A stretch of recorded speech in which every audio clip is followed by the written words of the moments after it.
Чувашия – удивительный край на стыке древних культур, полный легенд и волжских красот. Край гостеприимных и талантливых людей с уникальным колоритом. Настоящая жемчужина Поволжья с огромным культурным и туристическим потенциалом. Богата чувашская земля памятниками архитектуры, и бережно хранит она свое историческое богатство. Здесь чтут и берегут свои традиции и приумножают духовное богатство живущих народов. Здесь широко гуляет праздник плуга и земли Акатуй, подтверждая, что Чувашия – это край 100 тысяч песен и 100 тысяч вышивок. Здесь жили, трудились, создавали Никита Бичурин, Василий Чапаев, Андриан Николаев и многие другие. Это край неземной красоты. И ею восхищались в полетах космонавты, уроженцы Чувашии. Чувашия – это космос. Вся Россия уже знает этот регион как сердце Волги. А этническая Чувашия давно уже стала профессиональным брендом республики. Туристы едут сюда за ежегодными спортивными и культурными праздниками всероссийского и международного уровня, форумами и фестивалями. Едут полюбоваться на сотни объектов культурного наследия. В Чувашии гостей встретят и разместят. Чувашия ежегодно принимает тысячи туристов со всего мира. В среднем гости проводят в республике около 4 дней в популярном формате туризма выходного дня. Особо востребованы санаторно-курортные комплексы Чувашии. Только в 2019 году они приняли более 50 тысяч человек. Из них пролечились более 16 тысяч. Высокий уровень обслуживания и уникальные природные ресурсы ставят курортную систему Чувашии в один ряд с лучшими здравницами России. Это позволяет считать Чувашию идеальным вариантом для медицинского туризма, дает возможность провести короткий отпуск с пользой для здоровья, энергетическую перезагрузку. В республике работают крупные медицинские центры. Филиал МНТК микрохирургии глаза – лучший в России центр по лечению самых различных болезней глаза, в который строится гостиница для реабилитации пациентов. Федеральный центр травматологии и ортопедии за 10 лет стал одним из самых передовых медицинских центров мирового уровня. Сегодня медицинские центры Чувашии привлекают пациентов со всей России и многих зарубежных государств. За последние 6 лет был реализован проект по созданию туристического кластера «Этническая Чувашия». Уже созданы и радуют посетителей этнокомплекс «Амазония» и этноэкологический комплекс «Ясно». Продолжением реализации инвестиционного проекта «Этническая Чувашия» стал инвестиционный проект «Чувашия. Сердце Волги», в рамках которого будет создано 15 новых объектов: гостиничный комплекс, вейк-парк на территории залива, реконструируется международный аэропорт города Чебоксары. На территории Чувашской республики велись раскопки и были найдены городища, относящиеся к IV-V векам нашей эры.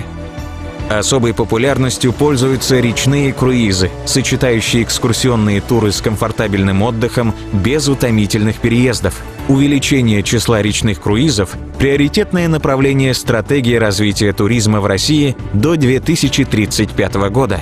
В Чувашии огромный потенциал водного туризма с устойчивым ростом спроса на теплоходные маршруты. Началась работа по проектированию и строительству причальных стенок в городах Мариинский Посад, Козловка. Есть необходимость приобретения судов на подводных крыльях типа «Валдай». Они свяжут Чувашию с остальными речными столицами Поволжья, обеспечив экономический и социальный подъем региона. И все это многообразие находится в шаговой доступности для жителей нашей страны. Чувашия ждет своих друзей и гостей. Мы ждем вас, мы рады вам, мы говорим вам «добро пожаловать». Ира Сунзаке Детпер.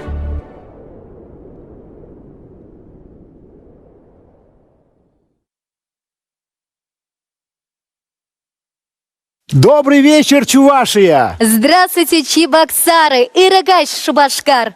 Hello, весь мир! На проводе Чувашия! Вы нас слышите? Сегодня у нас поистине грандиозное событие, которое объединяет всех наших земляков, друзей, родных и близких, всех чувашей в самых разных уголках земного шара. Год столетия чувашской автономии мы завершаем уникальным онлайн-марафоном «Дни культуры Чувашии в иностранных государствах», который свяжет воедино маленькие поселки и большие города, далекие страны и уголки нашей необъятной родины, который даст возможность встретиться и пообщаться чувашским диаспорам и землячеством, живущим в самых разных уголках мира.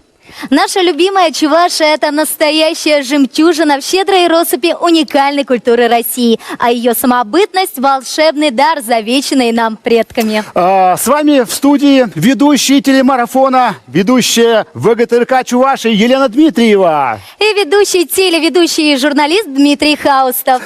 Сегодня в современном мультимедиа мире, новом онлайн-марафоне мы встретились с самыми яркими представителями чувашской культуры, науки, искусства, деловыми и общественными деятелями, ведущими амбассадорами Чувашии, людьми, внесшими значительный вклад в развитие Чувашской республики. Все они любят свою малую родину и гордятся ей. Новогодний креативный глобус Чувашии. Так называется этот международный проект, где магическое древо жизни объединит государство и человеческие судьбы, древнюю культуру и современные технологии, этническую самобытность и молодежные движения, духовные корни и креативные пространства. Древние руны хранят сакральные значения и несут ценности и смыслов бытия чуваш. Древние руны, как обереги, охраняют жизнь и берегут традиции. Именно они явятся сегодня вестниками онлайн-марафона в каждой стране, где живут наши земляки, и в каждом чувашском доме. Именно они солнцем, гармонией и согласием открыли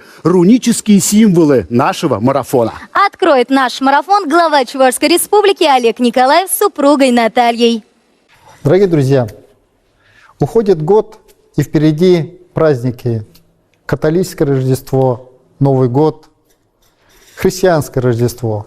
И, очевидно, каждый, проживающий на территории разных стран нашей земли, найдет себе праздник. Праздник, как правило, семейный. И праздник, когда мы ждем чуда и волшебства. Искренне поздравляю всех с наступающими праздниками. Желаю, чтобы смогли доделать дела, которые не успели сделать в этом году, запланировать новые на наступающий год, загадать желания. А самое главное, верьте в чудеса, будьте дружны в семье, и эту дружбу распространяйте как можно на большую часть общества. С праздниками, дорогие друзья! Дорогие друзья, я хочу присоединиться к словам Олега Алексеевича. Мне очень хочется пожелать, чтобы предстоящий год, а это 21 год будет, он необычный даже с нумерологической точки зрения, чтобы вы как можно больше загадали желаний, чтобы вы как можно больше провели время со своими близкими, чтобы вы научились каждый день воспринимать как ту часть истории, которую вы делаете каждый день. Очень хочется счастья, любви, процветания, и чтобы те люди, которые вас окружают, с которыми вы встречаетесь каждую секунду, начинали вас видеть гораздо больше гармонии, любви, радости, счастья, процветания, и дай Бог нам всем огромного и прекрасного чуда новогоднего. Уходит очень сложный, очень неоднозначный год. Буквально недавно на днях вышла реклама, где говорится о том, что когда же этот год закончится, через 10 дней, с каждым днем количество этих дней становится меньше. И искренне желаю, чтобы вот с уходящим годом мы, во-первых, успели сделать все дела, а во-вторых, чтобы ушли те проблемы, которые сопровождали нас и в течение года, и, возможно, у кого-то они сейчас еще продолжаются. Несомненно, все проблемы, они никогда не закончатся. И есть такое выражение, что проблемы в наших головах. И поэтому очень важно настроиться на новый, наступающий год, который, несомненно, будет другим. А в Новый год, мне кажется, не только Новый год является тем праздником, который мы все любим, но еще Новый год является тем праздником, когда мы всегда ждем чудес и волшебства. Я желаю искренне оставаться всем нам такими же, чуть-чуть детьми, потому что это очень важно, сохранять вот это детство в душе, верить в чудеса, волшебство, а самое главное, искренне стремиться к этому и сделать все, что от тебя зависит для того, чтобы это чудо или волшебство исполнилось. Ну и, конечно же, всем желаю добра, удачи, здоровья и быть всегда в позитиве, верить в чудеса и творить добро. Хаклы юлдашсем. Тентерет терле жерде пурнаган чавашсем. Кужул, еврожул ирце бырать. Шак шулда эбер терле еле чырмарзем гурза, терле еле еврлык сене шендерзе бума булдардымар. Шиес вагатра шене жул. Европа бурнаганзен, католики небе, хамар банже, шене жол тада бирин балах раштав празднике. Шак уяв зембе пере сире чундан чиререн саламлады. Пурнышра телей тада сылых сунады. Шемьере ялах ажазаси ыжы тада хытлых булдыр. Пурнышра яланах ыныжуба тірі енле шендерюзем булчыр. Енжен дейбір пурде бірле алраналы тыдынза, еврлық сене шендересе зәшлезе бұрзасын, яланах перен пурныш лайхланза бұры. Шене жол я жебе сире, пурнеде юлдашсем. Ну и, конечно, мы вас всех ждем в нашей прекрасной Чувашии. С Новым годом, друзья!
нам в студию приехала министр культуры по делам национальностей и архивного дела Чувашской Республики Каликова Светлана Анатольевна.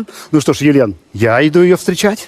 Итак, я представляю министра культуры. Сегодня вы тоже участвуете в нашем марафоне, и все регионы прильнули к экранам телевизоров и хотят познакомиться с вами. Вы с сентября стали исполняющей обязанности министра, а уже со 2 ноября вы в качестве министра культуры Чувашии. Да, спасибо, Дмитрий, спасибо за возможность принять участие в таком большом марафоне. И здорово, что, несмотря на ограничения определенные, которые накладывает на нас эпидемиологическая ситуация в стране и в мире, у нас есть возможность обратиться к нашим диаспорам, которые живут не только на территории России, но и за рубежом. Ну, тогда вот камера. Я думаю, что сегодня и по ту сторону океана смотрит этот эфир. И в республиках бывшего Советского Союза, там, где собраны вот такие центры, то есть люди не забывают свою родину, люди продолжают чтить народные традиции. И вот в преддверии столетия, да, мы завершаем этот год, этого большого праздника, когда Чувашия была образована в 1920 году.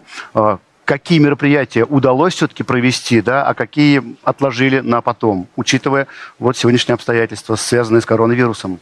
Мы очень долго готовились к столетию Чувашской автономии. Был же указ президента России Владимира Путина о праздновании юбилейных дат. В прошлом году это был юбилей столицы Чувашии, 550 лет города Чебоксара.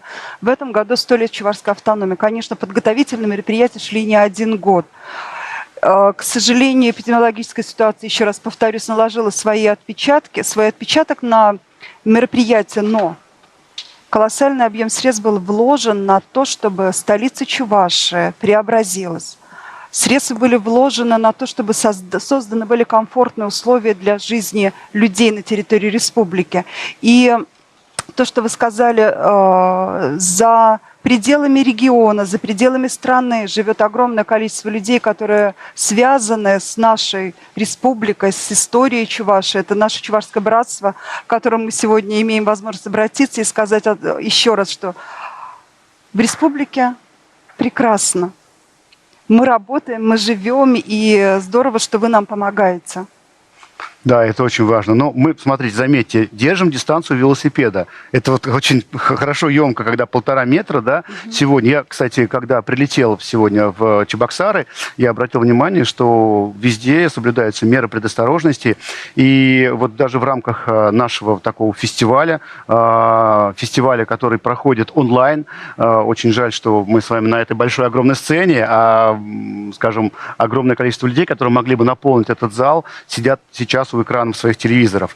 И, конечно же, ждут, наверное, такого теплого поздравления в преддверии Нового года, который всех ожидает. И можно, чтобы позавидовали те, кто находится за пределами нашей Родины, да, при этом, как позавидовали, узнали о том, что вот сейчас в Чебоксарах появились теперь новые места, где будет, тем не менее, проводиться Новый год. Какие точки притяжения?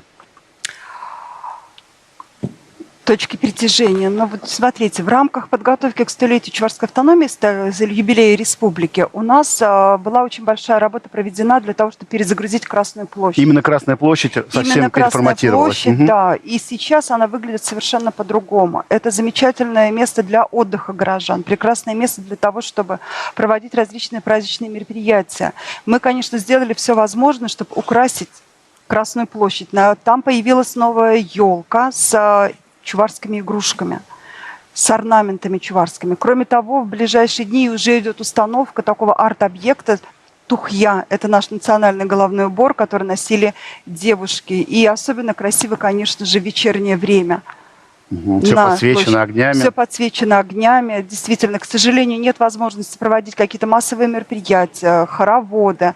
Отпечаток, опять же, наложился. Но это же все останется с нами. Конечно. И, конечно же, на следующий, возможно, Новый год уже будут большие праздничные мероприятия организованы. Скажите, а у деток не ушло это вот ощущение праздника? Я знаю, что несмотря на запреты, все равно, ну, я имею в виду, да, ограничительные меры, все равно выходят новые спектакли. Вот, например, в прошлые выходные у вас была даже премьера «Трех толстяков». Да, действительно, Дмитрий, вы очень информированы. У нас театры продолжают работать. Они работают с 50% загрузкой. И учитывая тот факт, что весной они были закрыты, очень много премьерных постановок получилось у нас сейчас на осень. Действительно, вот в Театре кукол на прошлой неделе состоялся премьерный показ сказки «Три толстяка». В Русском драматическом театре также в воскресенье состоялся премьерный показ спектакля «Музыка для толстых». Так как. И вот эта череда премьер, она, конечно же, привлекает зрителей. И соблюдая все ограничительные меры, масочный режим, театры работают, и зрители с большим уважением относятся к работе актеров. Они, конечно, делают все возможное, чтобы на театре не налагались различные штрафные санкции, не подвергались угрозе закрытия. Они тоже Но самое-то соблюдают. главное, дети увидят Деда Мороза. Деда Мороза они увидят, но у них не будет возможности поводить с ним вместе хоровод вокруг елки. Они получат все подарки, конечно же, новогодние. И праздничное настроение будет создано. Ну, тогда, Светлана Анатольевна, можно как министр культуры, пожалуйста, поздравьте всех зрителей, которые сейчас смотрят эту трансляцию, с наступающим Новым годом. Дорогие друзья, от всей души поздравляю вас с Новым годом. Желаю вам всем крепкого здоровья, берегите себя, своих близких. И мы уверены, что следующий год принесет нам новые успехи, новые достижения. И будут новые праздники. Спасибо огромное, Светлана Анатольевна. Позвольте мне тоже поздравить вас с наступающим Новым годом и Рождеством, пожелать вам всего самого доброго, ну и, конечно, пожелать вам успехов в вашей новой теперь работе. Вы очень молодая команда. Главе 51 вам, нет, хотя ладно, про женщин не говорят, меньше 50. То есть я, конечно, поражен, приехав сюда, в регион, что вот такая молодая, но опытная команда теперь приступила к своим обязанностям в регионе и будет в дальнейшем, я думаю, развивать его с успехом. Спасибо большое, Дмитрий, за добрые слова. Спасибо вам. Спасибо. У нас в гостях Дмитрий Краснов, министр экономики Чувашии. Здравствуйте, Дмитрий. Добрый день. Я знаю, что вас назначили на этот пост прямо в день Чувашии, 24 июля, да, и получается в день экономического, как это правильно праздник называется, ваш, который... Ну, проводили Высший экономический совет. Да, вот, Высший экономический совет, и именно в этот день вы узнали о том, что вы стали министром Чувашии. Ну, это, видимо, была какая-то мистика, или не знаю, как назвать. Ну, так случилось, да, 24 июля. Причем один из самых молодых, наверное, министров, которые в России вообще есть. Поздравляю вас. Ну, дорогие друзья, соотечественники, поздравляю вас с наступающим Новым годом. Хочется пожелать прежде всего вам в этом новом году здоровья. Берегите себя для новых свершений. Вы нам очень все нужны, поэтому берегите себя, всех тех, кто вас окружает и вам дорог. Ну и не забывайте про нашу любимую Чувашию. Отдавайте частичку своего времени, своих сил, своих средств, ресурсов на то, чтобы здесь зарождались новые ростки, новые бизнесы, новые идеи. Ну а мы со своей стороны будем всячески этому способствовать, создавать условия и вам помогать. С наступающим! В нашей студии был Дмитрий Краснов, вице-премьер правительства и министр экономики. Ну а наш телемарафон продолжается. У нас в студии еще один гость, Судленков Алексей Алексеевич, председатель Общественной палаты. И я отправляюсь на красный диван. Алексей Алексеевич Судленков, председатель Общественной палаты Чувашской республики. Алексей Алексеевич, здравствуйте. Добрый день. И первый вопрос. Вы как председатель Общественной палаты, причем уже второй срок, уже 5,5 лет на этом месте. Кстати, мне всегда было интересно, как выбирается Общественная палата. Я думаю, что и жителям Чувашии это будет интересно, и тем нашим зарубежным друзьям, которые сегодня смотрят этот эфир. У вас 33 всего члена палаты, да. 11 из них... 11 человек по предложению некоммерческих организаций Так. назначает глава Чувашской республики В основном своим указом. Кто в эти 11 человек входит? В 11 человек входят, ну, наверное, те люди, которые являются наиболее, значит, значимыми для региона, ага. Которые, как правило, представляют не только республиканские, но и федеральные некоммерческие организации. Ну и глава считает, что именно он должен назначить этих людей. Так. Да, ему следующие 11. Следующие 11 на альтернативной основе. проходят выборы, их избирает Государственный совет Чувашской республики. Вот Голосует по каждому, да, Вот по каждому человеку, да. Но они предварительно рассматриваются на комиссиях, а потом их выбирает Государственный совет. Ну а те, которых уже назначил глава, и тех, которых избрал Госсовет, выбирают из числа представителей некоммерческих организаций еще 11 человек Вот на так. альтернативной основе. Вы как председатель как-то можете повлиять на решение Нет. вашей команды? Нет. Я так же, как и все, прохожу выборную. Значит, вот когда первый раз меня выбирали в общественную палату, я проходил выбор через Государственный совет Чувашской республики. Второй раз меня уже назначил глава Чувашской республики. Так что меня выбирают члены, меня избрали члены общественной палаты, и они уже, они сочли, что, значит, доверили мне возглавить общественную палату Чувашской республики. Понятно. Скажите, ваша общественная палата насколько сильно влияет на решения государственные в момент принятия каких-то важных, судьбоносных для Чувашской республики каких-то шагов? Общественная палата, есть закон об общественной палате. Да. У нас определены четко функции общественной палаты. Самая одна из важнейших функций – это функция общественного контроля. Если говорить об общественном контроле, это мы здесь работаем плотно с общественным советом Министерства ведомств, Так. с общественным советом муниципальных организаций, плотно работаем с органами власти, со всеми заинтересованными организациями. У нас соответствующие договора с прокуратурой, с Роспотребнадзором, с очень много организаций, с кем сотрудничает общественная палата. Как мы можем повлиять? Наверное, все нормативные документы, все законы, которые издаются в Чувашской республике, они проходят экспертизу в Общественной палате Чувашской республики. И бывают довольно-таки жаркие споры по тем или иным нормативным документам. Были моменты, когда эти документы, скажем...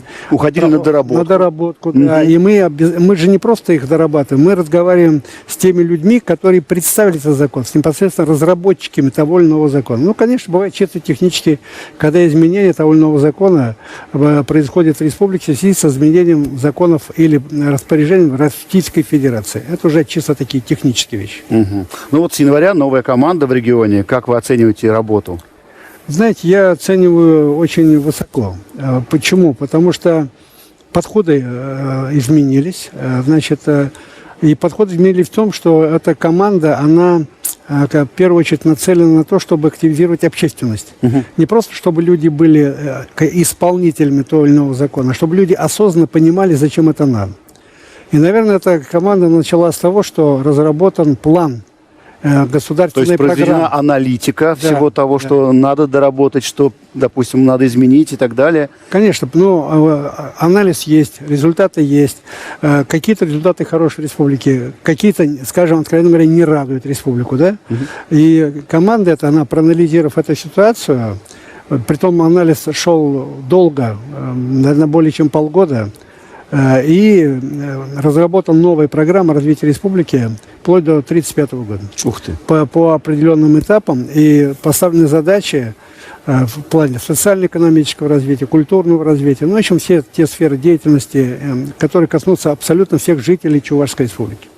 Программа интересная. Программа еще интересная тем, что она очень хорошо, тесно переплетается с теми, национальными проектами, а их 11, которые реализуются на территории Чувашской республики. Алексей Алексеевич, 100 лет республики в этом году. Мы буквально в декабре уже завершаем празднование. Как вам, как председателю общественной палаты, понятно, что можно грустить на тему 2020 года, да, что все, что было запланировано, не осуществилось, но, тем не менее, многое же все-таки удалось провести. И как вы оцениваете эту работу? Наверное, нам не удалось провести большие массовые мероприятия. Да, это точно. Праздники в Чувашии всегда проходили очень красиво, очень хорошо. Знаете, когда много людей, национальные костюмы, музыка, танцы, да, это всегда очень сильно впечатляет. Конечно. К сожалению, этого не было. Ох, лишили всех этого. Да, этого красоты такой не было, большой. Но праздники были в каждой организации, на каждом предприятии. Я думаю, в душе каждого человека. Жители Чувашии, и не только жители Чувашии, но и тех людей, диаспора.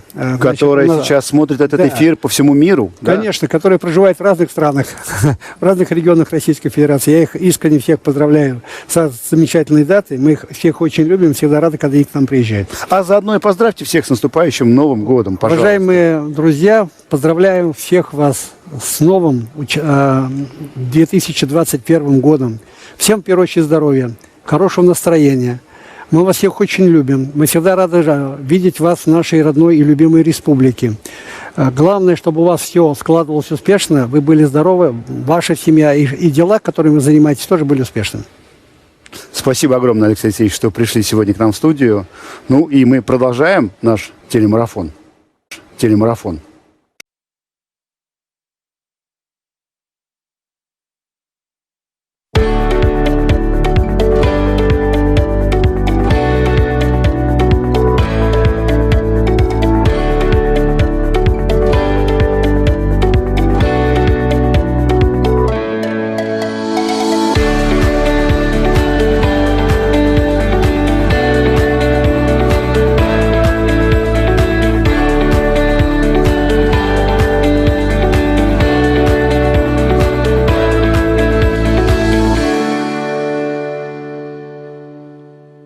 Руна «Были и будем» хранит величие рода и связь с предками. Эпирпулна пур пулатпар, йохманашлахне, тогда не сельсень щихана мне упрать.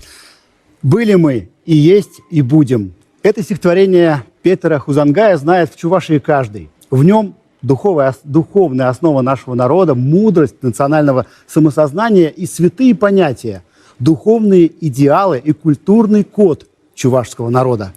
Именно этими словами можно объяснить характер чувашского народа – доброго, честного, трудолюбивого и гостеприимного. Именно эти слова обозначают одну из главных чувашских рун, которая символизирует связь с родом, предками и современниками. Были мы и есть и будем. Много знаменитых людей внесли свой вклад в историю развития Чувашии. Это знаменитые ученые и просветители, врачи и кораблестроители, космонавты и деятели культуры и искусства. Чувашия гордится своими героями. Смотрим пристально вперед и о прошлом нашей судим. Мысль мне силы подает. Были мы и есть и будем.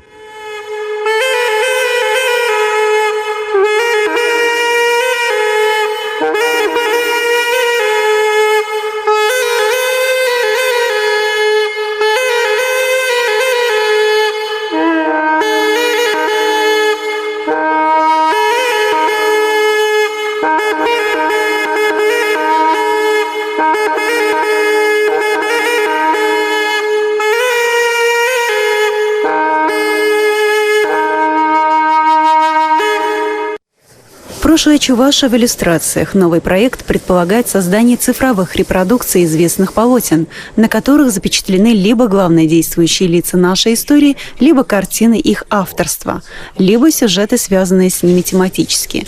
Оригиналы хранятся в фондах Национального и художественного музеев. За изготовление взялся известный дизайнер Владислав Кондратьев. И для того, чтобы копия была максимально реалистичной, тщательно изучает оригинал, делает детальную фотосъемку. Затем материал загружают в специальную программу, а далее дело техники.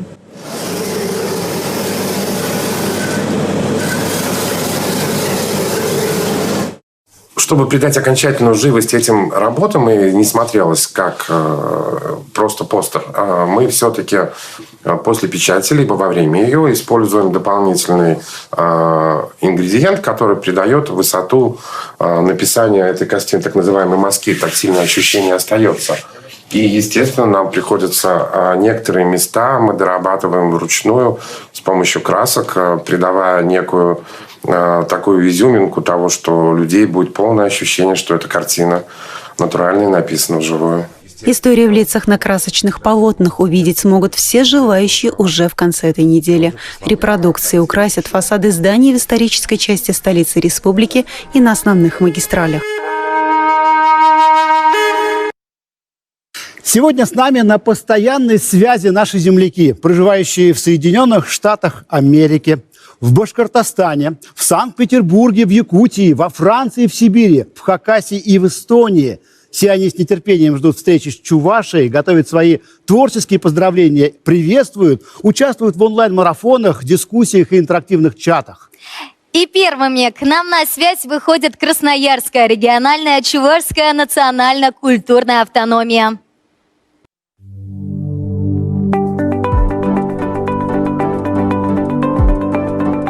Чувашин салам, Красноярск сирен бечи гадает. Ирыгун болдыр хизепле чувашсем хаклы даванзем. Красноярскри аякри чевашсем паян зире чеваш автономии шерджульге юбилейбе ожо саламлаща. Хакла дусем, сире ырлых сывлых, телей, онажу юраду сунатпар, сирель эмерер вором болдар, яланах перлебулар. Привет, Чувашии, привет, Чебоксарам. Мы на связи. Красноярск выходит на связь с Чувашией.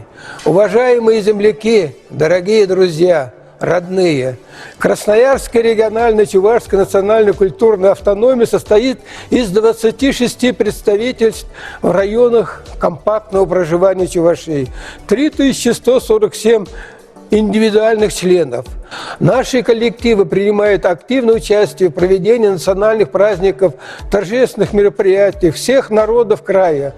Достаточно сказать, что нами полностью восстановлено проведение ежегодных чувашских праздников: посевной Акатуй, урожай Чуклеме, День чувашского языка и культуры. Ежегодно проводим отчетные конференции автономии. Каждые 5 лет проводим съезд красноярских чувашей. Кстати, в следующем году у нас будет 4-й съезд народов чувашей Красноярского края, и мы будем готовиться сейчас к юбилею тоже. Нам исполняется 30 лет. Созданы 22 чувашских ансамбля художественной самодеятельности. Из них 4 имеют звание народный. Созданы 3 музея чувашской культуры и быта, 2 библиотеки, 1 фонотека и 1 видеотека. Собраны материалы, изданы 2 книги «Чуваши на берегах Енисея», сняты 5 телевизионных фильмов о чувашах Красноярского края, 2 из них показаны на федеральных каналах. Автономия по мере возможности активно участвует в мероприятиях Чувашской республики.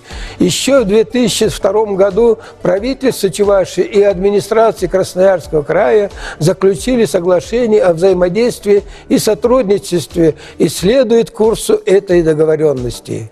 Дорогие земляки, друзья, выражаю пожелание красноярской Чувашии услышать прекрасные голоса заслуженных артистов Чувашской республики Вячеслава Христофорова, Елены Османовой, сестер Малиных, Фариды. Сердечно поздравляю вас с вековым юбилеем чувашской автономии.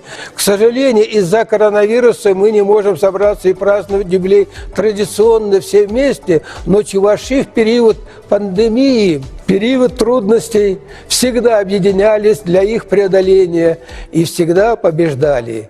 Так было, есть и будет во все века.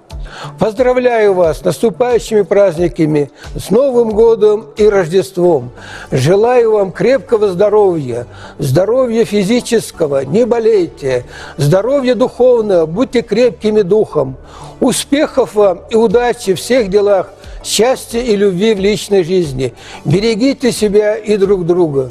Примите наш музыкальный подарок, песни «Эх, Чун» в исполнении народного вокального ансамбля чувашской песни «Подснежник», руководитель Татьяна Каримова. С праздником вас!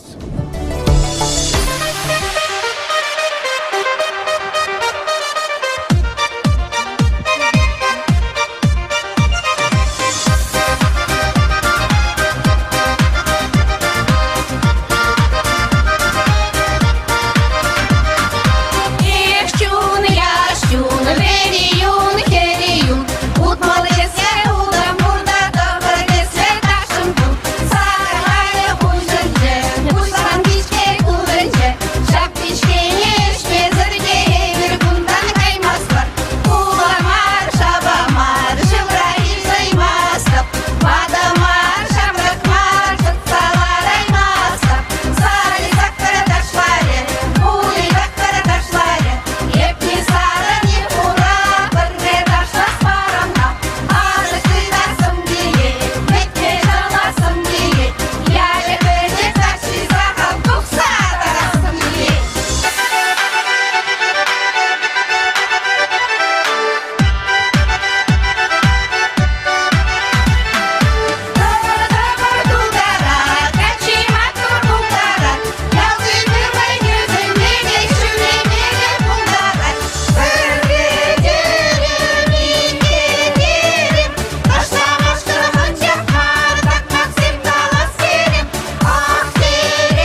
обязательно исполним вашу просьбу в течение марафона. Ни одна заявка не останется без внимания. В эфире «Солнечная Греция». И мне кажется, что у них есть тоже творческая заявка. Добрый день, Чебоксары. Передаем вам привет из солнечной Греции от компании My Production. Рады поздравить вас со 100-летним юбилеем чувашской автономии. Хотим пожелать вам дальнейших успехов и новых интересных проектов. Мы очень любим чувашское искусство и культуру. Поэтому просим передать нам в подарок фрагмент спектакля «Шивармань» постановки Максима Жучина. С праздником, дорогие! С наступающим Новым годом и Рождеством!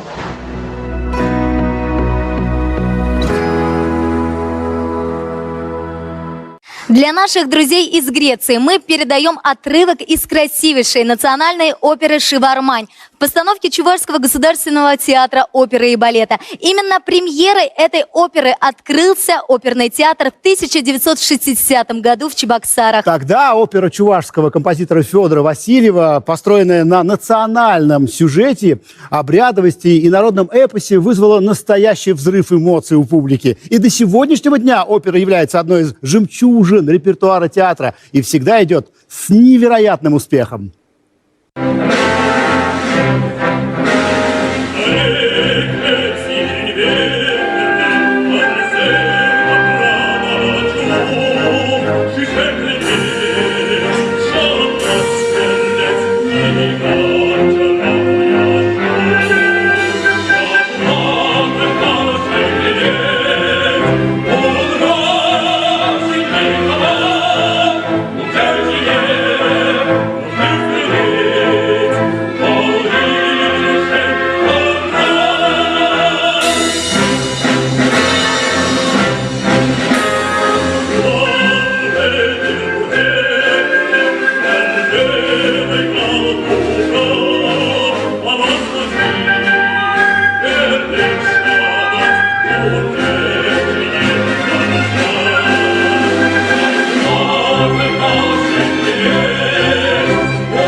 Руна братства сохраняет силу братства и солидарности.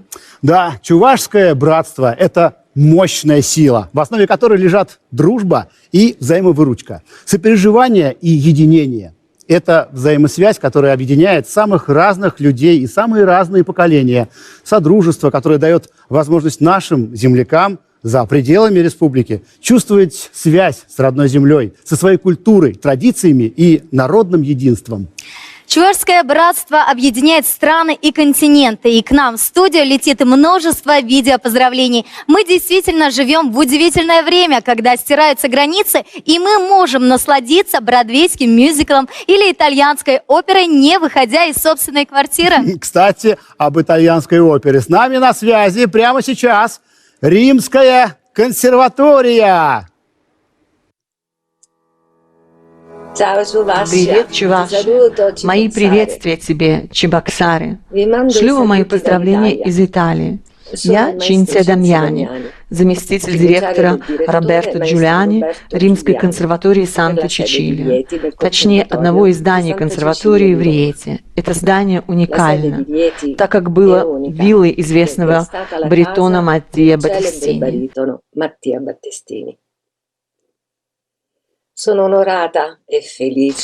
Я счастлива, что мне выпала честь поздравить вас от имени Роберто Джулиани со столетием объявленной автономии Чувашской области. Я была изумлена любовью и заботой чувашского народа, с которой вы храните свою культуру и искусство, и в то же самое время красотой ваших музеев, парков и прекрасного государственного театра, оперы и балета города Чебоксары. E con il meraviglioso Teatro Nazionale dell'Opera e del Balletto di Cheboksary. E anche attraverso i suoi artisti. Я смогла насладиться в Ютубе 30-м международным оперным фестивалем имени Максима Михайлова и была приятно взволнована итальянскими оперными произведениями, прекрасно исполненными многими оперными артистами, участвующими в фестивале.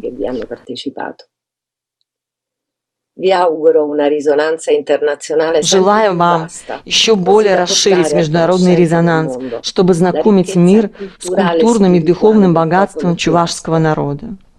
Я начала знакомиться и любить духовность и культуру Чувашии, потому что музыка учит самому важному в мире – слушать.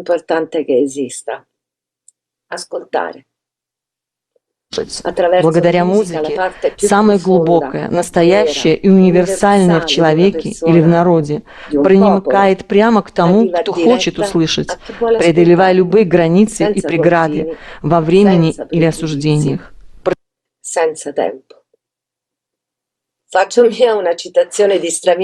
Цитирую Стравинского. «Я ничего не понял о музыке в моей жизни, я ее просто слушал». Прошу вас выслать мне музыкальный подарок на ваш вкус.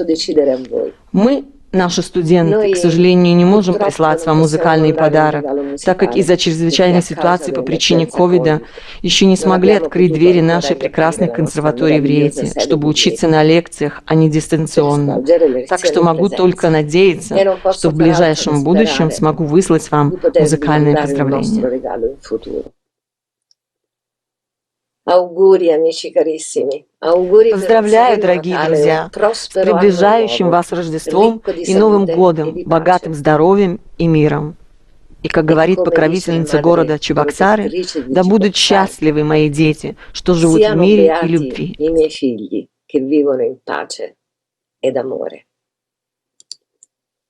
Поздравляю. Поздравляю.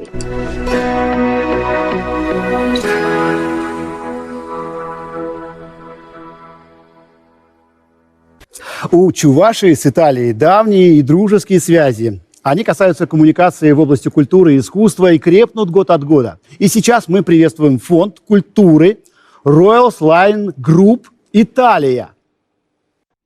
Поздравляем вас со столетием автономной области Чувашии. I nostri più cordiali saluti per il vostro evento che il centenario della. Мы были счастливы познакомиться близко с культурой Чувашии. Noi abbiamo avuto anche questa grande fortuna di essere lì con voi e di aver scoperto la vostra cultura.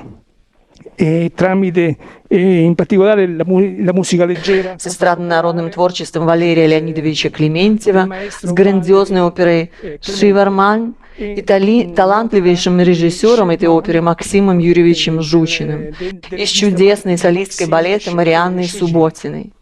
e la meravigliosa prima ballerina del teatro dell'opera Marianna Subbotina. Было бы честью получить от вас подарок фрагмент из оперы «Шивармань». Мы же вам шлем наши музыкальные поздравления. Классическое, неаполитанское, полное страсти произведение «Коре Инграто» в исполнении тенора Стефано Росси. Dal tenore Stefano Rossi, un Cuore Ingrato.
Поздравляем вас, друзья, и счастливого вам приближающегося Нового года и Рождества.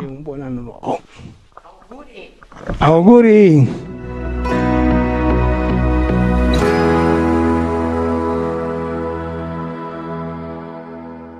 Мы уже передавали отрывок из красивой национальной оперы «Шивармань» в постановке Чувашского государственного театра оперы и балета. Эта опера интересна и знаменита во всем мире. Одна из самых крупных зарубежных общин в Соединенных Штатах Америки – это Международная ассоциация Чувашей в Майами. Эта дружная организация с удовольствием вышла к нам на прямой эфир и записала прекрасное творческое видео поздравления всем землякам. В эфире Сандракина Надежда Николаевна, президент Международной ассоциации Чувашей в Соединенных Штатах Америки. Сережа Башкарцы, Финикшер Алла Бершин, Ударный Ятба, Атлантика Океане Урла, Америка Бурнаган Чуваш Сентень, Херылья Салам Ярады. Чуваш Сержион Тап Уяве, Тандирика Там Чуваш Сень Уяве. Менженди Сень Чувашкар, Кадам Тандири Чуваш Сене, Бернештири День Уйрат. Эмир Таван Серживран, Аякра Бурнзанда, Чуваш Чергине Манмасква. Хамар культурна Юрадатвар. Сирецеререн, сыллахта, телей, анашузем сунатвар. Барбарне пулышта бурнар, таван шерхине, манармар. Emir Koroshnibi Кинешлеш Енди Чувашсем Бали Шене Юрос Уралце. Сомби России Пастаческим союзом члены Чуваш Республики культуры товарищества растения Николай Ларионов Ельбель. Кенби Александр Павлов. Юрлагансем Алина Федорова Константин Рязанов. Купатах Тандири Чувашине Кардишне Играган Юра. Ол бири адаланма, Чуваш Чергине Суслазах Варма Улоштар. Юра Яде, Ючи Юра Курнаган Чуваш Сейн.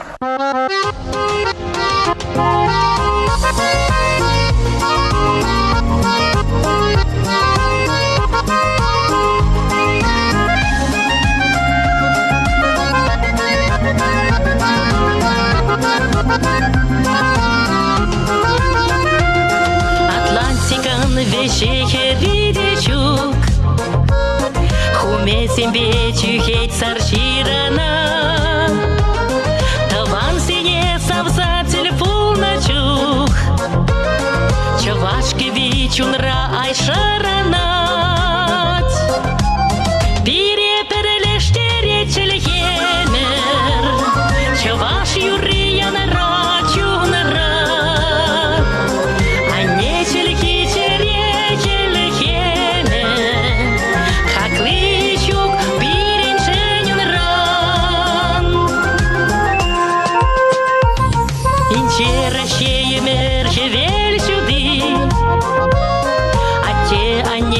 Пирен черере Таван шершиван тунаса хлетуды Хавал парса дарать колень бире Бире перелештере чельхемер Чуваш юрия нарачу нарат А не чельхи чере чельхемер Как лычук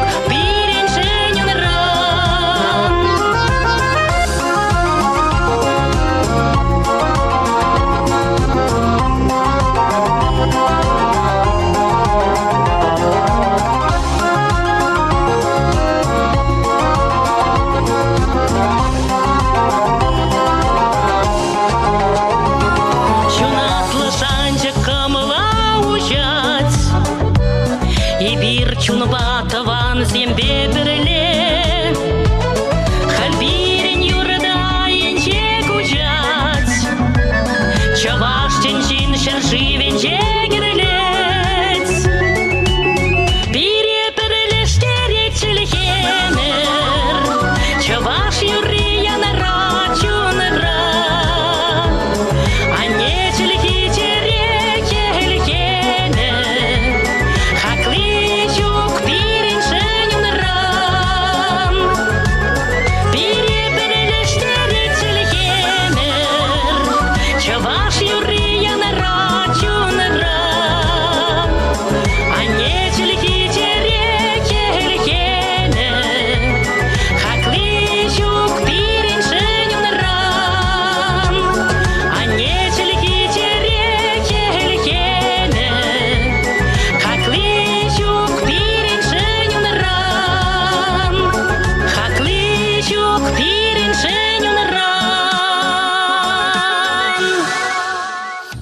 У нас в студии известная певица, президент Общественной Чувашской республиканской организации «Союз артистов эстрады» Алина Федорова. Здравствуйте, Алина.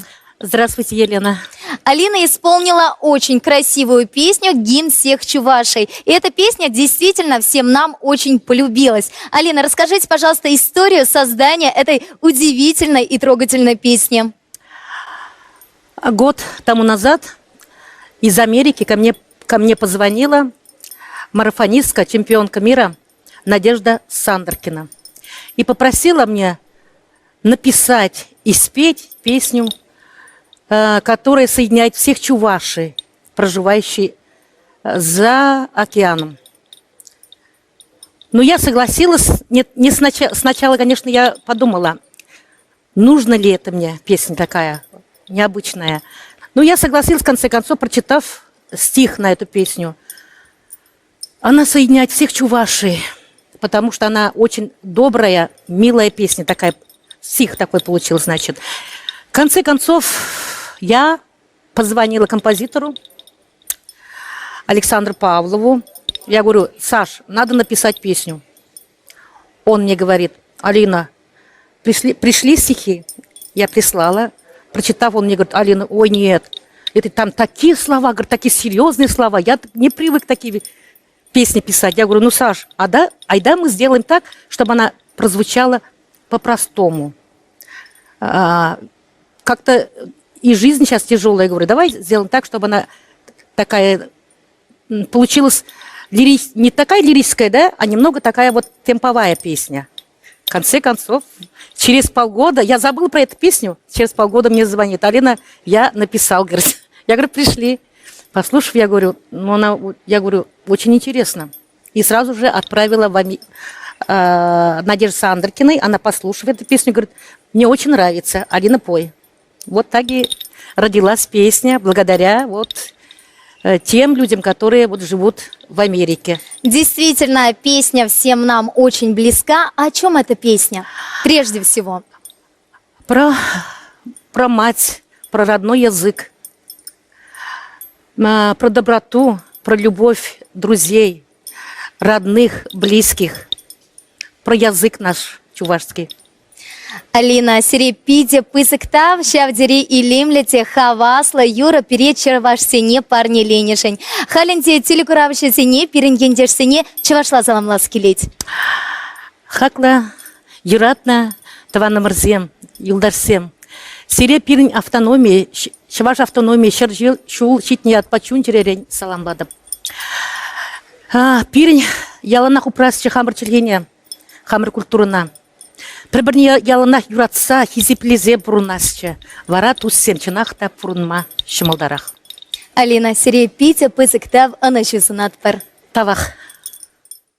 Находясь за тысячи километров от родины, очень важно не забывать свои корни и воспитывать детей в традициях своего народа. Уверена Ираида Захарова, наша землячка и основательница музея чувашской культуры в Таллине. Помимо создания уникального музея, Ираида выпустила книгу «Чуваши» на эстонском языке, обучает чувашской вышивке, ведет передачу на эстонском радио на чувашском языке. Кстати, в Эстонии проживает около 1000 чувашей, и планов у чувашского землячества Эстонии еще много. И сейчас Ираида Захарова выходит с нами на прямую связь с чувашским братством. Добрый день, Ираида!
Күнтелерен сире саламлат бар.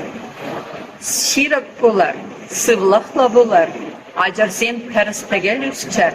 Пин-бин шол бұрынала болдар. Ұштай аппар серін өмірді. Тав зере. Хатлы чываштем. Ажарсене сватлы үстері. Чываштелгене ұпрама анманар. Ибір сере эстонерен саламлат бар.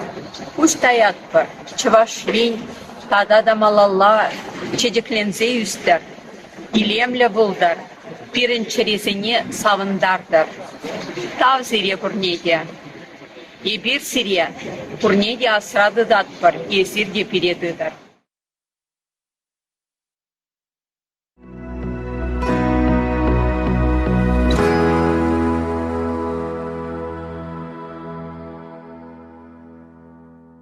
На нашей сцене первый профессиональный эстрадный ансамбль в Чувашии «Сеспель», что в переводе с чувашского означает «подснежник», «первенец весны». Сеспель, поем вместе с вами, Перле.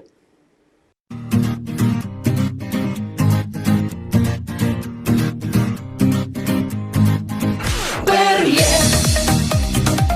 Кримде юрлар паян Перле, Кримде ташлар паян Перле, Перле,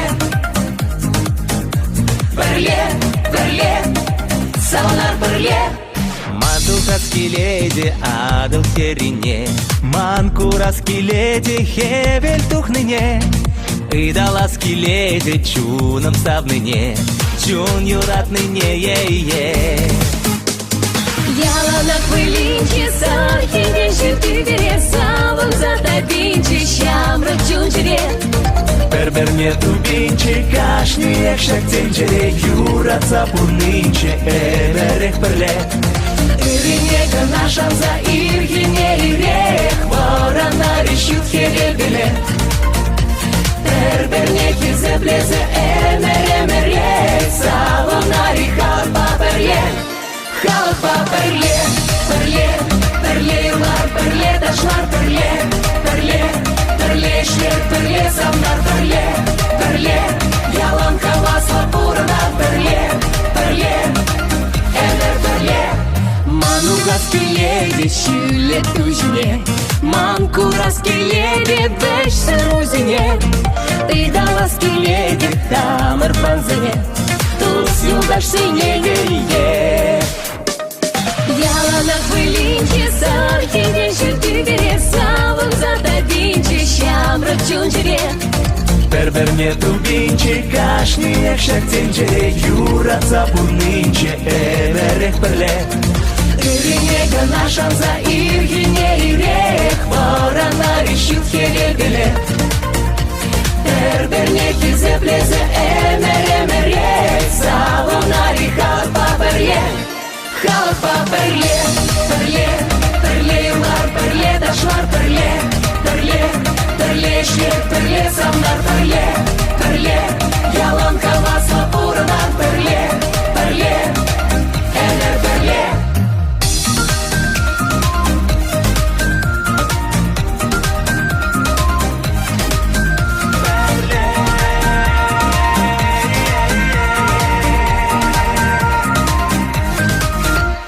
Таванзембе перле джухне, Мэнле аван чунчерене. Щунат шумне, щунат хужан, Малашла гашан заудан. Менчул илем таван лахра, Шавхакло мари пурнашра. Щучул дурбек щунзатырар, Упрар таван лага, упрар. Тулы пулдыр сетель шыгырбата барба, Алапа чершинзе мырзунза перперне, Эбер пул на пур, пулат пыр ялан, Эбер эмер перле.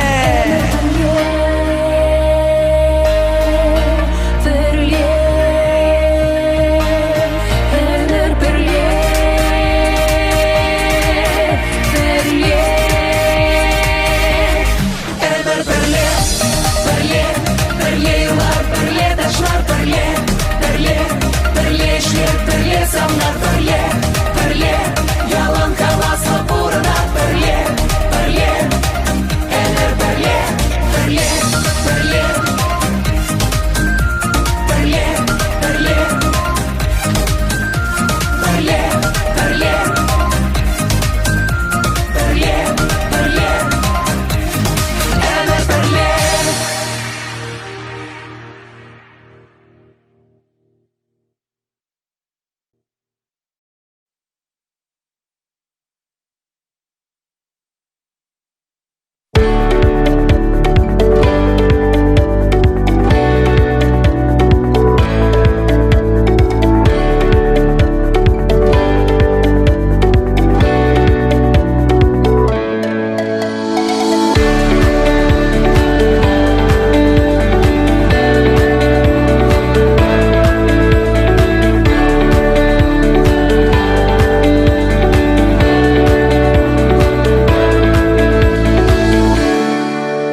Руна «Честь, отвага, верность» бережет славу воинов-защитников. В год 75-летия Победы, конечно, мы не можем не вспомнить о великом подвиге Чувашии, которая послала на фронт Великой Отечественной войны более 208 тысяч ее жителей, 106 тысяч из которых не вернулись с полей сражений. А женщины, старики, подростки оставались в тылу, трудясь на заводах, в полях, на строительстве оборонительных рубежей. Общая протяженность этих рубежей 380 километров. Ежедневно, непрерывно, даже в 40-градусные морозы строили оборонительные рубежи, чтобы задержать гитлеровские войска на подступах к Казани, Куйбышеву и Ульяновску. Указом главы Чувашии в целях увековечивания трудового героизма и самоотверженности будущий 2021 год объявлен в республике годом, посвященным трудовому подвигу строителей Сурского и Казанского оборонительных рубежей. Чувашия всегда будет помнить своих героев.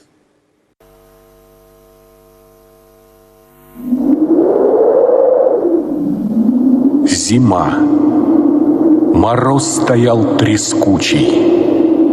А люди ломом и киркой крушили эти кучи. Они выстояли, построили, смогли.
Вместе с мамами, бабушками мы изо всех сил трудились на земляных работах на берегу Суры.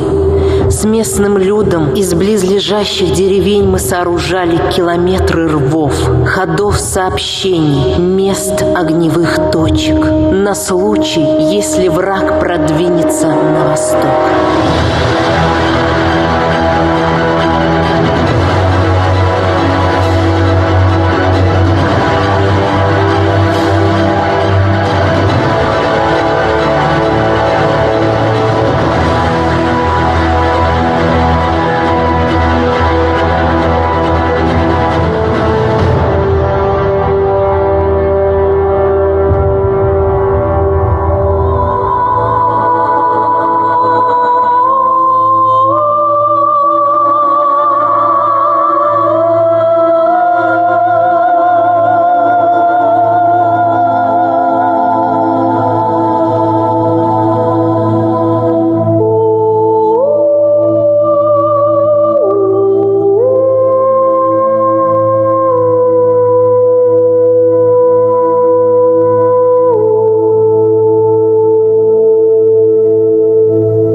Каждый клочок земли засеян осколками трагических судеб. Погожими утренними зорями там, где когда-то совершался трудовой подвиг, прорастает новая жизнь. и каждая ниточка ее прогибается и тихо дрожит, вся унизанная крохотными блистающими слезинками росы. Война. Сколько жизней унесла она, по скольким судьбам прошла, оставляя свой страшный кровавый след. Сурский рубеж. Помни, знай, не забывай. Год столетия чувашской государственности проходит под единым девизом «Перле» – «Вместе». И мы действительно едины, и мы действительно вместе. Любовь к родине, интерес к ее героическому прошлому. Для школьников это не просто слова. Военно-патриотическое воспитание прежде всего неизведанный пласт новых знаний об истории страны, знаменательных датах и людях-легендах. На выставке работали несколько тематических площадок. В их числе оружейная, где были представлены образцы винтовок и пистолетов. Будущие солдаты должны владеть боевыми навыками. По соседству средства связи вооруженных сил России. Экспозиция с медицинским оборудованием, экипировка различного вида войск. В армии востребованы физически сильные люди. Совершенствовать навыки можно в стрелково-спортивных клубах ДОСААФ, различных спортивных секциях. Члены поискового движения выставили экспонаты времен Великой Отечественной войны. В вопросах военно-патриотического воспитания задействован и Чебоксарский аэроклуб. Каждая площадка была интересна по-своему. Педагоги оценили ее интерактивность, проверив на себе различные тренажеры. Выставка наглядно продемонстрировала все возможности для дополнительного обучения ребят, которым предстоит служить в армии и которым интересна профессия военного.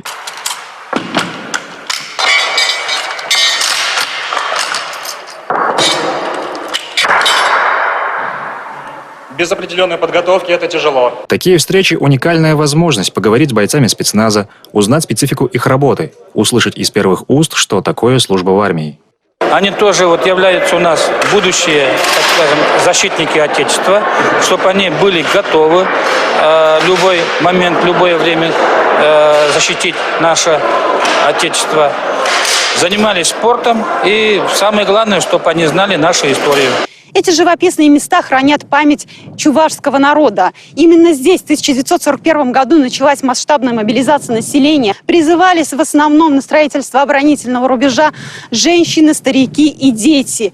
И каждый день более 100 тысяч человек работали в неимоверно тяжелых условиях. Кстати, столичные школьники готовят необычный путеводитель по местам трудовой славы. Поисковые отряды, которые существуют в наших школах, а их 13 штук, они получили задание в летний период провести полевые экспедиции, изучить те районы, в которых проходили эти оборонительные рубежи, определить место для раскопок на следующий год, ну и самое главное, собрать воспоминания очевидцев и участников тех событий для того, чтобы затем это опубликовать в виде книги. Есть задумка о том, чтобы создать электронное приложение. Вот этот архив, банк данных, он, конечно же, создаст более объемную информацию. В следующем году исполнится 80 лет с этой важной исторической даты. Указом в Рио главы Чувашской республики он объявлен годом трудовой доблести строителей Сурского и Казанского оборонительных рубежей.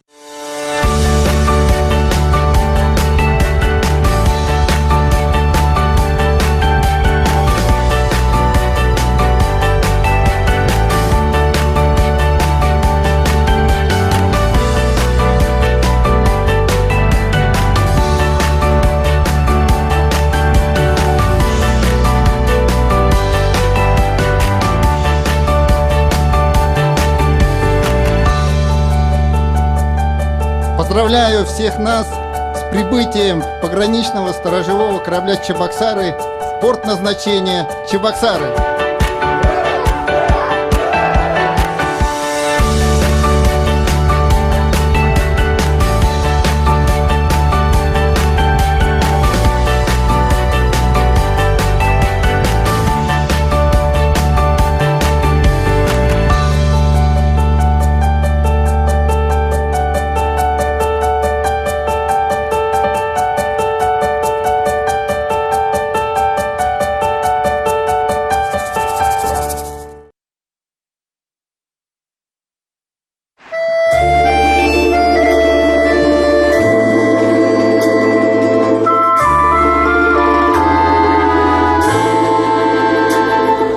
Мой город у большой реки, живешь на свете долго, но до чего же широки твои дороги к Волге? Ты с детства рядом каждый день, мне все дворы знакомы, и вдаль летящая метель, и солнце в окнах дома.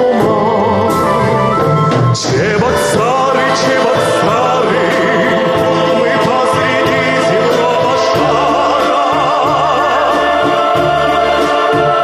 Чебоксары, Чебоксары, без передышки крутим шаг. Чебоксары, Чебоксары, но кто родился в Чебоксарах, тот не забудет Чебоксар. Мой город только нежный, серебряных восходов,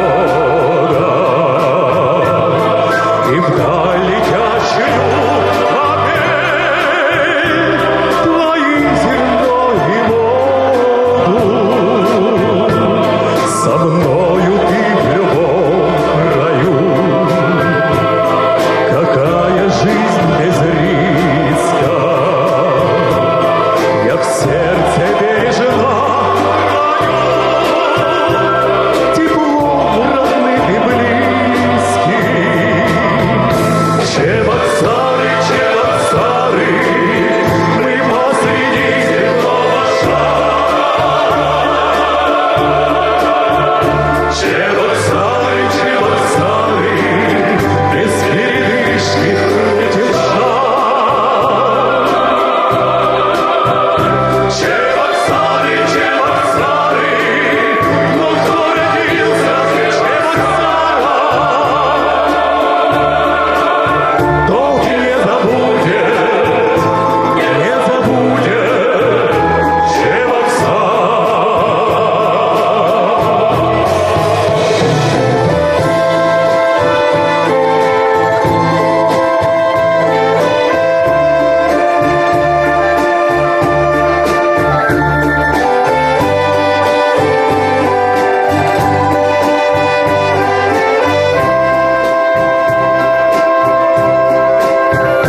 Чебоксары, Чебоксары, но кто родился в Чебоксарах, тот не забудет Чебоксар. Тот не забудет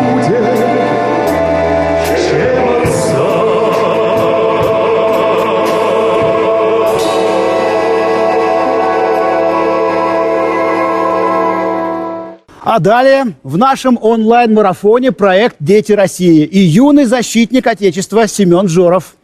В съемках клипа приняли участие не только полюбившиеся многим участники проекта, но и воспитанники детской полицейской академии при Дворце детского и юношеского творчества и военный оркестр Управления Росгвардии по Чувашской республике.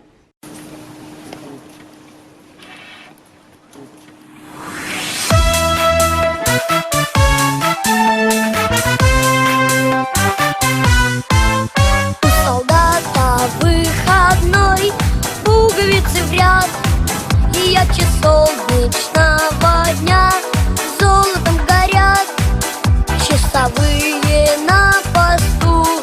В городе весна, проводи нас до ворот, товарищ старшина, товарищ старшина. Идет солдат по городу, по незнакомой улице, и от улыбок девичьих вся улица светла. Не обижайтесь, девушки, но для солдата главное, чтобы его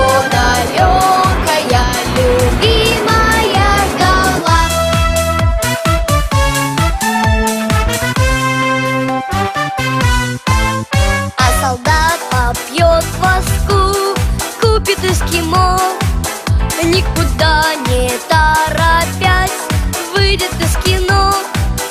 Карусель его помчит, музыка звеня, и в запасе у него останется полдня, останется полдня. Идет солдат по городу, по незнакомой улице, и от улыбок девичьих вся улица светла. Не обижайтесь, девушки, но для солдата главное, чтобы его далекая любимая ждала.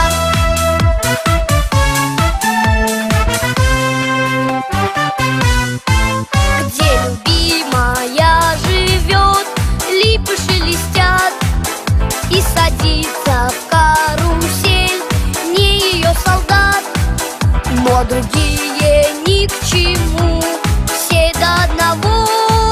Если только верно ждешь солдата своего, идет солдат по городу, по незнакомой улице, и от улыбок девичьих вся улица светла. Не обижайтесь, девушки, но для солдата главное, чтобы его далекая любимая ждала. Идет солдат по городу, по незнакомой улице, и от улыбок девичьих вся улица светла. Не обижайтесь, девушки, но для солдата главное, чтобы его далекая любимая ждала.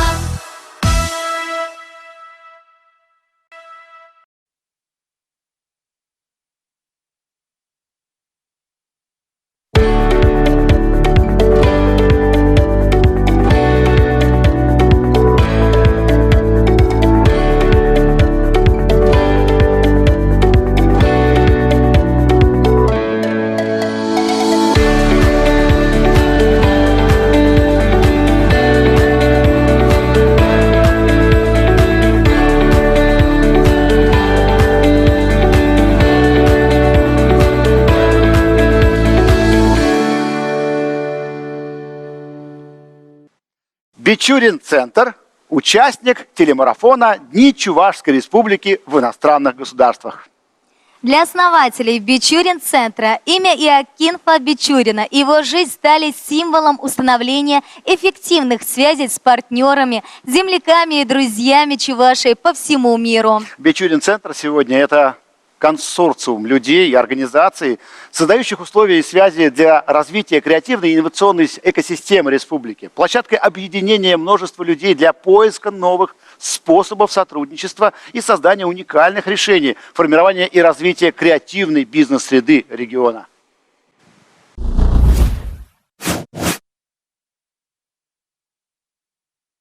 Наталья Алексеевна, добрый день. Радостно, Добрый что день. наша встреча проходит в канун Нового года, очень доброго, светлого праздника. А также проходит она в рамках телемарафона «Дни Чувашской Республики в иностранных государствах». Расскажите о самых ярких событиях, которые проходили с начала нашего года. Вот именно как раз разноплановые мероприятия и создали вот этот пул событий, которые, я думаю, что для каждого, так скажем, жителя республики запомнился тем или иным моментом. Есть, так скажем, горизонты, которые необходимо на самом деле сейчас активизировать, которые очень важны для того, чтобы Чувашия сейчас больше и с новыми импульсами зашла в следующее столетие. 26 ноября 2020 года войдет в историю, потому что республика впервые отметила День чувашской вышивки. Как пришла идея организовать такой праздник, создать его на таком высоком уровне? Ну, идея, она давно витала, так скажем, да, поскольку на самом деле для нас, для именно как народа, да, вышивка имеет очень огромное значение. Причем она настолько, народ, как бы идентичность народа определяется, когда есть язык и когда есть определенные атрибуты, которые отделяют от других народностей. Вот вышивка — это как раз именно та точка приложения, через которую мы выделяемся. Она у нас двухсторонняя, как вы знаете. Очень много у нас в республике вышивают. Я поразилась и такому разнообразию, и такому, знаете, отношению бережному вот к этим традициям, к тому, что от матери передаются к дочери определенные навыки вышивания, определенные узоры. И что самое удивительное, в одном из музеев, тоже, я сейчас уже даже не помню в каком районе, мне очень понравилось о том, что если раньше мужчины уходили на долгое время на военную службу, ну и для того, чтобы понимать, что мужчина должен вернуться, женщина вышивала как бы оберег на рубашке, письмо, которое тоже интересно раскрывалось в процессе вот, ну, так, жизнедеятельности и действий, которые совершал мужчина. То есть вот этот момент какой-то магии, какого-то состояния, что женщина оберегала своего, так скажем, защитника, было на самом деле удивительно. И вот это состояние, наверное, желание передачи, чтобы это больше масштабировалось и стало на самом деле достоянием уже не отдельных людей, не отдельных женщин, которые больше этому внимания уделяют, а стало вот такой, наверное, национальной традицией, национальным таким достоянием. Вот здорово, что вот эта идея уже зафиксирована, так скажем, в виде праздника, и что на самом деле на сегодняшний день уже готовятся проекты по изучению чувашского языка, где будут даваться не только грамматические навыки, да, а где будут уже даваться навыки кулинарного, так скажем, знакомства с нашей традицией. Да. Это будут уроки вышивки обязательно. То есть вот тут, я помню, например, в школе у нас и мальчишки, и девчонки в начальной школе все мы вышивали. И почему бы нам тоже не привить этот навык детям, подрастающему поколению, где они бы уже вышивали не просто там крестиком, да, как мы это делали, а уже понимали определенное письмо вышивки, знали небольшие элементы, познакомились с рунами, то есть познакомились на уроках музыки с национальными песнями, с танцами. То есть уже язык и вышивка — это будет как комплекс такого базисного, наверное, процесса, где бы дети уже внедрялись в культуру и начинали чувствовать свои корни. Потому что если маленького малыша, как бы, так скажем, снабдить уже какими-то элементарными сведениями о той территории, где мы проживаем, это вырастет совершенно другой человек. Перле вместе. Это ведь не просто слово. Ведь так? Это смысл, слоган, который является некой нитью, которая объединяет людей, организации. Какая сверхцель этого слогана, на ваш взгляд? Но вообще изначально, знаете, это вот, немножко я расскажу, наверное, историю создания. На самом деле, когда вот понимание было, что нужно открыть мероприятие, что на самом деле сложная ситуация была с коронавирусом, с тем, что на самом деле немножечко у нас здесь ситуация в республике была достаточно такая непростая. Не знаю даже, какие, наверное, еще прилагательные подойдут. И в этот момент я помню, что вот мы с Олегом Алексеевичем сидели один вечер, я говорю, я понимаю, что нужно сейчас создать что-то такое, знаете, как точку вхождения в информационный новый блок. И вот это состояние, я помню, тогда всю ночь не спала, думала о том, как же все это можно обозначить и так, чтобы это стало тоже каким-то объединяющим фактором. И вот у меня идея пришла, что есть вместе, и есть чувашское слово «перле». И вот это состояние вместе «перле» это для меня стало на тот момент объединением, что Россия является, Чувашия является частью России. Мы все вместе. Здесь объединение идет по времени, прошлое, будущее, настоящее. Здесь объединение идет по национальным, так скажем, вопросам. Да? То есть вот это словосочетание, оно настолько широко открывает степень приложения, причем какой бы области ни коснулось, да, но вместе перле стало на самом деле, знаете, даже где-то сейчас, например, там, когда мы разговариваем и задаем какие-то друг другу новые стандарты, да, новые предложения, и это уже как такой, знаете, как на пасаран, а это так, перле, все. Это тоже такое слово кодовое, которое объединяет и которое понимает, что значит мы земляки, мы вместе, и мы делаем одно интересное дело. Одной из важных задач Союза женщин является возрождение нравственных и духовных ценностей, сохранение национальных традиций народов Чувашской Республики. Радостно, что мероприятие проходит, работа ведется, но давайте попадем в семью. На ваш взгляд, что должно происходить там, чтобы ребенок знал культуру своего края, чтобы он свободно владел своим языком? Вот ваше мнение хочется услышать. Ну, прежде всего, тут единственный, наверное, такой и глобальный ответ – это быть в любви. Если ты находишься в любви, то ты естественным образом транслируешь это везде и повсюду, независимо от того, чем ты занимаешься. Воспитываешь ли ты детей, занимаешься ли ты карьерой. То есть и вот это состояние, оно как раз идет от взрослых. То есть если ты любишь свой край, если ты на самом деле стараешься, ну так скажем, больше, наверное, внимания, больше состояния, наверное, преданности, что ли, какой-то к своим родителям. Потому что если ты научился уважать и ценить то, что у тебя есть родители, которые тебе подарили жизнь, которые на самом деле, сложные периоды проходили у нас в истории, да, и смогли это люди пройти, я считаю, что мы незримо уже находимся в контексте вот такого патриотизма, такой любви к родине. Вы можете вспомнить в вашей семье, какие традиции сохранялись, как ваши родители прививали любовь к чувашской культуре? Да, я не могу сказать, прям, чтобы у нас на тот момент было прям такое отношение к чувашской культуре, знаете, осознанное. Оно было, наверное, на уровне интуиции, на уровне каких-то бытовых моментов. То есть это обязательно было приготовление шурбе и шертана. То есть у нас бабушка это делала обязательно, когда барана осенью забивали, кололи, как их правильно сказать, да. То есть у нас это было обязательно, что мы звали соседей, у нас бабушка звала, накрывался стол, обязательно надо было угостить всех. Песни, то есть очень много песен, я помню, именно когда они садились, это были и грустные песни, и какие-то веселые такие песни. Возможно, не вспомню слова, но мотив, и вот это состояние, что когда они распевались, на самом деле было такое ощущение, что ты вот в какую-то сказку попадаешь, да, отрываешься от действительности, теряются лица, теряются там окружающие, и ты слушаешь, и вот я говорю, вот это погружение, оно на самом деле, у нас есть код вхождения вот в прошлое, и здорово, что мы являемся носителями этого кода. Новый год, то есть это обязательно было подарки, Дед Мороз, мандарины, наверное, как обычно, да.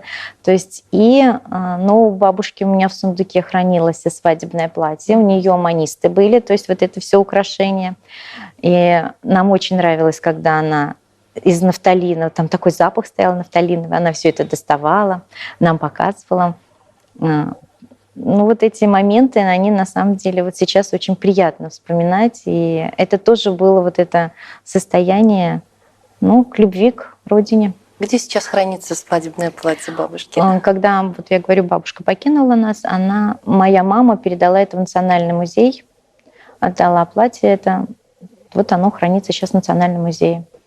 И ваше пожелание всему чувашскому народу, нашим соседям, нашим друзьям, всему миру. У нас появляется все больше людей, готовы взять ответственность не только за свою жизнь, но и за жизнь окружающих. Это работодатели, это на самом деле творческие личности, которые заводят новые проекты и тем самым тоже популяризируют нашу, так скажем, Чувашию. То есть возможностей колоссальных. Сейчас нужно состояние уверенности, значимости собственной.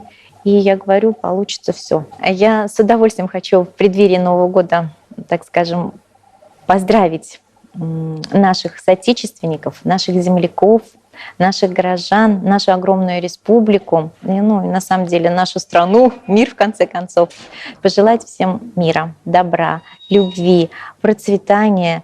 И самое главное, чтобы вот это состояние любви к себе, к своей родине вы могли пронести дальше. Потому что если, все про это знают, да, что если вы любите себя, вы можете полюбить гораздо больше, нежели пребывать в состоянии и не бояться коронавируса, перестать, как говорится, склонять перед ним голову, идти вперед с песней, с состоянием радости, любви, процветания. В общем, всего-всего хорошего.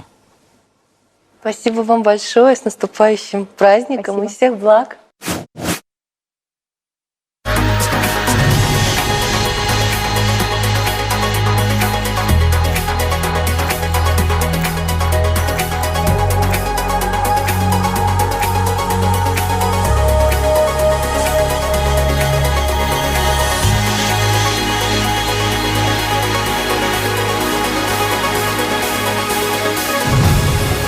В этом году наша республика отмечает 100-летие. Это очень знаменательная дата, очень красивая. Республика наша красна своими людьми, и особенно женщинами. Женщины Чувашии очень трудолюбивы, и женщины-предприниматели в Чувашии гордятся тем, что они работают в нашей республике. Они очень стараются, чтобы наша республика процветала.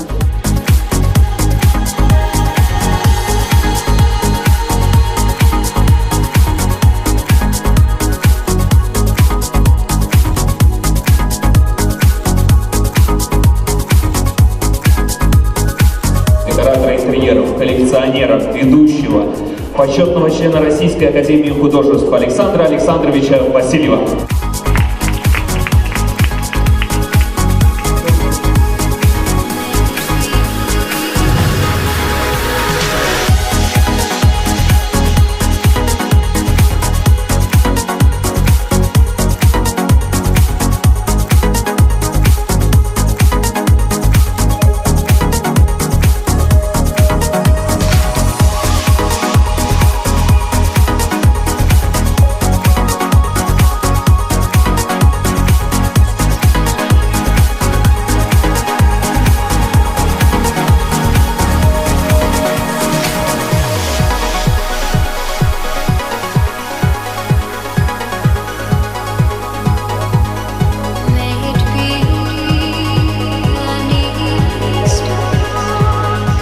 Я желаю вам всем любить и гордиться своей страной, не стесняться этого слова и объяснять людям, чем замечательна ваша страна. Чувствуйте каждый из вас за границей, что вы посол или консул вашей страны, вашего региона.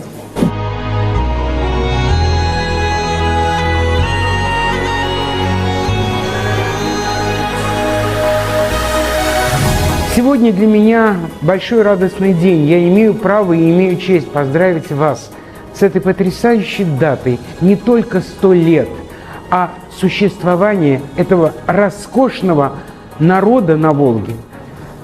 Могу нам всем пожелать, не забывайте свою нацию, гордитесь ею. Гордитесь, что ваши корни на этой великой российской реке на Волге. Не забывайте свой язык и несите свою культуру, культуру своего народа, чувашского народа.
какая была наша республика 100 лет назад и какой она стала сейчас.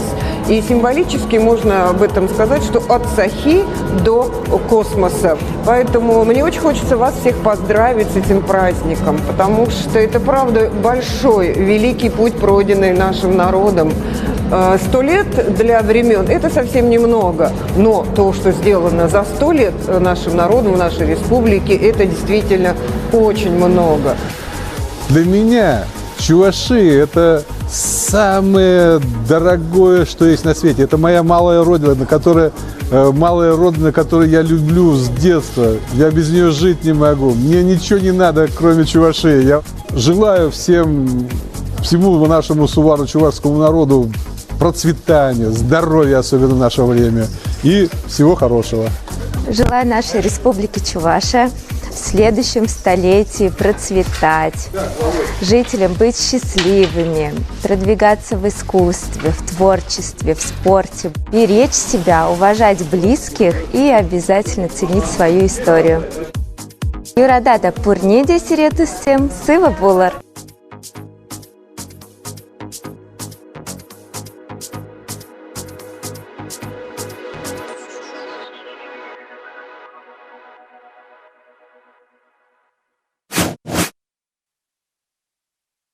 Всем привет, меня зовут Карандаш.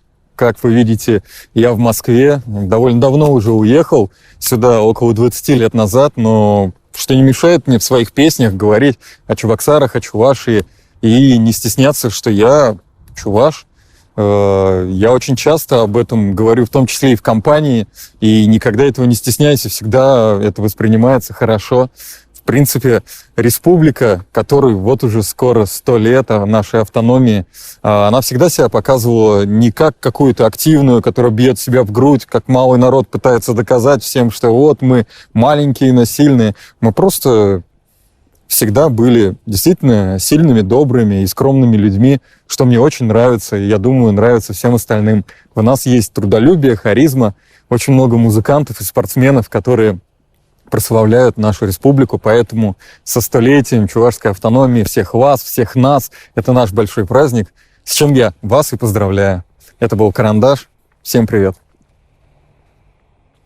Знаю все о жизни, но могу ее простить. За рулем машины, где багажник впереди. Вечер уже был, а утром... Помнишь, мы рум добавляли в этот голос?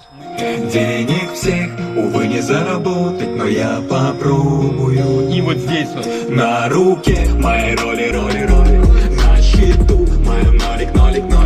Быть со мной, значит доля. Это всем, кто знает мою историю. Стать номером один, мечтать и любить. Стать номером один, мечтать и любить. Эй, не подглядывай. Просыпаясь утром, вечер уже мной забыл. Выйди давай.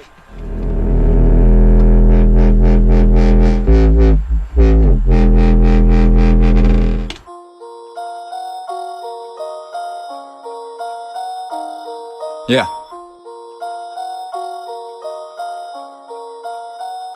Старых дней давно уже нет, есть только новые. Денег всех, увы, не заработать, но я попробую. На руке мои роли.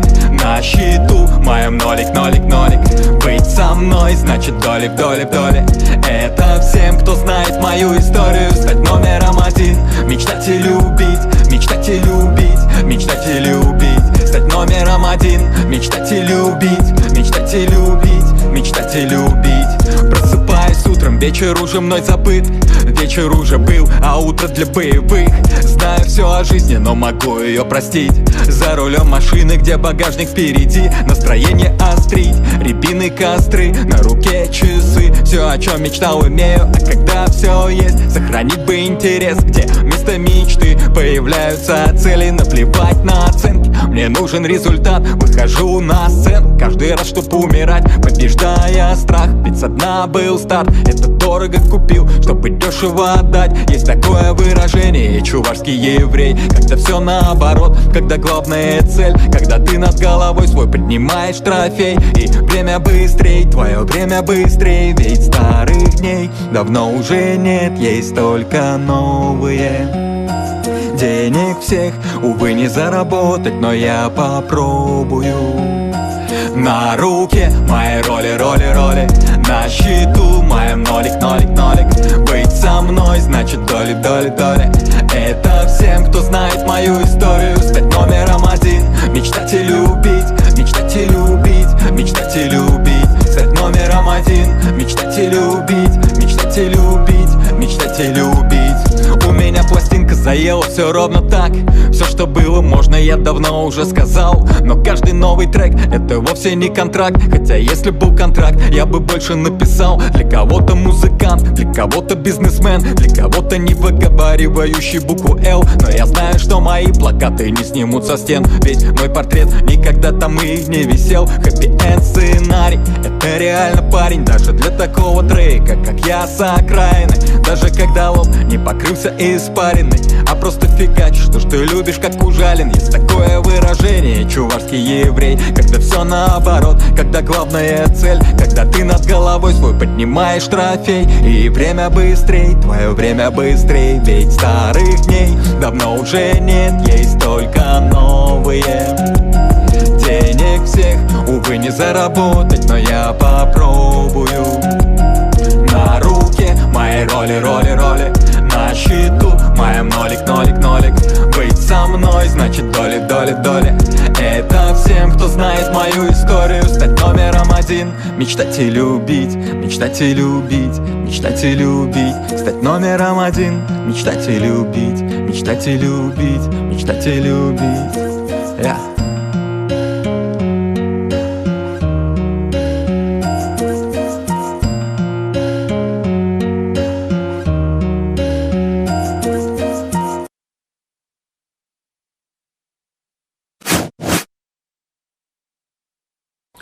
Пламенный привет из Санкт-Петербурга. Меня зовут Дарья Колядова. Я Борь Мельник. Кирилл Захаров. Мы хотим поздравить родную Чувашию со столетием автономии, пожелать процветания. Сейчас мы пытаемся записать видео на наш трек «Нарспи», который мы хотим подарить вам.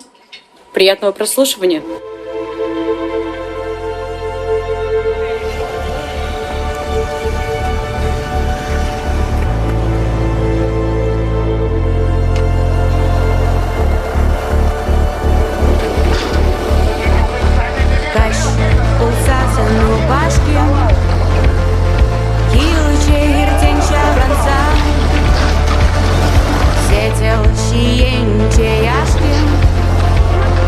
Lara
Руна «Движение. Эволюция» заботится о вечном движении и эволюции жизни. Да, современная жизнь диктует нам уже другие темпы и ритмы. Стремительно меняются технологии, стремительно молодеют ученые и изобретатели, стремительно наступает будущее, о котором еще вчера только мечтали. Искусственный интеллект, виртуальная реальность, цифровые технологии, сверхскоростной интернет. Мир меняется каждый день, открывая и изобретая новое и новое. Никакая новая оригинальная идея невозможна без воображения и без фантазии, которые и двигают как раз-таки научно-технический прогресс. Наш уникальный онлайн-марафон «Дни Чувашской Республики в иностранных государствах» продолжается. И у нас в гостях председатель правления Ассоциации IT-кластер Чувашской Республики, а также депутат Чебоксарского городского собрания депутатов Владимир Лидерман. Владимир, здравствуйте. Здравствуйте. Вот у нас сегодня у всех есть уникальная возможность немного рассказать о деятельности своей в республике. И вот хотелось бы услышать как раз-таки от вас. Как сказал Аристотель, город – это единство непохожих. И в нашей чувашской земле проживает достаточное количество абсолютно непохожих, талантливых людей, которые работают вместе на благо нашей чувашской земли. И мне кажется, именно это имел в виду наш глава, когда выдвигал свой предвыборный девиз «Перле». «Перле» – это единство непохожих. Мы в ассоциации IT-кластер также занимаемся продвижением IT-продуктов по всей территории России. Нашими продуктами пользуются до половины всех финансовых органов власти, 25% электроэнергетических компаний. И, соответственно, я считаю, что в ближайшем будущем мы имеем право стать IT-мекой, как в свое время мы были интернет-столицей Поволжья. Вот так. Ну, то есть, в принципе, действительно здесь можно устроить силиконовую долину наподобие американской? Вы знаете, наша земля очень богата талантливыми детьми, талантливыми людьми. И, соответственно, я считаю, что мы должны дать этим людям возможность заработать именно здесь и, соответственно, получить достойное образование в наших чувашских вуз. Именно на этом фокусируется наша ассоциация, и я верю, что в самое ближайшее время мы сможем удержать тот отток молодежи, который происходит из нашей республики, и сделать так, чтобы наш регион стал по праву называться цифровым регионом. Дать им возможность такую. Да. Владимир, можете поздравить всех соотечественников с наступающим Новым годом? Пользуясь случаем, я хочу передать привет всем жителям нашей республики, всем чувашам за ее пределами, за рубежом. И пожелать прежде всего вам здоровья и благополучия. И чтобы следующий год был несравненно лучше, чем год уходящий. Спасибо. Спасибо большое, Владимир. Ну а мы продолжаем наш эфир. Радость успехов Чувашской Республики вдохновляет чувашей по всей России.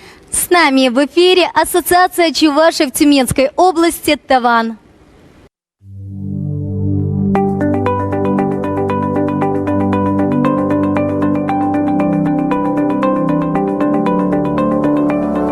Привет, Чувашия! На связи Чуваши Тюменской области. Всем привет! Мы объединены в ассоциацию Чувашей Таван. Нас более 25 тысяч человек. В 12 районах области созданы фольклорные ансамбли и детские танцевальные группы. Мы проводим десятки мероприятий в год, в том числе областные, совместно с другими культурными автономиями. Друзья, поздравляем вас со столетним юбилеем Чувашии, наступающим Новым годом и Рождеством. И где бы мы ни жили, чуваши, мы сохранили свою культуру и традиции, характер свой и нрав. 100 тысяч песен, 100 тысяч вышивок узоров и свой язык. Желаем вам здоровья сибирского, процветания и достатка. Хакларанда хакла таванзен, Сирия Тюмень хулынчи, Чуваш ассоциация таванинчень, Педим шеберди чуваш сентень, Херюлеренде херюле салам ежен майдатпар, Чуваш ассоциация не була, Педим Тюмень дорогенче чуваш сем, Перберинбе пуштаранатпар, Чуваш юризене юрлатпар, Ташлатпар, Хамырдан юлаган орова варендетпар. Сире шавынбада, Шыршул республика тулдарная тебе, Тада шендерюжюле куне щитпельбилик шул тулдарная тебе, Ситсе быраган шенжул я тебе, Раштаф я тебе, Петем чун черерень, Ошын саламлатпар, Ырлах, сывлах, телей оношу сунатпар, Пурна шрапызык щиденезем тузабыма, Щемиере таду, Тада телей сунаппар. Навон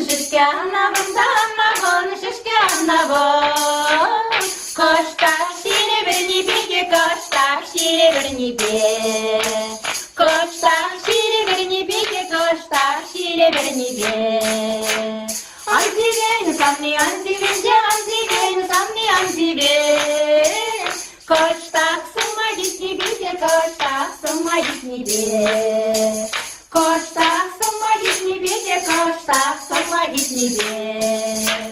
Шурджоланда журджасы, шурджоланда журджасы. Заводи тумазе баната, заводи тумазе бана. Заводи тумазе баната, заводи тумазе бана. Манрана сам не зивензенде, манрана сам не зивензе.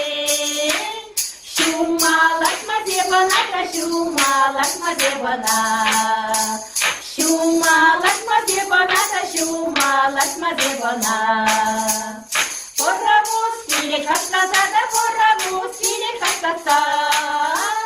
Чугун шула шудаца, да чугун шула шудаца. Чугун шула шудаца, да чугун шула шудаца. Пили сам низем кились путь, пили сам низем кились путь. Хутку бы с не выляца, да хутку бы с не выляца. Хутку бы с не выляца, да хутку бы с не выляца.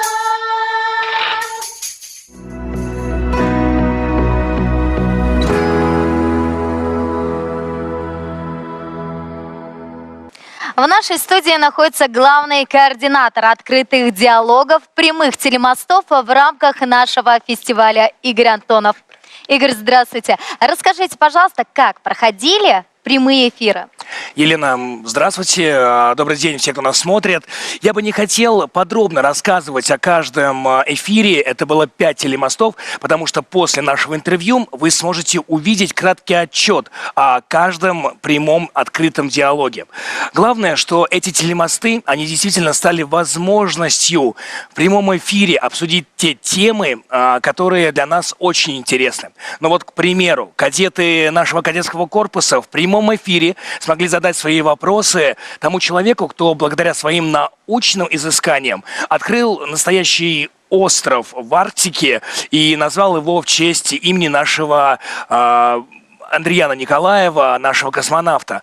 Также благодаря телемосту с музеем тракторного завода и музеем белорусского тракторного завода было заключено соглашение о том, что наша пилотажная группа в следующем году, наши девчонки, будут показывать свое мастерство на их тракторах, а их пилотажная группа будет участвовать у нас.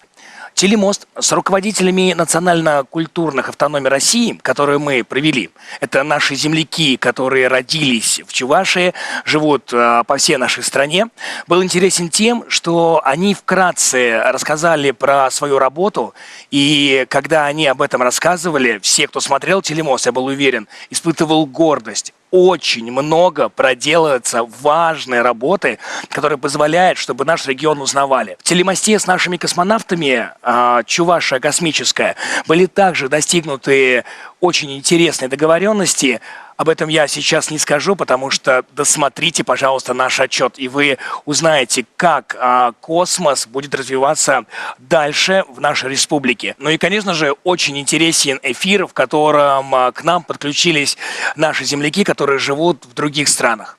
И что очень интересно, они затронули важную тему. Они хотят протянуть руку помощи тем, кто выходит из нашей республики и сейчас находится в их странах и знает, как это сделать. Один из самых конструктивных диалогов вот как раз состоялся благодаря живому диалогу и нашему телемосту. Об этом вы сейчас все, друзья, увидите. Спасибо вам огромное, Игорь. Вам большое спасибо, Елена.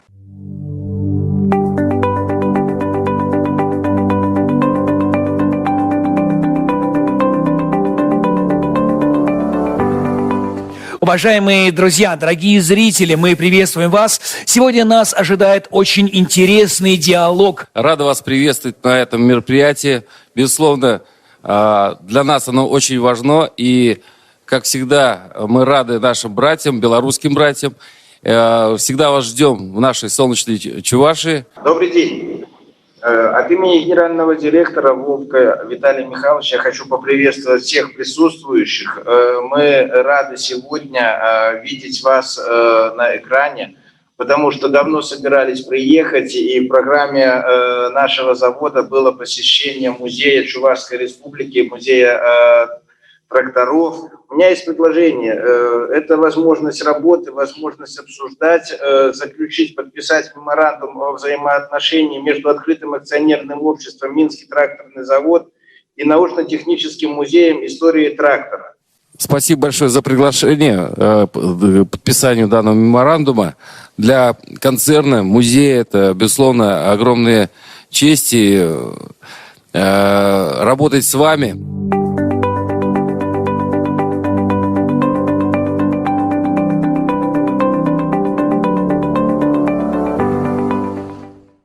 Хизепледе юра на ендешсем, таванзем, пурнеде ырыгун сунашын. И бир сиринбе баян историлле керзе юлаган паллы кунра калажуир теретпер. Ырыгон булдар таванзем, юлдашсем, пирняя кридуссем, пейде хавас панхи, вот чваш культуры гунезине уявланымай, шак тюре эфирда пулма, сиринбе парле калашма, сиринбе парле сюце явма. Мы рады вас приветствовать. Город Санкт-Петербург. Гаврилов Валериан Анатольевич, председатель Чувашской национально-культурной автономии Ленинградской области. Мы рады вас видеть. Да, помашите нам, пожалуйста. Конечно же, вместе с нами на связи Крым, Севастополь. Андрей Васильевич Яковлев, полномочный представитель Чувашского национального конгресса в Крыму и в Севастополе. Город Мурманск на связи. Член Совета Чувашской национальной культурной автономии Мурманской области, Чувашский край, Осипов Валерий Петрович. Свердловская область, а именно Ергунова Ольга Титовна, председатель Свердловской региональной общественной организации Чувашский культурный центр Свердловской области. Также к нам сегодня присоединились председатель региональной Чувашской национальной автономии Ульяновской области, уважаемый Мустаев Олег Николаевич, мы рады вас приветствовать. Шакин Валерий Васильевич, вице-президент Федеральной национальной культурной автономии Чувашии России, город Москва. Вот такие у нас сегодня участники. Именно эти земляки вместе с нами сегодня проведут наш интересный телемарафон. Ну и, конечно же, друзья, мы сегодня будем обсуждать очень важные темы.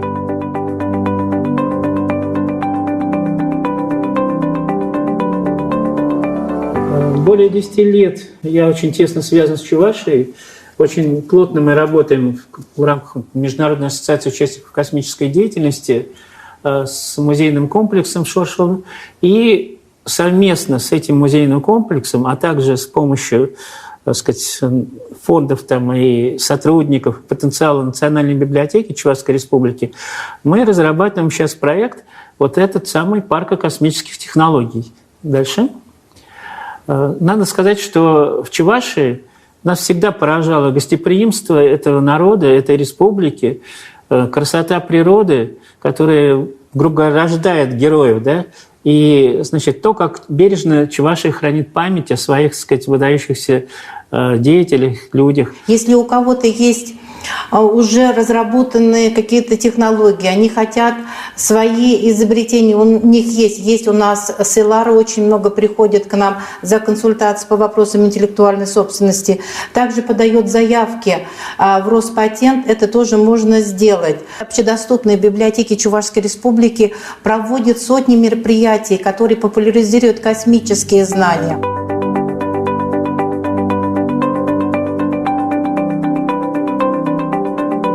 Конечно, самое главное, с чего бы я хотел начать, это про остров, который открыли ребята проектной группы, участвовавшие в октябре 2019 года в рамках Всемирной недели космоса в изучении арктических островов. В этой проектной группе были ребята из школы города Шоршилы, той самой школы, в которой учился летчик-космонавт номер 3, дважды герой Советского Союза Николаев Андриан Григорьевич. 2021 год в Чувашской Республике объявлен годом трудового подвига строителей Сурского и Казанского укрепительных рубежей. Я думаю, что благодаря спутниковым снимкам и картина, как вообще выглядели и как по карте, по каким координатам найти эти укрепительные рубежи, будет детям интересно. И у нас объявлено много конкурсов по данной теме. И я думаю, что проекты ваши имели бы значение не только просто для каждого ребенка в отдельности, но и для республики в целом.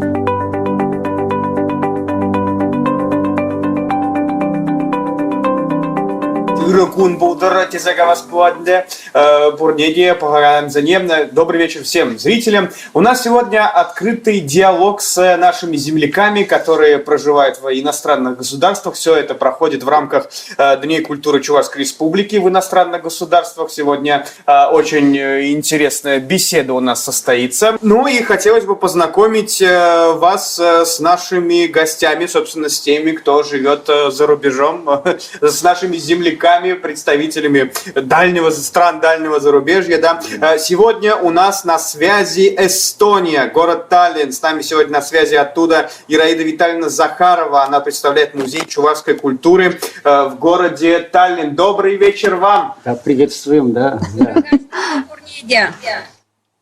Господа, первый год. Сейчас, что нажу я тебе за амват парзыре? Здоровья всем жителям Чувашии. И не только Чувашии, а всей России. Хочу, чтобы было процветание в нашей стране, удачи, успеха. Будем держаться. С наступающим Новым годом! Ну а далее в нашем эфире появится заместитель директора парка «Амазония» Руслан Аксаков. Этот парк пользуется заслуженной популярностью среди юных чебоксарцев. «Амазония» – это этнокомплекс для семейного отдыха в центре Чебоксар. Здесь каждый найдет развлечение по душе. В парке можно прокатиться на современных аттракционах, прогуляться по аллее скульптур, узнать о древних чувашских амазонках, а на озере Счастья можно покормить уток и отдохнуть от городской суеты.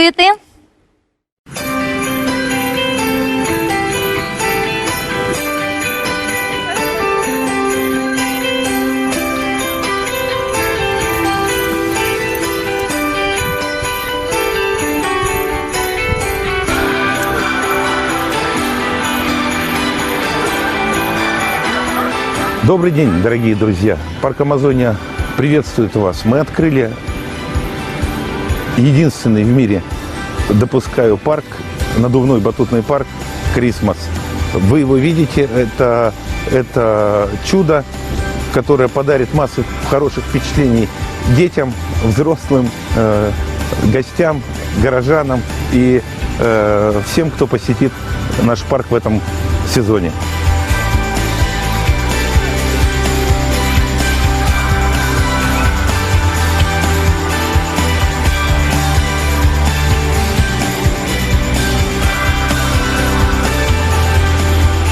Парк приготовил вам массу развлечений. Это зимний картинг, хаски, кони. К нам пришел верблюд, построен батутный парк, работает бугельный подъемник, работает кросс-тюбинг, подарит незабываемое впервые, наверное, в Чебоксарах впечатление аттракцион «Родео». Это рождественский олень, на котором вы способны прокатиться в следующий год. Приходите к нам, мы вас ждем, очень рады будем вас видеть. С Новым годом вас, с наступающим!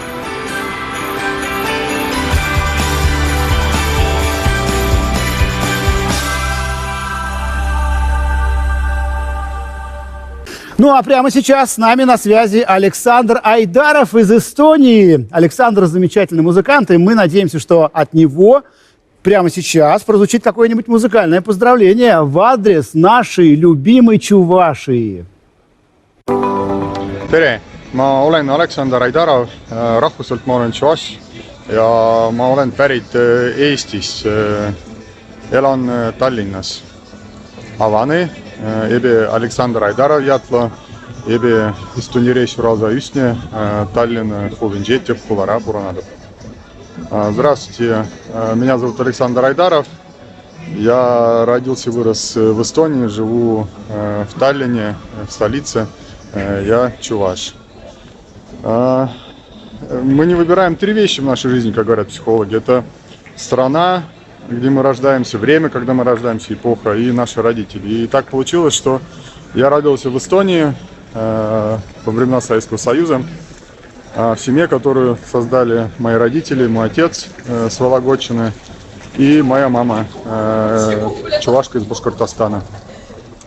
Вот. И я в последнее время, последние лет 5-6 активно занимаюсь инди-фольк-группой «Тарай».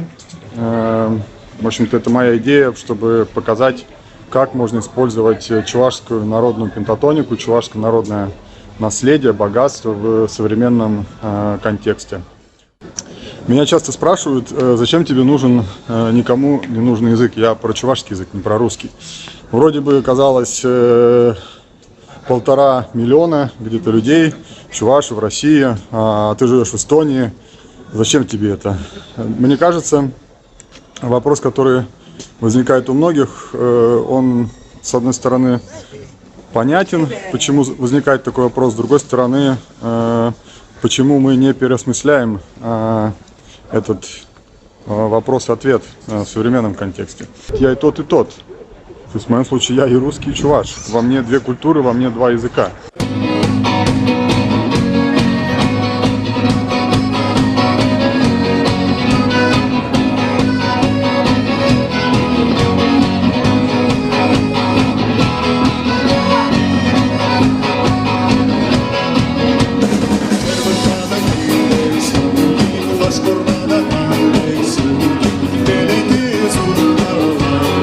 Armalı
de la France, Maine de Люксембург.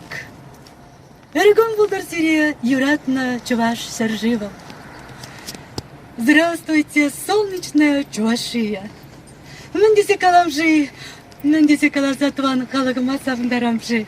Малдан Сирепур зарада Ирлах, Сылах Сунадов. Тван Халакшан, Тван Серживжан, Юре Эшем, Твагансем Уминже, Эбе Пуштаядов.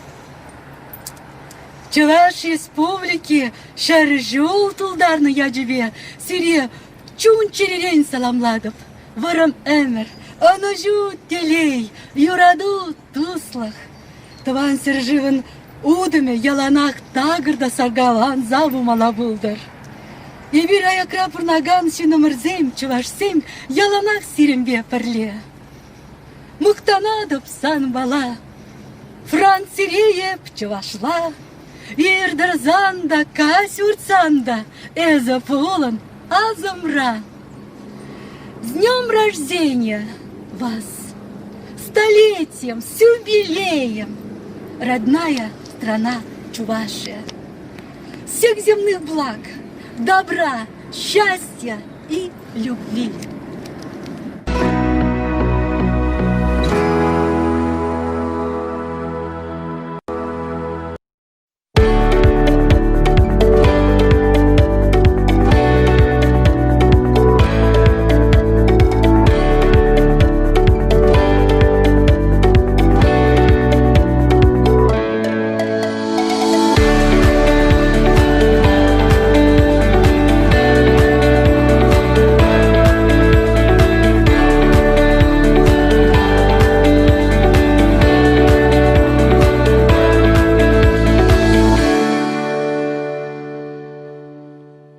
Руна – память о прошлом, дума о будущем. Хранит преемственность поколений.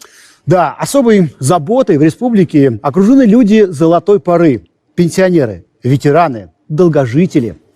Люди пожилого возраста являются активными участниками самодеятельных творческих коллективов, клубов по интересам, любительских объединений. С массовым участием лиц старшего поколения проводятся в республике этапы Всероссийской массовой лыжной гонки «Лыжня России», Всероссийского дня бега «Кросс наций», республиканские соревнования по зимнему плаванию на открытой воде и различные легкоатлетические эстафеты. Да, сколько всего и не перечесть. Программа активного долголетия позволяет людям старшего поколения бесплатно заниматься физкультурно-оздоровительными программами, массовыми видами спорта, творческими активностями и даже компьютерной грамотностью. Наши пенсионеры и ветераны всегда окружены любовью и заботой волонтеров, социальных работников и подрастающего поколения, которое с удовольствием перенимает их опыт и знания. И главное, помогает им.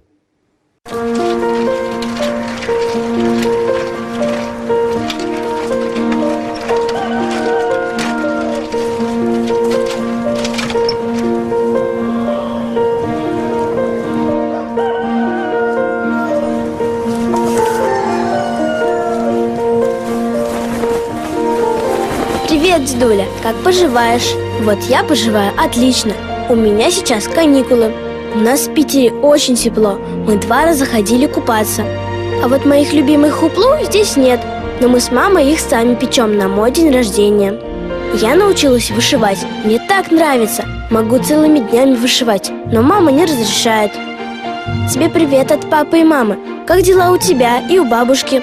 Какая у вас погода? Кужак уже родила котят? Очень хочу к вам в деревню. До встречи. С приветом, твоя внучка Даша. Постскриптум. Отправляю тебе вышитый узор. Я такой всем нашим родственникам сделала. Нравится? Постскриптум. Мама говорит, что мы приедем к тебе в гости, как обычно, на 24 июня, в День Республики.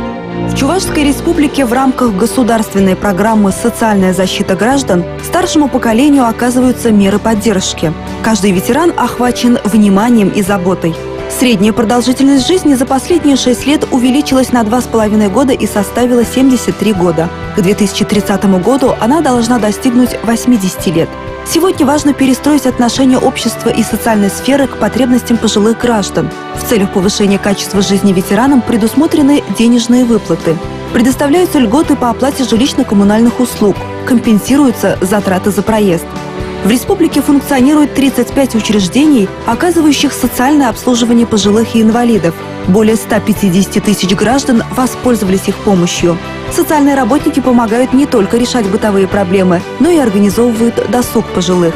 Проекты направлены на преодоление социальной изолированности пожилых людей, на содействие культурному, познавательному и духовному развитию пенсионеров, продление активного долголетия.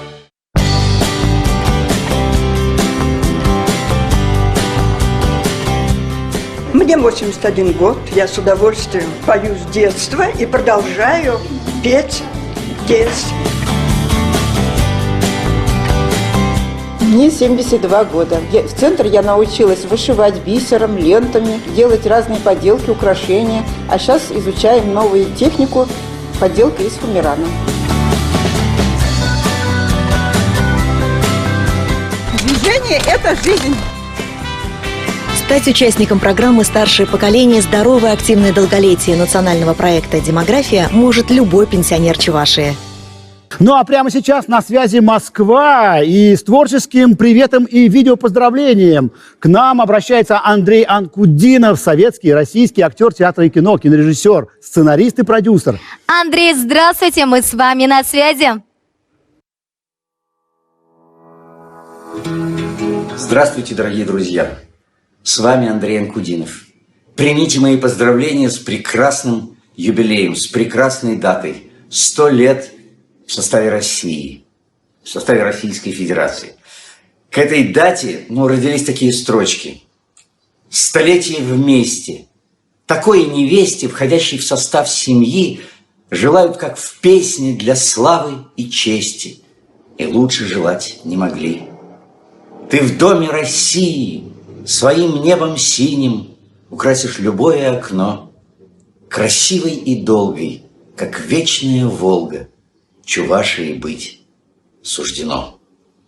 Эти строчки родились от души.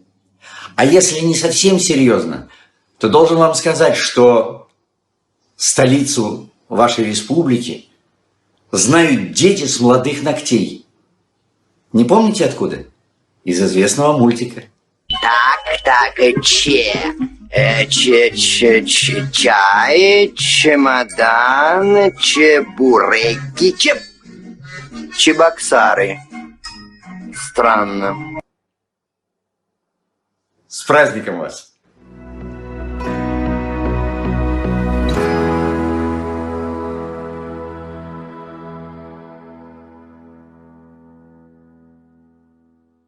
Нашей любимой Чувашии шлет свои поздравления Челябинская городская Чувашская национально-культурная автономная молодежная организация «Креативная команда Кадерне».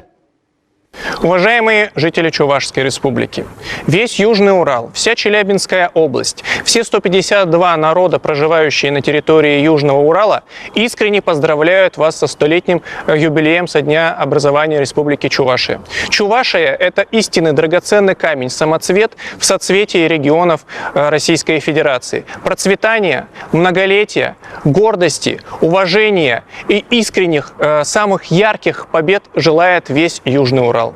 Хаклы сире пирдень, пурнеде херюлле, салам!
Ответный привет Челябинску шлет чувашский фольклорно-эстрадный коллектив «Щавал».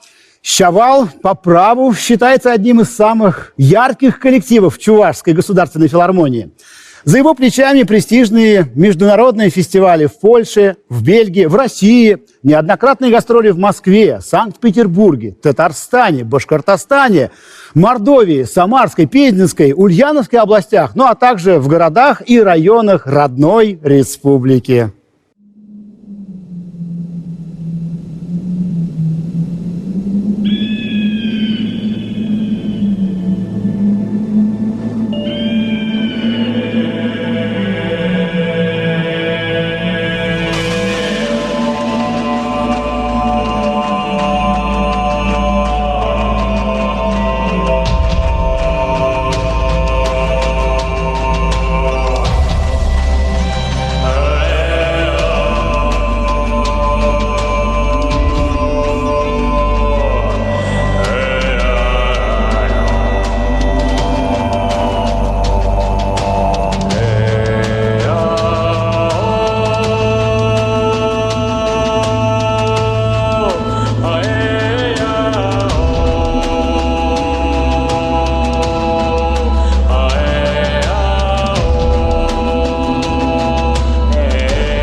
Шивезем воскаще дождя, хумезем параща должинче, кимезем чернаще вора.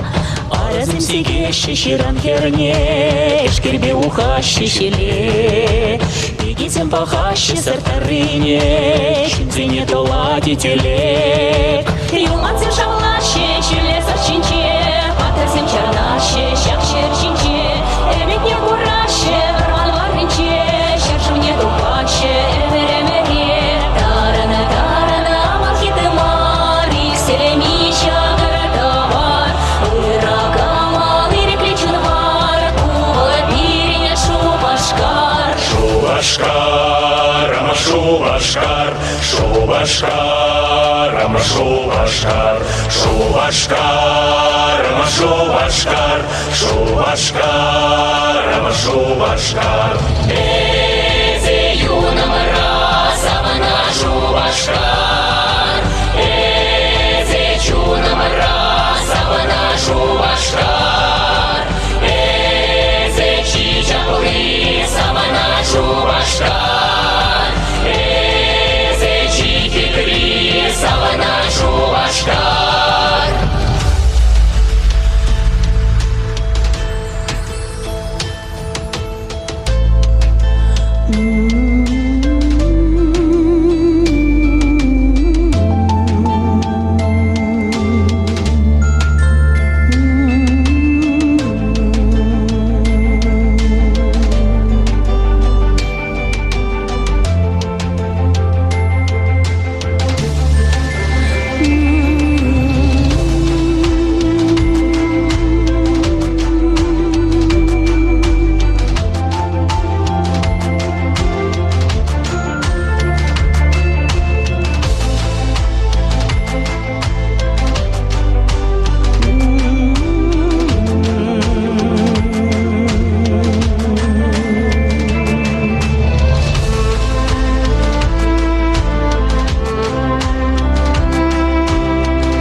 Чубащики жильдецы, щаплала бурнаще перле.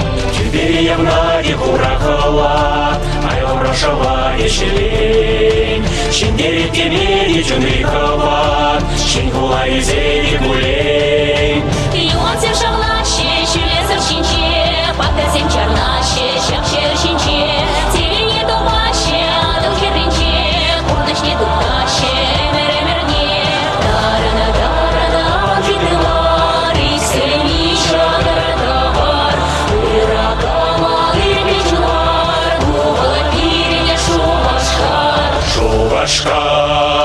Шубашкар, Шубашкар, Шубашкар, Шубашкар, Шубашкар, Шубашкар, Шубашкар.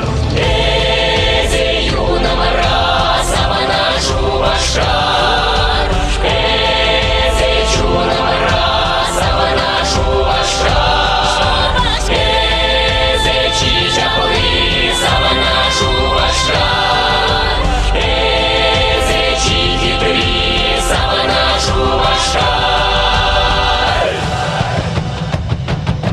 Hey! Hey! Hey! Hey!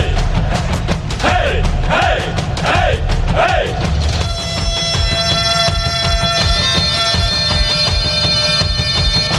Hey!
Шубашкар. Ой, ой, ой, ой, ой, ой, ой, Чилебале Шубашкар. Савана Шубашкаром. Шубашкар. Азла Шубашкар.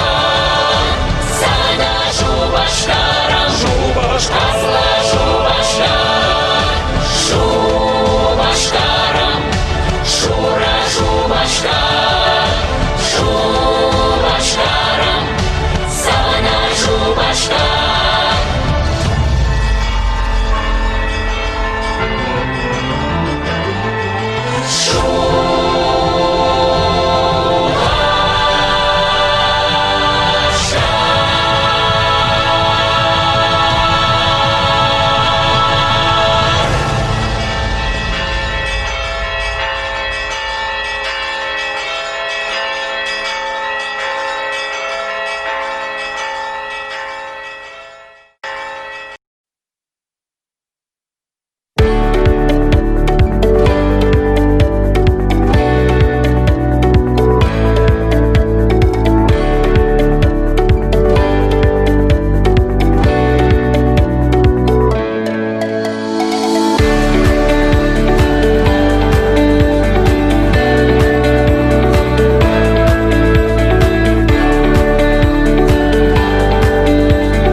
Руна – забота о ближнем, верит в добро и милосердие. Милосердие, добро, любовь – это то, что дает людям нравственный стержень, позволяющий преодолевать любые невзгоды и переживать самые нелегкие времена.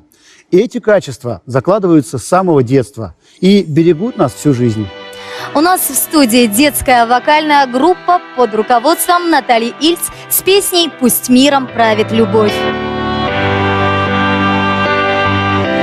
Мир придуман так, что ничего нельзя в нем изменить. Чтоб над нами каждый день вставало солнце и садилось. И Господь всем людям на планете завещал любить. Сотни лет прошло, но в мире ничего не изменилось. Пусть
Пусть миром правит любовь. Какие точные слова. Именно любовь создает новые семьи. Именно любовь согревает нас в дни разлуки. Именно любовь творит настоящие чудеса, когда чужие дети становятся родными, а дети-сироты обретают новые любящие семьи и родителей. И прямо сейчас Елена, моя соведущая, отправится на красный диван, потому что у нас в гостях представитель благотворительного фонда поддержки детей-сирот «Надежда» Тахир Мирджапаров. Он также руководитель Ассоциации приемных семей Чувашской Республики. У нас в гостях директор и учредитель благотворительного фонда «Надежда» Мирджапаров Тахир. Тахир, здравствуйте. Добрый день, здравствуйте. Тахир, мы знаем, что вы делаете действительно очень большое благородное дело. Расскажите, пожалуйста, про работу в вашей организации. Фонду уже в этом году исполнилось 11 лет, и начало создания фонда, истории создания фонда легло в национальную стратегию действий в интересах детей 2012-2017 года. То есть по всей России шла большая реформация в детских домах, десоциализация детей-сирот. И мы создали ассоциацию приемных семей Чувашской Республики. И долгие годы республика была в лидерах по устройству детей-сирот в семьи. В настоящий момент у нас практически не осталось детей в детских домах. Это очень, на самом деле, очень хорошая новость. Расскажите, пожалуйста, в связи с чем вы решили создать такой фонд? Я не могу вменить это нам в какую-то нашу исключительно роль, что это мы сделали, да, наш фонд. Но мы вместе со многими гражданами, которые хотели помочь, волонтерские движения, Министерство образования Чувашской Республики, мы сделали эту большую работу за несколько лет, когда в настоящее время около 2500 семей в Чувашии, они приняли детей в свои семьи. Скажите, пожалуйста, что вы чувствуете, когда видите, что ребенок обретает семью? Конечно, это всегда радостно. Но дело в том, что на этом не заканчивается работа. Когда ребенок попадает в семью, необходимо действительно и эту семью начинать сопровождать. Вы сопровождаете, да? Конечно, не только мы, это много организаций, которые государственных, бюджетных организаций, общественных организаций. Мы работаем все сообща. Вот наш такой лозунг или как слоган «Перле вместе», он очень актуален сейчас. И все-таки какие дальнейшие планы ставите перед организацией? В настоящий момент мы понимаем, что культура и образование – это ключевые такие для нас точки, которые действительно меняют этот мир, трансформируют этот мир. И мы сейчас ставим своей задачей немного изменить нашу роль, да, не заниматься только исключительно той уставной деятельностью, это вот исключительно дети, но и также пойти в другие сферы социальные, другие как отрасли социальные. Тахир, вы сами тоже многодетный папа. Расскажите. Я говорю, да, у меня 7 детей. 7 детей? Одна жена. И так случилось, что действительно мы не планировали такой семьи большой. И на самом деле это не сказать, что это какой-то подвиг с нашей стороны, потому что, по большому счету, мы к этому пришли очень органично. И сейчас мы не представляем, что можно жить как-то иначе. Это на самом деле здорово. Что бы вам хотелось пожелать нашим телезрителям? Я поздравляю республику, всех наших земляков, друзей республики со столетием. Да. Желаю, чтобы новое столетие, оно действительно принесло нам процветание, потому что мы 100 лет готовились. Мы 100 лет подготовки для того, чтобы войти во что-то по-настоящему большое. Я думаю, что это складывается сейчас уже. Тахир, огромное вам спасибо за то доброе дело, которое вы делаете. Успехов вам и процветания. Спасибо вам. Спасибо. И вновь с нами на связи чувашские диаспоры. Мы приветствуем город Нефтеюганск, местную общественную организацию «Центр развития культуры и национальных традиций Чувашей «Родник».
А прямо сейчас с нами на связи земляки из Сургута, Ханты-Мансийский округ, Югра с нами, специально для нашего марафона. Их дети подготовили песенку «Ладошки в небе».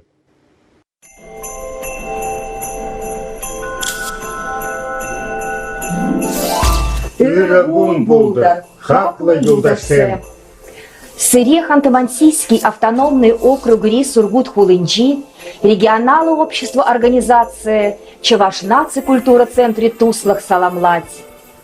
Вумбилик Шул Гытла, Чаваш наци культуры центра Туслах, Ханты-Мансийский автономный округ, территория Индия, Чаваш культурине Адаламда, Пызык Щеднизем Тума Булыжать. Педим округра, Пуранаган Чаваш Халахинджень, Сыре Чаваш автономии области Щерщул Тулдарны Яджибе Чундан Саламлатпар. Шак Саванышты Гун, Чаваш Республикинде Пурнаган Дене Кнамар, Педем Дендере Чаваш Халахне Перлеште Жедарай. Щенищул Щедес Яджибе, Сыре Тада, Сырен Щи Вахтаванзене, Педем Чундан Малаладаланма, Пызык Щиденюсем Тома, Щиреп Сывлак, Иксельви Телей Сунатпар. Чаваш Халах Савазе, Педер Хулангай, Калана, Эбер Пунна, Пур, Пулатпар. Привет, Чувашия! Сургут на связи!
Тема «Детство, юность». Заботиться о подрастающем поколении. Да, наверное, никто не будет спорить, что детство – это самая золотая пора. Сказочное волшебное время, полное открытий, невероятных приключений и бесконечной веры в чудеса.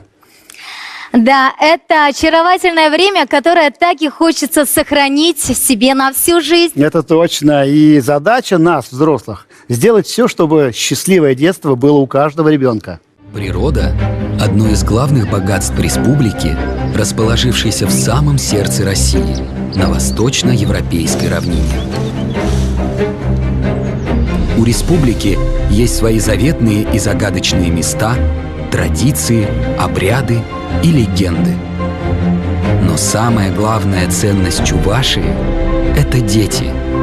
Именно они – герои нашего фильма.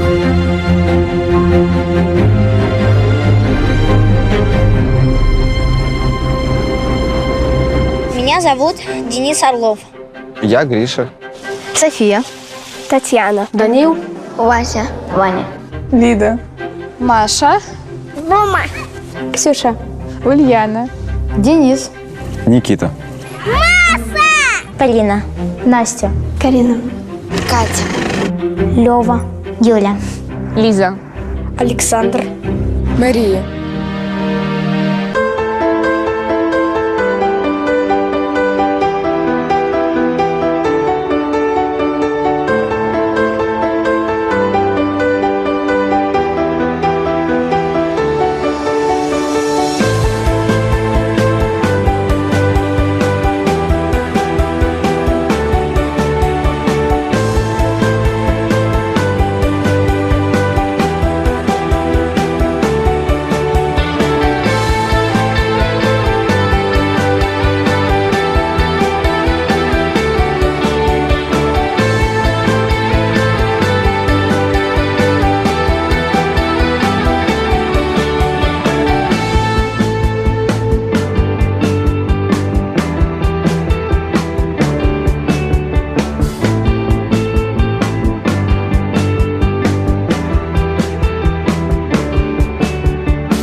Мечта такая, сделать свой питомник. Разные растения будут в нем. И еще буду немного животных выводить. Я отношусь к растениям как к живым, и поэтому буду их размножать. Я хочу создать свое будущее с искусством. Я хочу стать певицей и распространять песни про нашу славную Чувашию. Я припев вспомнила. Чеджик лень, юрат на чувашень. И все, забыла. Я хочу быть как раз либо играть на музыкальных инструментах, либо быть дизайнером. Я хочу быть швеей. Буду шить одежду чувашскую, еще что-нибудь. Я хочу стать либо дизайнером, либо журналистом. Журналистом. Журналистом. Я хочу быть музыкальным журналистом. Буду проводить анализ каких-либо композиций, то есть рецензии на альбомы, рецензии на концерты.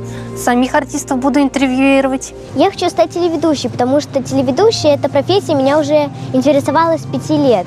Первая моя съемка была в 5 лет На канале 21+, стань мини-ведущим.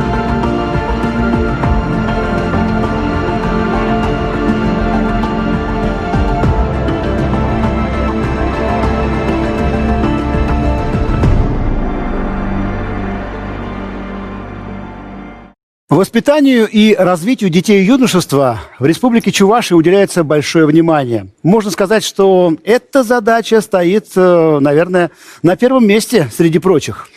Научно-технические фестивали, детские научные кванториумы, фестивали творчества, этнослеты, театральные и научные олимпиады, городские конкурсы одаренных детей. Всех акций, ежегодно проводящихся в Чебоксарах и Чувашии, просто не перечесть. Каждый ребенок найдет себе занятие по душе и может проявить себя. Большое внимание уделяется в том числе и сохранению народных традиций, ремесел, чувашского языка. Скоро будет запущен проект по созданию мультфильмов на чувашском языке. Театром кукол создан целый цикл постановок по чувашским сказкам. А в этнокомплексе там живет даже чувашский Дед Мороз Хельмучи, к которому каждый ребенок может приехать в гости и загадать желание.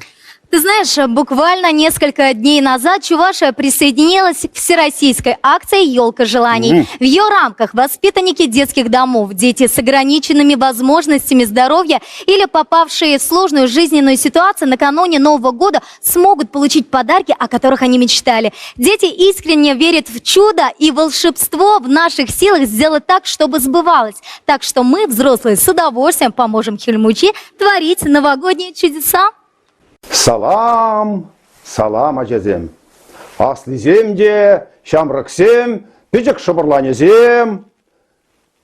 Доброго здоровья всем.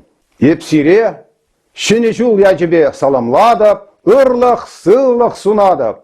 Я вас всех поздравляю с наступающим Новым годом. Желаю здоровья, счастья и Новый год провести весело и радостно. А чтобы Новый год провести весело и радостно, надо песни петь, плясать. И вот я вам хочу сегодня показать древние чувашские музыкальные инструменты.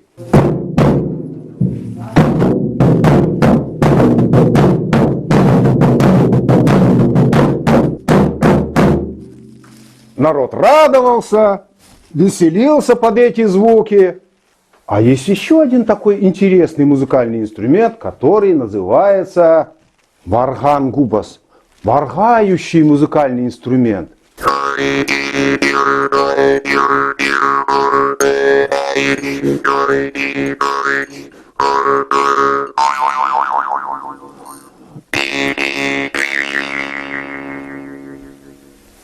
Еще один древний чувашский музыкальный инструмент, который называется сарнай. Его даже называют рожок. И вот послушаем, как звучит сарнай.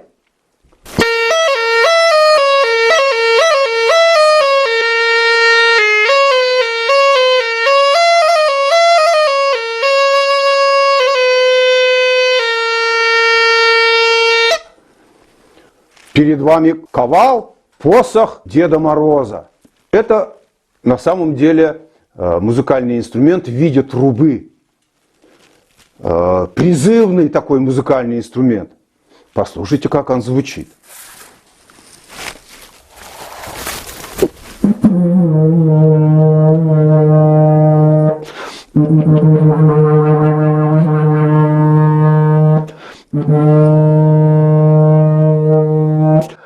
Родные мои, те, кто живут за пределами Чувашии, приезжайте к нам в этнокомплекс Ясно.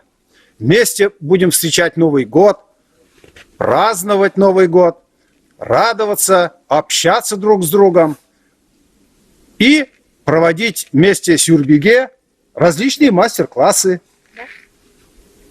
С Новым годом! В Чувашии активно поддерживается интерес к изготовлению чувашских народных игрушек. Ведь игрушка – это самое первое, с чем знакомится маленький человек. Издавна народные игрушки, куклы жили в каждой семье. Их берегли, их передавали даже по наследству. От матери к дочке, от бабушки к внучке передавалось мастерство их изготовления. Из поколения в поколение передавалась любовь к народным игрушкам, памяти предков, родным местам, национальным традициям. Да, и сейчас мы приветствуем наших друзей из Сургута. Они расскажут нам об изготовлении народных кукол. Сургут.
Перле. С нами в эфире Екатеринбургская Чувашская национально-культурная автономия.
Ну а прямо сейчас нашу любимую Чувашию приветствует Башкортостан. Чувашская национально-культурная автономия муниципального района Белебеевский район Республики Башкортостан.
Сегодня на наш марафон, посвященный Дням культуры Чувашской Республики, в иностранных государствах приехал специальный гость. Специальный гость из столицы нашей Родины, из Москвы, заслуженный деятель искусств России, лауреат премии правительства России, член Союза композиторов России, член Союза кинематографистов России, также член Союза театральных деятелей России. А на протяжении 12 лет он представляет нашу страну на детском конкурсе Евровидения, и зовут его Григорий Гладков. Встречаем. Григорий Васильевич, здравствуйте. Очень рад вас видеть здесь, на Чувашской земле. Как же так получилось? Вы вообще человек мира, вы постоянно путешествуете. И именно сегодня, когда мы празднуем вот такой марафон, когда проводим, вы оказались у нас в гостях. Спасибо огромное, Григорий, что вы своим присутствием сейчас тоже поздравите всех, кто смотрит этот телемарафон. Я счастлив всегда бывать в Чувашии, потому что это удивительная республика, удивительной красоты и наполненная талантливыми людьми. На детском Евровидении всегда есть коллективы из Чувашии. Но я здесь являюсь председателем жюри и художественным руководителем фестиваля «Мы дети Волги», который связан с гитарой. Его организовал клуб авторской песни «Живая струна». И мне оказана высокая честь, доверие от поэтов Чувашии, детей Чувашии, быть председателем жюри. Вот кусочек песни о Волге, которая является гимном этого фестиваля. Я написал и слова, и музыку. Ну, музыку, понятно, я пишу всегда, но текст для песен — это у меня очень редко. Здесь, конечно, в Чувашии просто невозможно не быть поэтом. Не найти нигде таких берегов крутых, островов и заводей, плесов золотых. Не найти нигде нам простор такой, где кукушка дарит счет над водой. Глубока, широка, к нам спешит издалека, высока, велика Волга, река. Да, Григорий Васильевич, ну вы, как всегда, талантливо и можете описать все. Нас с вами, Дмитрий, связывает многолетняя работа. Да, это точно. В редакции телекомпании популярнейшей детской передачи. Я горжусь этим, горжусь. «Спокойной ночи, малыши». Вы как-то и сами на Хрюшу даже немножко похожи. Знаете, как говорят, что хозяева похожи на своих собак, а собаки на хозяев. Так вот, вы столько лет держали Хрюшу, что и... Как сроднился.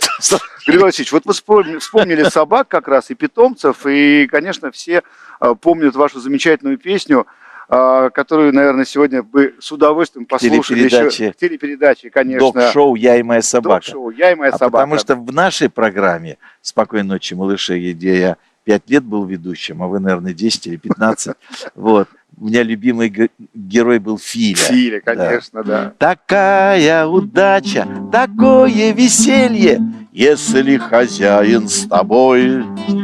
Всегда Новый год и всегда новоселье, если хозяин с тобой. Ну а дальше, если хозяин... Но такая тоска и такое мучение, если хозяина нет. Никто не подарит кусочек печенья, если хозяина нет. Если хозяина, хозяина,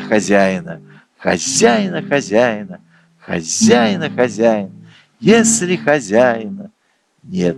Но я хочу сказать, что сейчас в Чувашии... Это земля фестивалей, да, как можно смело называть Чувашию. Абсолютно точно. Просто земля Недавно прошел кинематографический фестиваль здесь, да, и как раз-таки Дмитрий Назаров приезжал сюда. Да, Назаров. И я хочу сказать, что Чувашия — это еще родина, Дмитрий, я думаю, вы со мной согласитесь, художников. И космонавтов, и артистов. Да, но именно художников. Я хочу спеть песню детскую из мультфильма тоже, «В коробке с карандашами», О, хорошая которую песня. посвятить и художникам взрослым, и детям. Потому что здесь потрясающие картины. Если где и приобретать их вот для своей коллекции, то только в Чувашии. В коробке с карандашами горы, океаны, гномы, великаны и кот с большими усами. В коробке с карандашами живет зеленая елка, ее украшали долго хлопушками и шарами. В коробке с карандашами заяц бежит припрыжку, он догоняет мишку с плюшевыми ушами. В коробке с карандашами подснежник снег пробивает, мальчик в ручье пускает кораблик под парусами. Вы все на свете найдете в коробке с карандашами. Когда рисовать начнете в Чувашии здесь, вы это поймете сами. Григорий Васильевич, не могу отпустить вас опять обратно в столицу. Без пластилиновой вороны. Без пластилиновой вороны, потому знаете, что это Дмитрий, ваша визитная карточка. И, конечно же, просто обожаемый мультфильм. И он стал таким любимым благодаря вашему таланту, вашей песне. Хоть, конечно, и татарский из пластилина слепил этих образов, но без вашей песни, а может быть ворона, а может быть собака, не состоялось бы вот такого... Дело в том, что Чувашия еще страна сказок. Страна сказок, страна древних таких легенд. Рун, да. Рун. Здесь деревья имеют огромное значение. А птицы, как тут поют. Вот я бывал в Чувашии, в глубине там. Птицы, просыпаешься, просто хор какой-то. Действительно, вот тоже вот можешь тут поискать символы республики, да. Ну, а «Пластилин ворона» — это сказка. Эдуард Успенский пересказал басню Ивана Андреевича Крылова, собственно говоря. Нам помнится в вороне кар-кар-кар-кар-кар-кар-кар, а может быть собаке гав-гав-гав-гав-гав-гав, а может быть корове му-му-му-му-му-му. Однажды повезло, прислал и кто-то сыра, грамм думается 200, а может быть и 300, а может полкило. На ель она взлетела, а может не взлетела, а может быть на пальму с разбега забралась. И там она позавтракать, а может пообедать, а может и поужинать. Спокойно собралась. Кстати, смотрите, как интересно. 2021 год – это 2000, а 21 – это регион Чувашии. И это как раз-таки год Чувашии. Год Чувашии. Чувашия в нашей России в этом 2021 году выйдет просто на первое место. В интеллектуальном, художественном, высоком значении этого слова. Хотя она такой является, но 2021 год – это год Чувашии. Точно. С Новым годом, друзья! Присоединяюсь к поздравлениям. Григорий Гладков. Мы продолжаем наш марафон и хотим пригласить на эту сцену не одного, а сразу несколько юных звезд. Без этого коллектива не обходится ни одно значимое событие или мероприятие в городе Чебоксары. Народный детский ансамбль «Суварята» является коллективом, спутником заслуженного ансамбля «Сувар». Маленькие артисты ансамбля радуют не только своим зажигательным творчеством, но и яркими, чудесными костюмами. Каждый ребенок в коллективе непосредственен, неповторим и оригинален, что делает коллектив уникальным. Многие участники ансамбля, подрастая, посвящают себя танцу и продолжают обучение в высших учебных заведениях Чебоксар, Казани, Москвы. Ансамбль народного танца «Суварята».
Руна, мир, согласие, союз. Эта руна несет в мир согласие. Килешу, перлешу, цинчене, килешу, кюреть. Чувашский край. Место, где переплетаются богатейшая история и культура.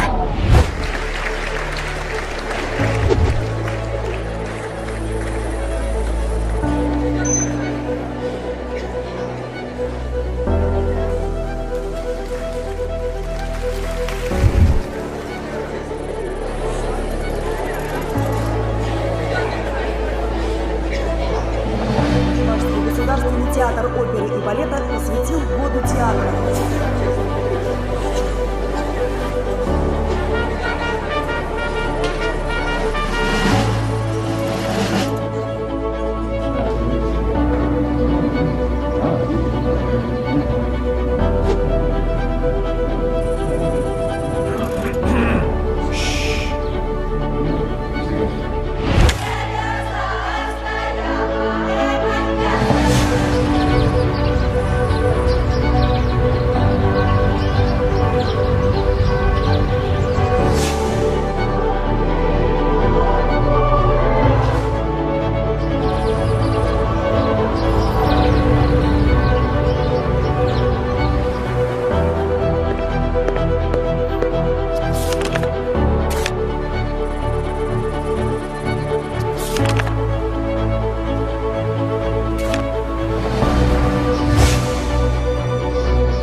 Но самое главное, чувашская нация сохранила, укрепила и приумножила свои культурные, глубинные народные традиции и культуру.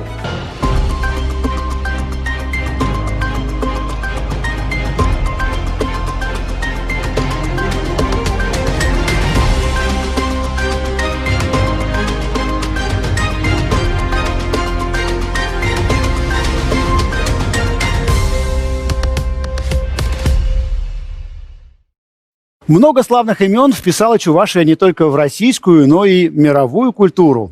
Это и музыка, и балет, и театр, и художественное искусство, и кино. И не случайно ежегодно Чебоксары и Чувашия становятся хозяевами многочисленных творческих фестивалей, конкурсов и театральных премьер. Ну а совсем недавно театр оперы и балета порадовал своих поклонников новой постановкой балета, основанной на национальной легенде «Дорога лебедей».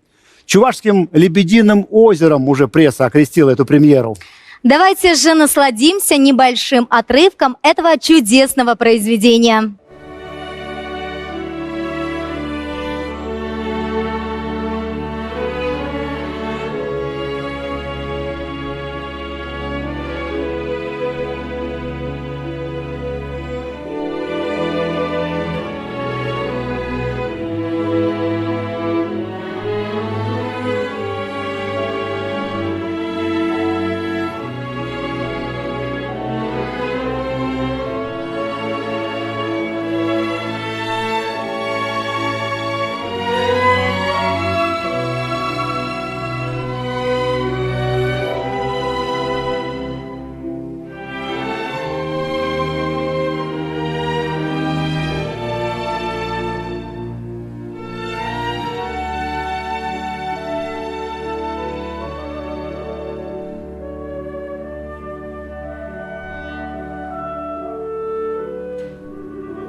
Друзья, у нас в студии настоящая звезда, солистка Чувашского государственного театра оперы и балета, народная артистка Чувашской республики Маргарита Финагентова. Маргарита, здравствуйте. Здравствуйте.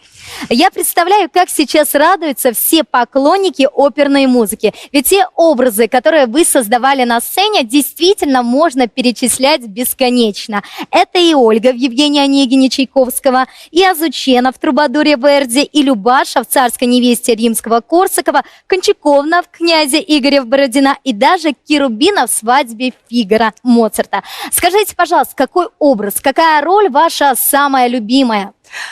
Ну, вообще все роли, которые играем на сцене, они вот на самом деле как рождение такого нового какого-то чего-то большого и светлого, потому что каждую роль вынашиваешь, готовишься к ней, и каждая роль по-своему любима. Но вот если так сказать, что вот самое любимое, самое трепетное, вызывающее там бурю эмоций и чувств, наверное, это «Кармен». Да, конечно же, «Кармен», опера Бизе. А почему именно «Кармен»? Ну, потому что именно в «Кармен» очень много большая шкала эмоций разных, и положительных, и отрицательных, и страсть, которая зашкаливает просто, там очень сильные страсти, накал, вплоть вот женщины, которая может решиться на все ради того, чего она хочет. Мы знаем, что вы исполняли партию матери в первом чувашском мюзикле Николая Казакова «Нарспи». И мюзикл шел на национальном языке. Было ли вам сложно после итальянских, французских, русских арий петь на чувашском языке? Нет, конечно, нисколько не сложно, потому что я в этой республике родилась, я здесь живу, и этот язык, он с детства, я его изучала. Естественно, все, что мы поем, мы это все изучаем подстрочным переводом, работаем с людьми, которые ставят произношение. Поэтому не труднее немецкого, французского, итальянского. Маргарита, чем все же вам запомнился 2020 и какие новые образы нам ждать от вас в 2021? Ну, в 2021 году, наверное, будут такие интересные варианты, пока не еще под вопросом, но у нас уже будет обновленная версия Нарспи, кстати, филармонии. Тоже очень интересный такой будет вариант, когда она у нас откроется. Будет также в оперном театре, конечно же, постановки на оперный фестиваль. Пока это планируется опера «Алека». Ну, надеюсь, что там будут тоже очень такие, это все связано с цыганскими такими мелодиями, страстями, любовью. Вот. Надеюсь, что все это состоится. Ну, а, конечно же, 2020 год, он запомнился вот именно этим переходом на другой совершенно формат. Формат, да, трансляции своих выступлений, как мы все быстро научились и адаптировались снимать себя на камеру, на телефон, и все наши учреждения, театры и филармония, и все учреждения города и республики перестроились, это очень важно. Вот большой-большой плюс от этого, то, что это останется в фондах нашей республики, все эти записи, которые мы весь год делали. Но невзирая ни на что, вы продолжали радовать своих зрителей. Маргарита, мы знаем, что у вас есть свой девиз. Девиз «Внутренне гореть, когда что-то делаешь». И на самом деле мы чувствуем вашу светлую, позитивную энергию со сцены. Вот в данный момент, что бы вам хотелось сказать сегодня телезрителям, что бы хотелось пожелать в новом году? Ну, хочется пожелать, несмотря ни на какие невзгоды, никакие препятствия, ни на какие испытания, которые нас вот постигли в этом году, да, они нас должны сделать сильнее. Мы должны становиться сильнее, лучше, мудрее, и чтобы вот эта вот мудрость, она помогала нам и сопровождала нас в дальнейшем, в 2021 году, чтобы какие-то уже новые горизонты были. И главное, ну самое главное, это здоровье, чтобы у всех было здоровье. Если у нас это будет, тогда мы преодолеем все, любые испытания, любые препятствия. Спасибо большое за добрые слова и, конечно же, огромное спасибо за ваше творчество. И мы очень надеемся, что мы сегодня сможем вас послушать. Скажите, пожалуйста, чем вы нас обрадуете сегодня? Ну, сегодня мы для вас исполним квартетом совершенно новую песню, которая была написана специально для празднования столетия автономии Чувашской Республики.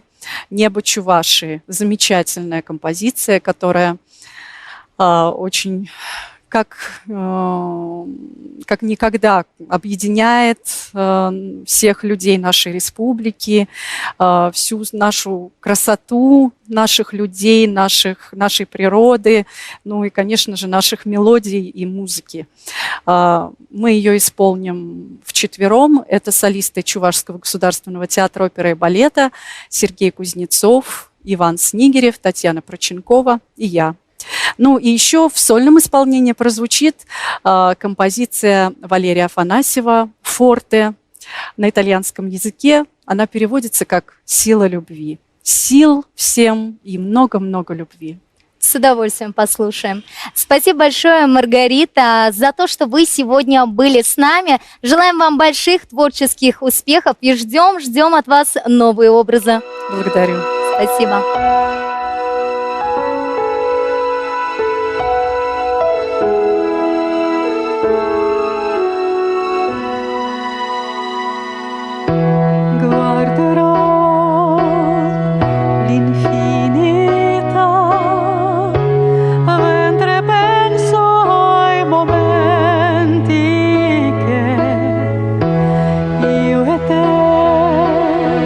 Andiamo via verso quella eternità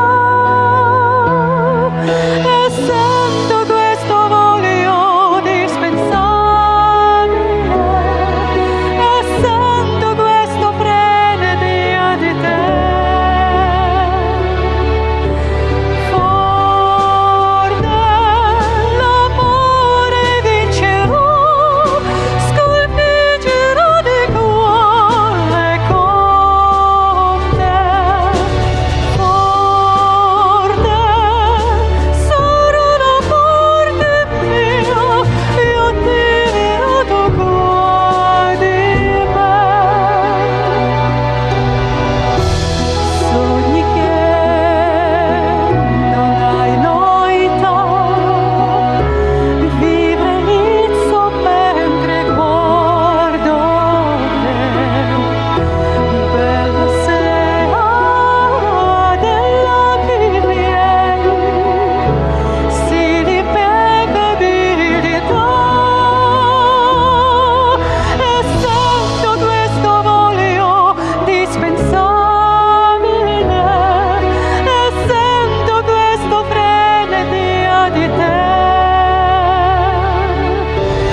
Мы продолжаем наш марафон, и прямо сейчас с нами на связи Челябинск. Видео поздравления от областной библиотеки. Челябинскую область и Республику Чувашию связывают тесные исторические связи. По архивным данным, Чувашия в Челябинской области появились в 16-17 веках. Об этом напоминают, в частности, географические названия. Поселок Чувашский пруд, речка Чувашка, Чувашская гора, Чувашская степь, Чувашский хребет. Дорогие жители Республики Чувашия, от коллектива Челябинской областной библиотеки для молодежи и от себя лично хочу поздравить вас со столетием основания Чувашской автономной области. Пожелать вам крепкого здоровья, всестороннего счастья, успеха во всех начинаниях, а вашей республике удачи и процветания. Хакладаванзе, княгендевов, ахальдин маргуль, биде числа парне ланзадырать.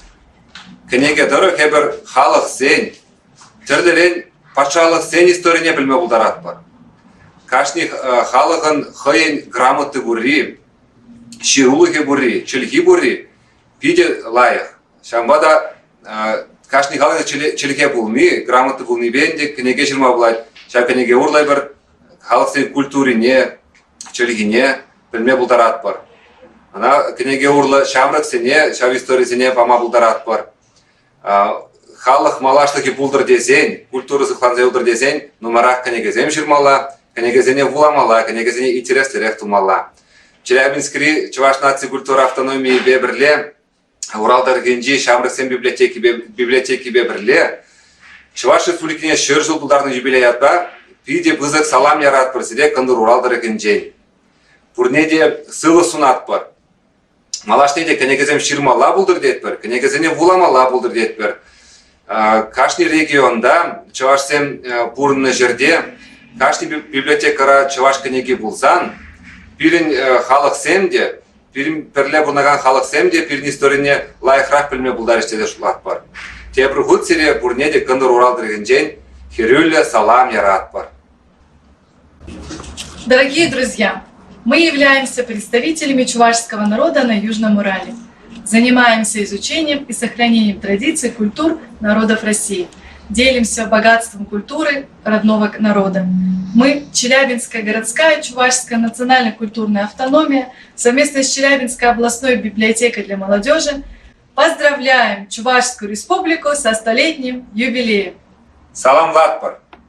Продолжаем наш телемарафон. В прошлом году, к 85-летию со дня рождения народного поэта Чувашии Геннадия Айги, Национальная библиотека осуществила проект «Мир читает Айги», в котором могли принять участие все желающие. А еще Национальная библиотека проводила похожую акцию, которая прошла с большим успехом. Это был международный проект «Читаем на РСПИ», приуроченный к году Константина Иванова в Чувашии, объединивший более 120 участников. А результатом стал красочный фильм, набравший в сетях тысячи просмотров. Ну, вернемся к Геннадию Айги.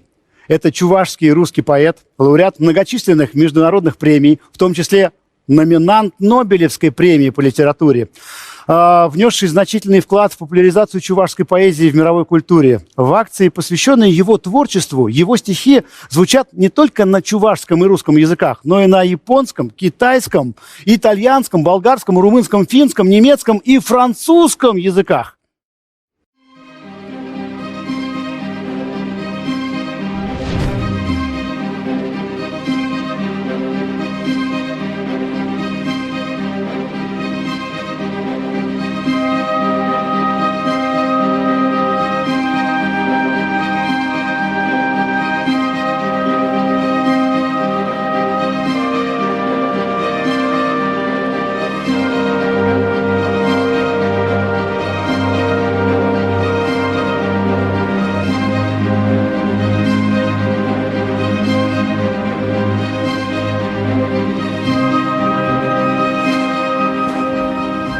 Забудутся ссоры, отъезды, письма. Мы умрем, и останется тоска людей по еле чувствуемому следу какой-то волны, ушедшей из их снов, из их слуха, из их усталости. А рядом приход и уход, замечающих перья и когти, знающих гвозди, крюки и столбы, не боящихся видеть друг друга. Рожь. Та же самая рожь. Солнце в ржи, словно сон, как волости в риве. Зачем тебе, почти несуществующему, искать другого, праха не имеющего? Шунсас парачи ялан савара, халь шапланать пеквара. Adormea țara, fiind motivul întunericului de dincolo de masă și de dragul său liniște zămislind, dăruind fără a ști unde și cui și de ce. 当没有任何人爱我们时，我们开始爱我们的母亲。Ведал, о невозвращении в этот очаг. Отзвенело давно безымянности общепространства. И появлялась, поливая, простая русалочка. Россия, щарень, канышса дарьене. Агалин, ас лапедерин алны, карапчу буланы, хубазим şeklene. Başındaki örtüsünü çıkarmadan ölüyor annem. Hayatımda ilk ve son ağlayışım bu. Артиствовал кучаруще пек. Пинтер лещиннен камалне, пердетьвал эмерташа бег. Хойсан питне, ütне, чунне.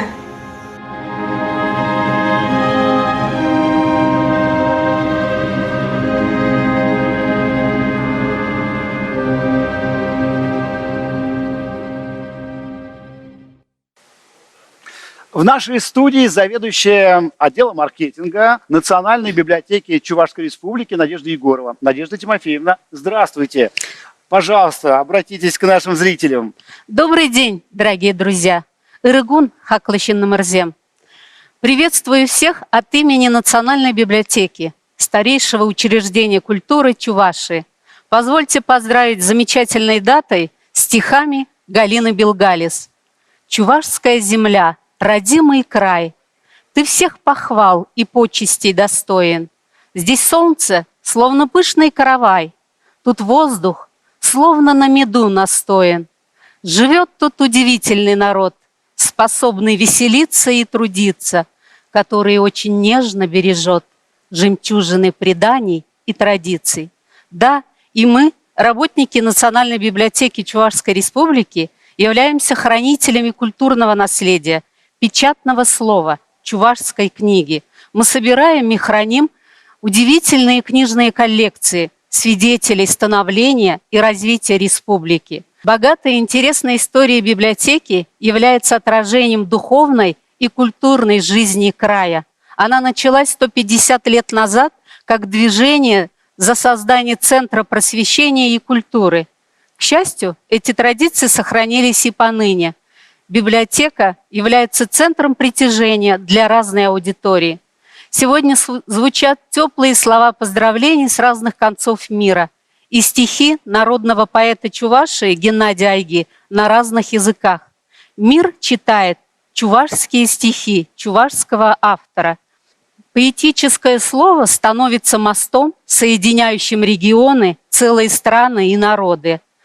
Чувашская поэзия, национальная литература, уникальный язык – это неотъемлемая часть мировой культуры. Я уверена, мой народ сбережет это богатство для последующих поколений. Ну, с вашей помощью, конечно. Конечно, сохраняя прошлое, мы творим настоящее и смело смотрим в будущее. Надежда Тимофеевна, можете поздравить всех с наступающим Новым годом? Да, имею честь поздравить с наступающим Новым годом. Всем счастья, добра, здоровья. Спасибо вам огромное. Ну а наш телемарафон продолжается. Итак, сегодня мы беседуем с обжигающим фронтменом ансамбля 433 и безусловным любимцем чебоксарской публики Алексеем Айги. Алексей, здравствуйте. В Википедии про вас написано: по национальности чуваш работает в эстетике, близкой к минимализму. Что это за эстетика в музыке? Ну, знаете, в Википедии все что угодно мог написать, да, поэтому... Там даже было написано раньше, что я князь чувашский, хотя князь князьев в Чувашии. Ну, как бы это, в общем, минимум средств, как бы из какой-то одной структуры рождается произведение. А в жизни вы минималист? Ну, я не максималист, нет, мне достаточно малого. Главное, чтобы было где спать и что есть. Так что, наверное, минималист, да, все-таки. Сегодня ваш трубач, когда он высказывался на тему современности, как вы выразились, мне показалось, что он ругался на этот счет. Вот ваше высказывание на тему современности поддерживаете предыдущего оратора? По-разному я к ней отношусь. В ней есть и положительное, и отрицательное, и веселое, и грустное, и трагическое. Вот, поэтому, ну, как и вся жизнь, в общем. Все, что угодно может сместиться, и в рамках одного концерта мы играем и веселую, и грустную музыку, и трагическую, и ироническую, и сарказм, и все, что угодно может быть. Есть в чувашской поэзии такая фигура, как Михаил Сеспель, огненный ангел нации, великий страдалец, как его только не называли. Так вот, он говорил, что он ищет для чувашской поэзии такую форму, новый метрический размер, который заставил бы скрежетать зубы, сверкать молнии перед глазами, услышать гогот и топтание ног. Вот в вашей музыке, что вы ищете в вашей музыке? Я ничего не ищу специального. Знаете, есть люди, которые хотят себя заново всегда изобретать, писать что-то новое, что не было написано до них. У меня такого подхода нету, мне кажется, все уже написано. А мне вот это вот все слышу в вашей музыке. И гогот, и скрежет, и топотание ног. Ну, наверное, там есть топотание, да уж.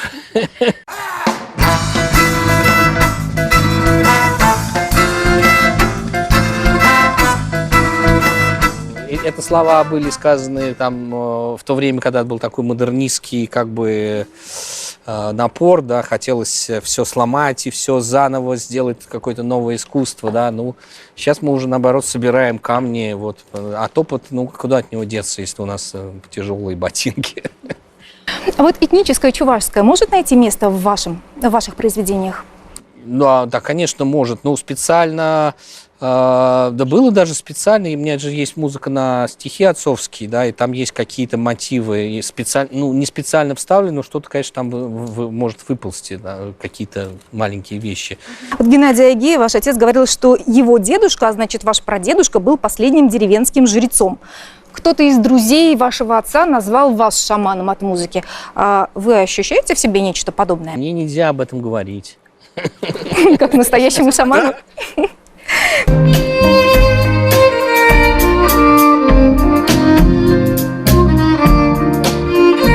Следила внимательно, смотрела только на вас, и мне кажется, что вот на сцене вы входите в некое состояние такого транса, в гармонию со Вселенной, когда можно ее читать. Что вы слышите в это время? Ну, вы знаете, да, я вхожу в какое-то состояние вот этого концерта и немножко витаю в облаках. Ну, я в этот момент могу и услышать, что кто-то не ту ноту играет, и что как кто-то в зале говорит, звонит мобильный телефон. То есть как бы нельзя абстрагироваться, конечно, совершенно от публики, от того, что вокруг происходит. Это было бы, наверное, идеально, но мир таков, что мы живем, и вокруг нас много посторонних шумов. А есть в планах какие-то большие формы, там, опера, рок-опера, мюзикл? Нет.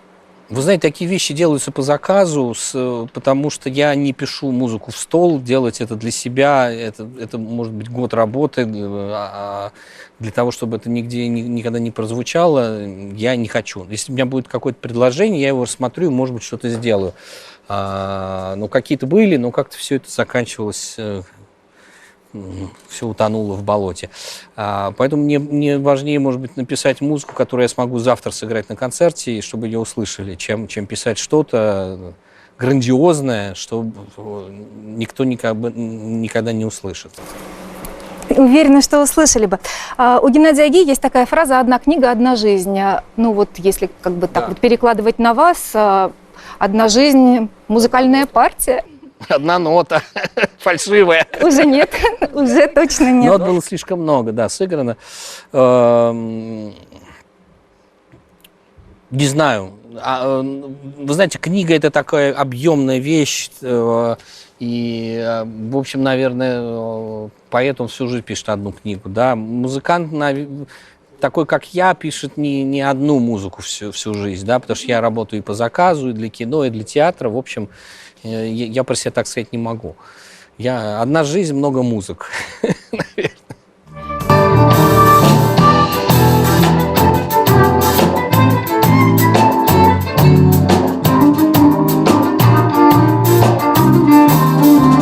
Я именно сейчас работаю над сценарием фильма, посвященного вашему отцу. Айги, скорее всего, будет называться «Айги, я есть». Вот. И у меня единственная закладка в этой книге была вот на этой вот странице с посвящением Алёше. «Сентябрьские звезды», да. А могу я вас попросить прочитать? Я стесняюсь читать папины стихи публично, да. Ну, какие-то, может быть, если я подготовлюсь, и я про себя их прочитаю.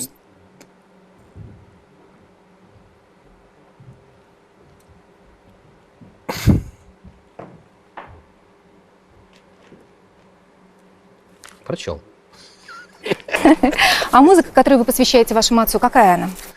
Ну, у меня есть одна очень грустная композиция, которая написана как бы, когда он ушел, и она есть на диске изданная. И я реально писал ее вот как в день его смерти. То есть я с собой ничего не мог поделать, у меня вот эта музыка написалась сама. Я совершенно не планировал сесть и написать музыку. Но из меня какая-то вот вышла музыка, я ее записал. Это вот такой был случай. А если нет, то вот у меня есть музыка на отцовские стихи. Вот я давно дописываю, она уже практически закончена, кантата на поклон пению. Ну, я иду от стиха, от его ритма, от текста. Естественно, там сам стих, он тянет за собой музыку. Я вот пишу. Дальше уже вот она будет, какой стих, такая музыка. Вот иногда наоборот, да, я делаю что-то в противовес. Иногда это ритмично или наоборот, стих там висит в воздухе среди звуков. Ну, это сложно объяснить. Спасибо. Ждем вас всегда. Спасибо большое.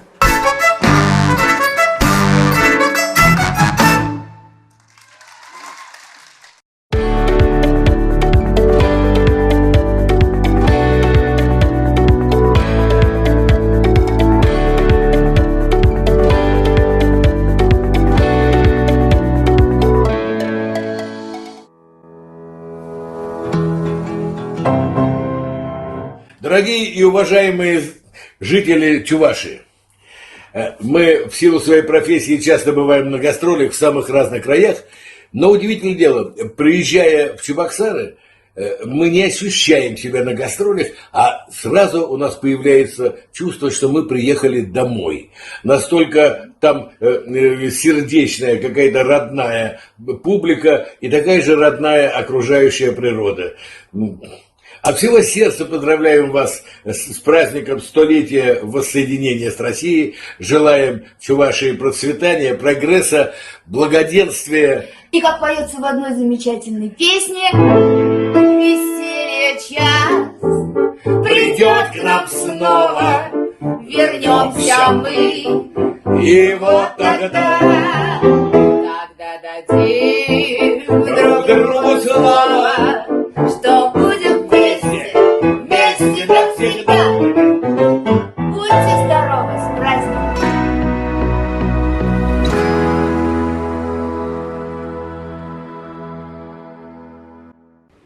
Ансамбль «Веселые ребята», группа «Цветы», группа «Аракс». Для старшего поколения эти названия звучат как прекрасная песня. Всех поклонников российского рока поздравляет Анатолий Алешин, советский и российский певец, рок-музыкант. Дорогие соотечественники, 24 июня исполняется 100 лет со дня вхождения Автономной Республики Чувашия в состав Российской Федерации. Это знаменательный юбилей. Я хочу вас поздравить с этим прекрасным праздником и пожелать вам многих-многих лет процветания. Хочу от себя добавить, что в Чувашии у меня много друзей. И каждый раз, когда я приезжаю сюда на гастроли, я встречаю их с большим удовольствием и получаю от них теплый прием и большую любовь и уважение. Это всегда живет в моем сердце. Я вам еще раз желаю процветания, счастья и здоровья. До свидания. И вновь на связи Москва. В эфире Московский театр «Новая опера» имени Евгения Колобова. Это один из самых молодых, ярких, авторских музыкальных театров страны. Здравствуй, Чувашия! На связи Москва. Вас приветствует Московский театр «Новая опера» имени Евгения Колобова, один из самых молодых театров страны. В следующем году нам всего лишь 30 лет. На сцене нашего театра представлены русская и западная классика, оригинальные спектакли, дивертисменты, а также опера современных композиторов 20-21 веков. Приезжайте, мы всегда рады гостям. От всей души мы поздравляем чувашскую автономию со столетием. Желаем долгих и счастливых лет процветания и развития. Национальные памятники, памятники культуры, национальные традиции и красивейшая природа Чувашии – наследие, достойное сохранения и приумножения. Также мы поздравляем вас с наступающим Новым годом, самым волшебным праздником. Желаем всем крепкого здоровья. Пусть 2021 год будет щедрым на яркие события и приятные сюрпризы.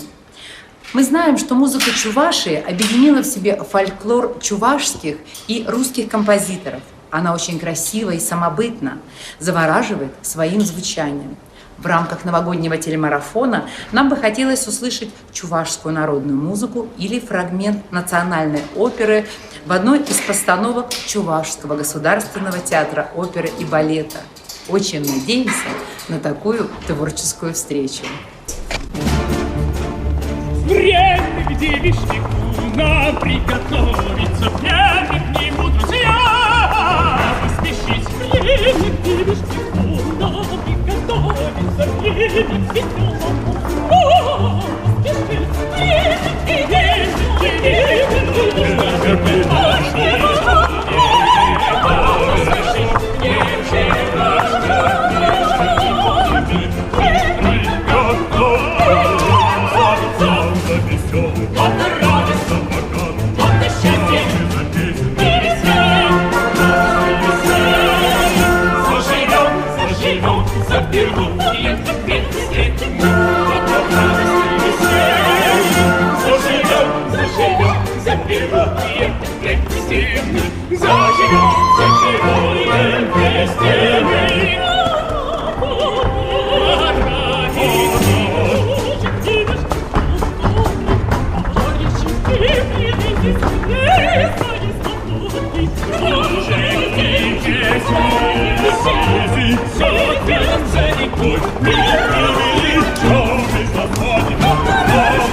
После таких ярких музыкальных и творческих приветствий от известнейших музыкантов, прославленных театральных коллективов, в общий хор поздравлений вновь вливается город Челябинск.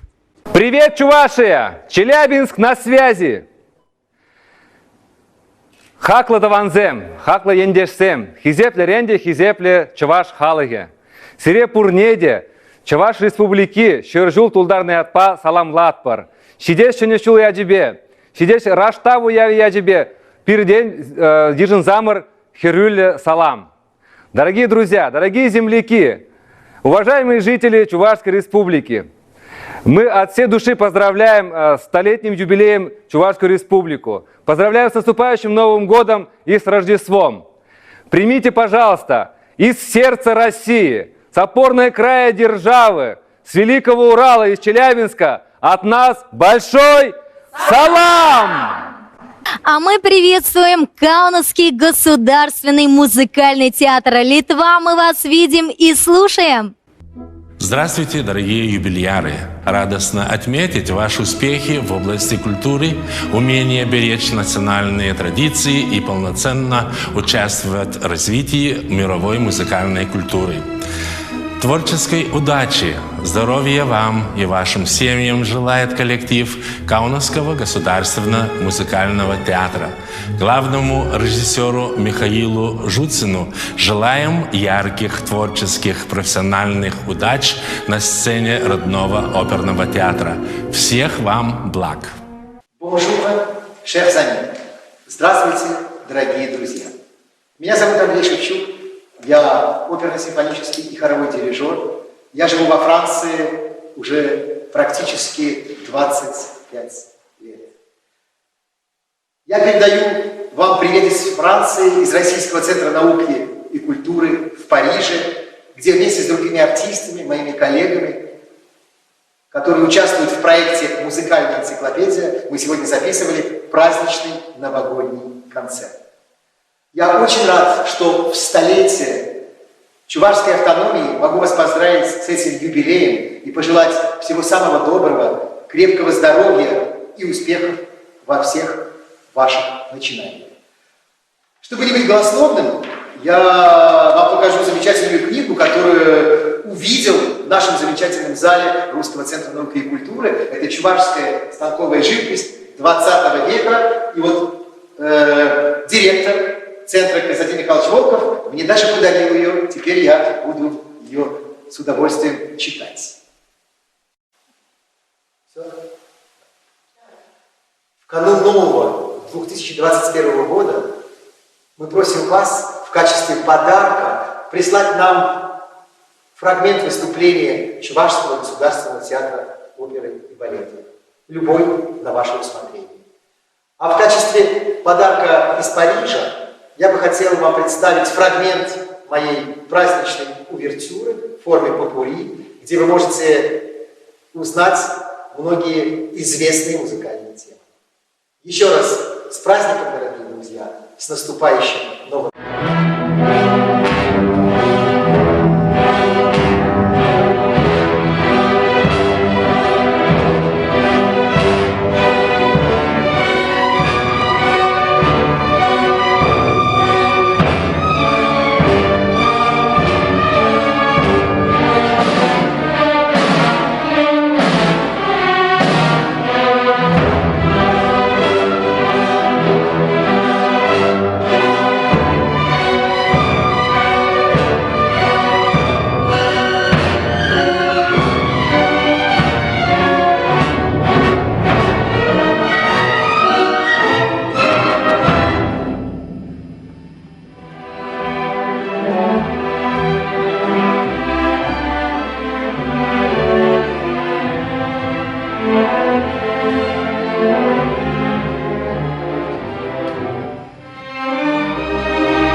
Руна – духовный взлет, воля. Заботиться о духовности народа и человека.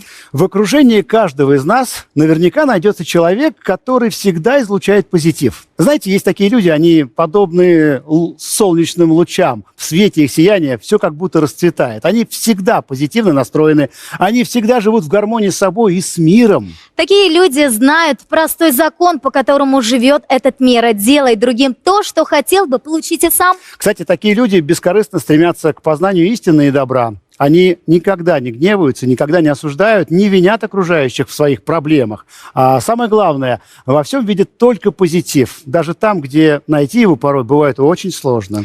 И когда такой человек находится в твоем окружении, возникает чувство гармонии. И этим чувством такой человек заряжает всех вокруг. По сути, это и есть духовность. А у нас на связи архиерей Русской Православной Церкви, митрополита Чебоксарский и Чувашский Савватий. Чебоксарцы знают, это наша своего рода городская легенда. Многие знают о том, что как молодой монах возрождал обитель Свято-Троицкого мужского монастыря. Она находится чуть ниже от Веденского собора. О том, что в сан епископа его возвел сам патриарх всея Руси Алексий II, ну и о том, что на некоторое время Савватий уезжал из Чувашии и служил в Бурятии. Ну, теперь он снова с нами, и мы сейчас с ним поговорим о чуде.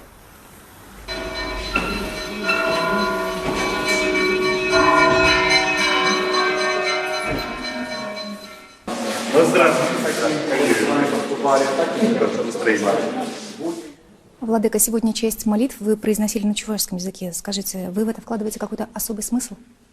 Смысл один, чтобы богослужение было понятно людям.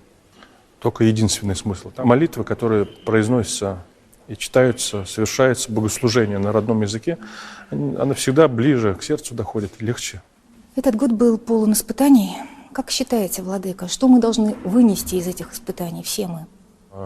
Есть такая мудрость, что испытание для человека – это как огонь для золота. Все лишнее отпадает, остается только чистое золото.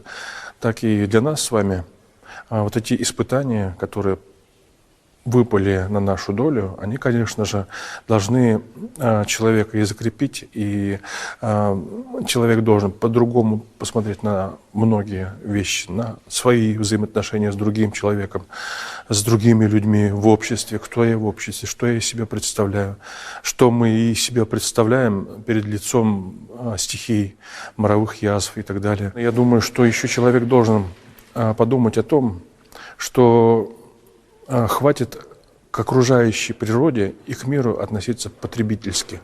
Мы же часто относимся очень потребительски и считаем себя едва ли не творцом Вселенной, и поэтому хозяевам мира. И относимся, соответственно, ко всему окружающему, и к природе, и к животному миру, и к близким нам людям, и вообще ко всему. И вот сейчас как раз человек и должен понять, что в принципе, как было раньше, так и остается. Мы без помощи Божией и перед силами природы мы никто. Никакие достижения науки, техники и так далее, в принципе, человека сильнее не делают. Человек все так же бессилен. Необходимо поэтому относиться с большим уважением и аккуратностью к тому, где ты живешь, к тому, что тебя окружает. И помнить всегда о том, что мы являемся созданием Божиим.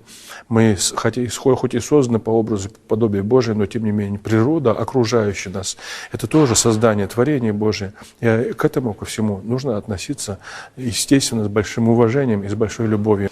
Приближается Новый год, и, как обычно, перед Новым годом у нас актуализируется вера в чудо. Я понимаю, что для священнослужителей вера в чудо – это вещь повседневная. Скажите, Владыка, что мы можем сделать для того, чтобы в нашу жизнь вошло чудо? Все зависит от того, что мы подразумеваем под словом «чудо». Даже такое простое, как, например, жизнь, наполненная смыслом. Это чудо. Это чудо. Это чудо сама по себе жизнь. Чудо то, что люди в результате любви рождают других людей, вот, или производит на свет, как некоторые говорят. Вообще все чудо.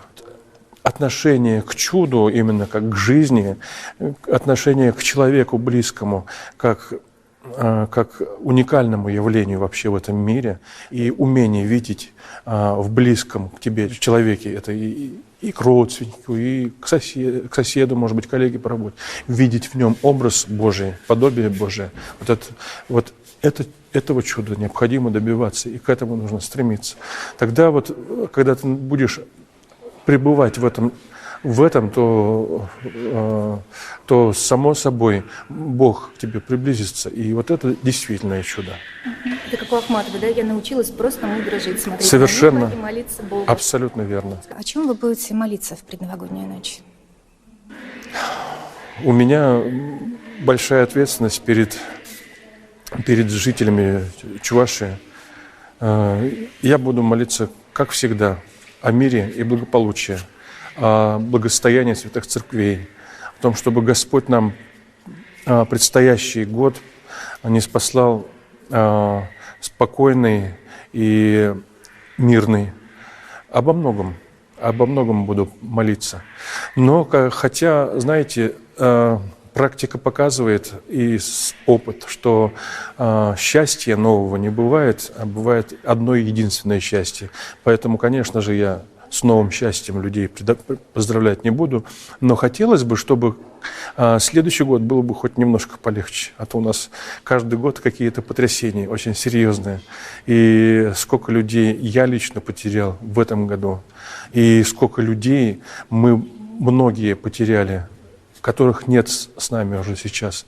И я буду молиться и о том, чтобы Господь упокоил души тех, которые ушли, и буду молиться о том, чтобы Господь еще послал утешение тем, которые потеряли своих родственников. И буду молиться о том, чтобы Господь нам даровал какую-то радость на Рождество Христово. Бог благословит вас во имя Отца и Сына.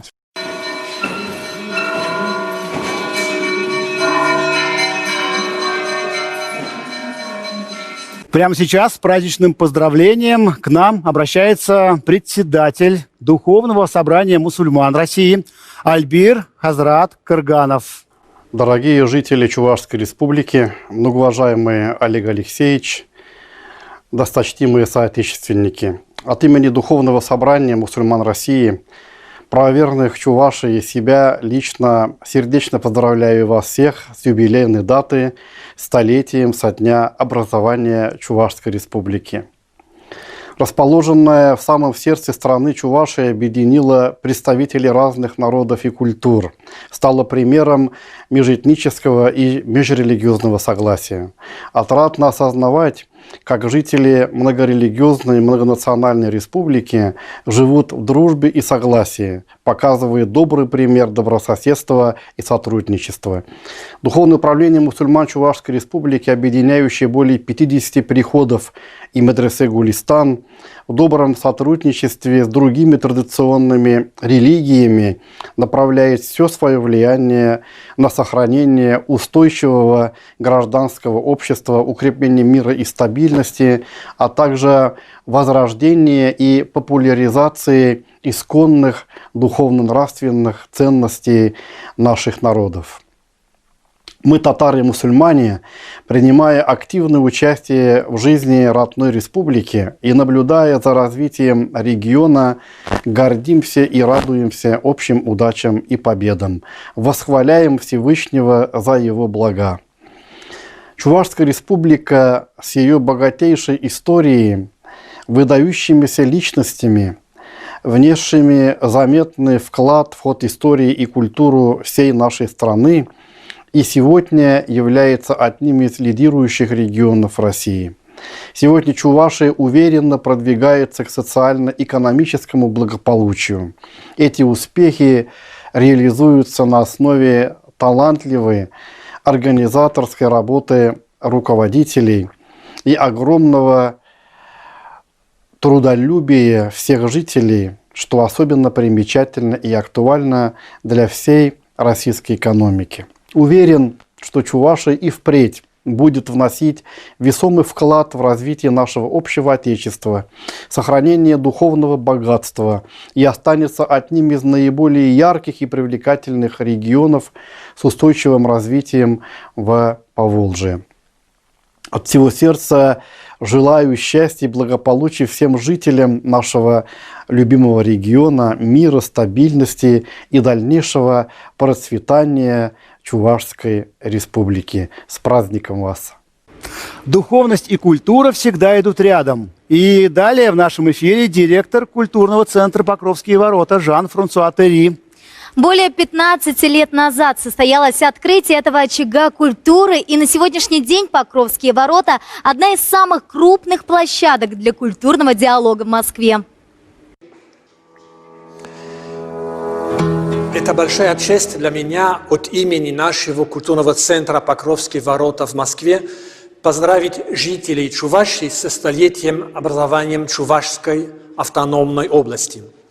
Я хочу это сделать неформально, как неформально произошло мое пребывание на чувашской земле несколько лет тому назад, от всего сердца.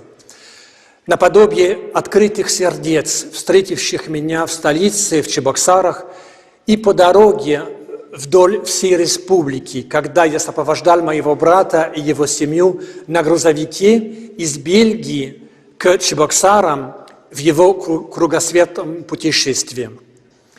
Я несколько раз побывал в вашей республике, и навсегда останутся со мною ваши доброжелательные лица, гостеприимность университета и любознательность студентов, с которыми мне довелось побеседовать, высочайший уровень ваших культурных деятелей, с которыми мне выпало счастье встретиться и сотрудничать. Все это вызывает желание возвращаться к вам вновь и вновь. Поэтому я прекрасно понимаю желание дорогому моему сердцу архимандриту Василию Паске остаться в гостеприимных землях Чувашии. В такой важной дате, столетие Чувашской Республики, и это прекрасный юбилей, я просто хотел бы пожелать каждому из вас раскрыть все свои таланты, свои дары, свои способности для блага вашей семьи, вашего общества и всей страны. С праздником!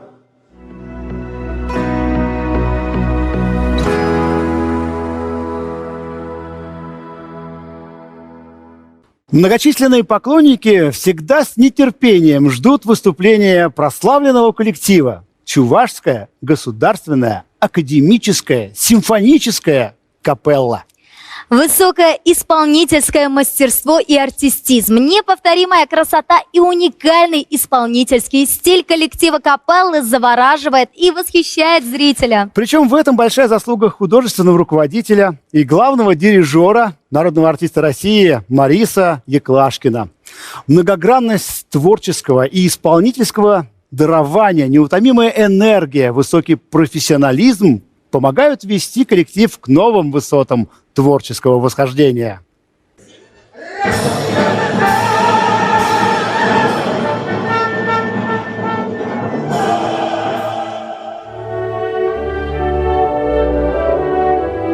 Прежде всего, я считаю, что очаг наших взаимоотношений, взаимопониманий, прежде всего, она зарождается именно в семье. Если в семье все ладится, все красиво, все удобно, и оно каким-то образом переносится на нашу работу. Уходим из дома с прекрасным настроением. Вот это бы тоже я пожелал, чтобы, придя на работу, было совершенно иное настроение, такое вот динамичность, такая оптимистичность. Общеизвестно всем абсолютно, что мы в этом году находимся совершенно в таком состоянии, и всем бы хотелось преодолеть эти вот все трудности, которые стоят перед нами. Я в этом более чем уверен, что мы с вами это сделаем.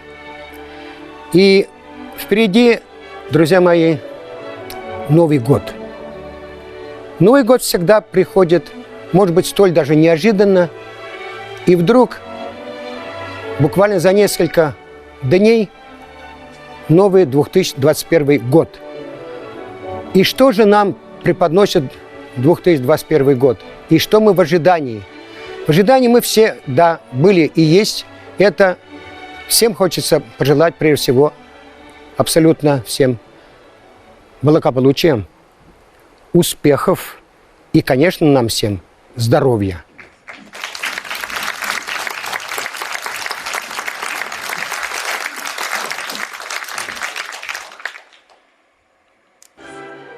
Я надеюсь, что 2021 год будет совершенно иным для всех нас, проживающих. Особенно я вот знаю прекрасно, чуваши у нас проживают и в Америке, и проживают в Австралии, проживают в Германии, во Франции.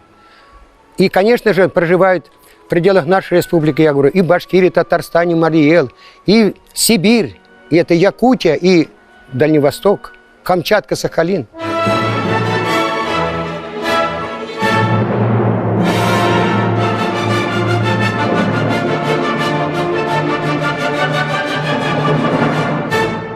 Исполним мы, конечно, пятую симфонию, его известную симфонию.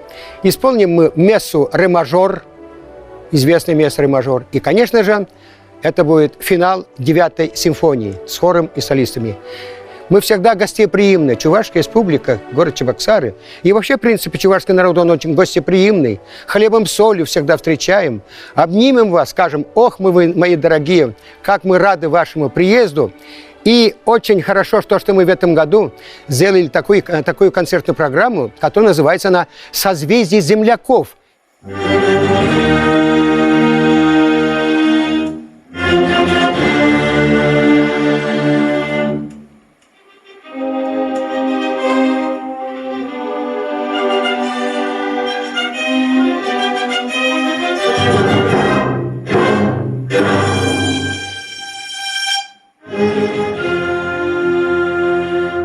В 2021 году мы пригласим и из Канады, из Франции, и из Германии, и, конечно же, из республик, которые проживают именно в Российской Федерации. И мы всегда будем рады вас встретить на нашей гостеприимной чувашской земле. Мы продолжаем, и прямо сейчас в наш онлайн-марафон поздравлений вливается видео приветствия от наших земляков из Башкортостана. Чувашская национально-культурная автономия города Стерлитамак Республики Башкортостан.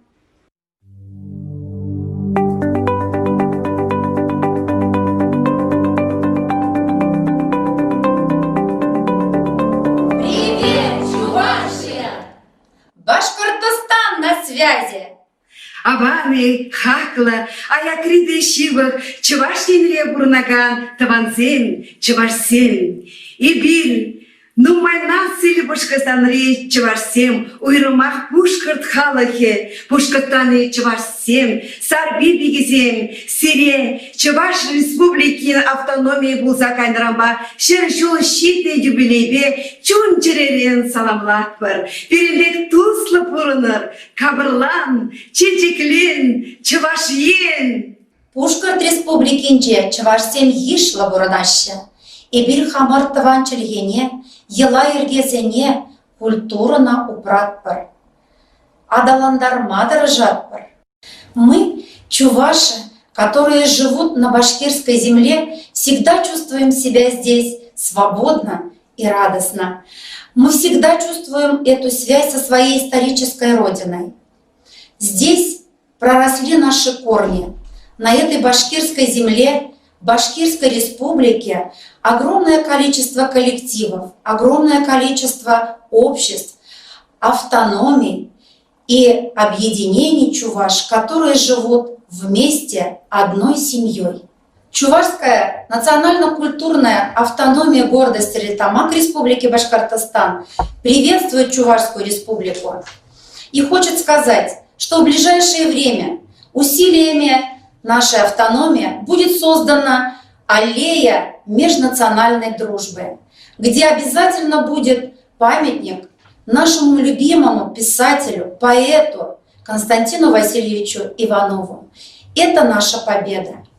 От всех чувашей Башкортостана поздравляем вас с 550-летием основания города Чебоксары и столетием образования Чувашской автономной области.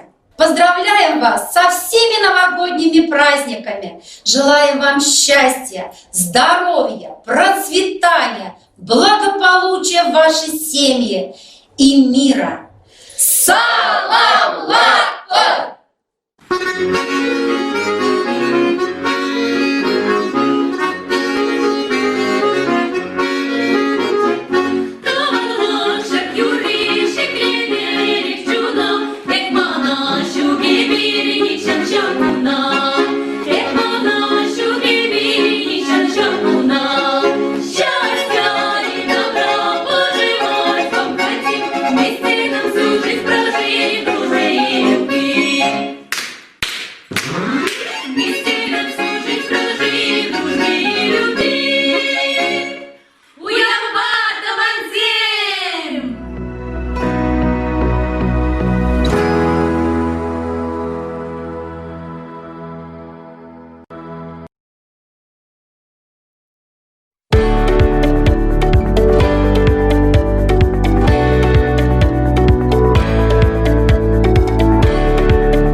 Руны дерева, место обряда, обращение к природе хранят связь с силами природы.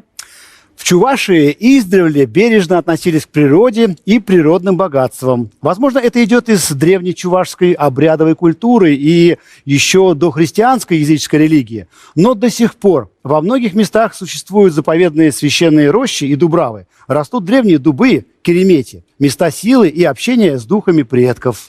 Характерной особенностью мировоззрения чуваши является стремление не нарушать гармонию в природе. По традиционным представлениям, если человек что-нибудь берет, то обязательно должен возвращать. В народе существовала хорошая традиция. Каждый человек в течение своей жизни должен был посадить и вырастить не менее 1-2 плодовых или других деревьев. Человека, не посадившего на своем веку ни одного дерева, считали неблагодарным по отношению к природе. И сегодня в Чувашской республике активно действуют многочисленные экологические организации. Значительное внимание уделяется вопросам экологического просвещения населения, внедрению раздельного сбора мусора, реализации национального проекта «Экология». В Чебоксарах ежемесячно проходят фестивали «Экодвор». Их организует региональное отделение общественной экологической организации «Эко». На мероприятиях проводятся игры, квесты, направленные на формирование навыков раздельного сбора отходов. Подрастающее поколение активно участвует в экологических акциях. Асла Юман, старейшина чувашских дубов. Он оберегает наш народ уже 4-е столетие.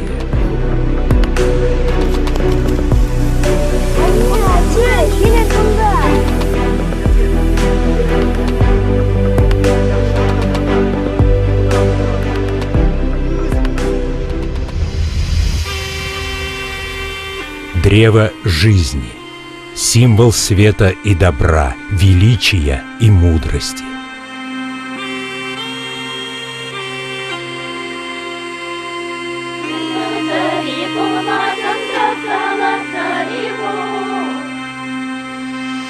К нему обращались с сокровенными просьбами, его уважали и почитали наши предки. Он до сих пор хранит наш народ, объединяет, вдохновляет.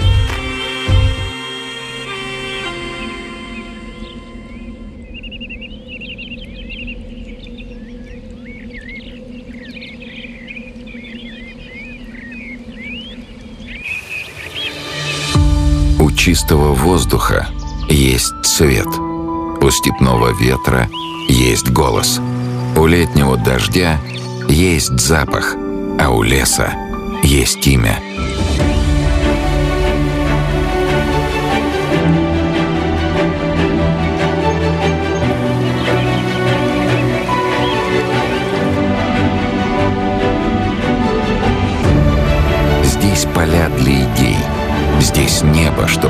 мечтать. Здесь трудно стоять на месте. Здесь в первозданном виде природа сходится с этнической самобытностью.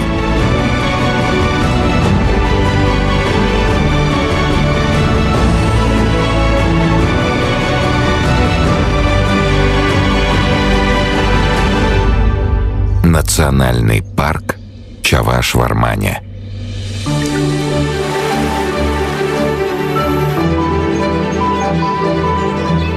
Что обычный житель республики знает об окружающей его природе, лесах, растениях и животных? И еще ни одного посетителя национального парка не оставили равнодушным красота и богатство чувашского леса. Даже знакомый сосновый бор, куда люди давно проложили тропу, таит в себе массу загадок.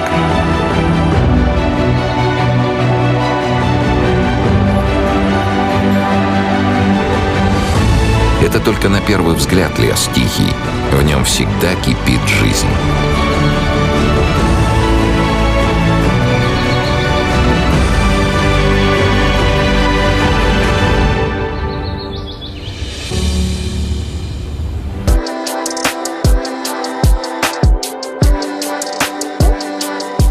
Добрый день, дорогие друзья. С проектом «Посади лес» мы сотрудничаем уже много лет. Нашему экосистемному проекту «Посади лес» в этом году исполняется 5 лет. И мы продолжаем восстанавливать лес по всей России.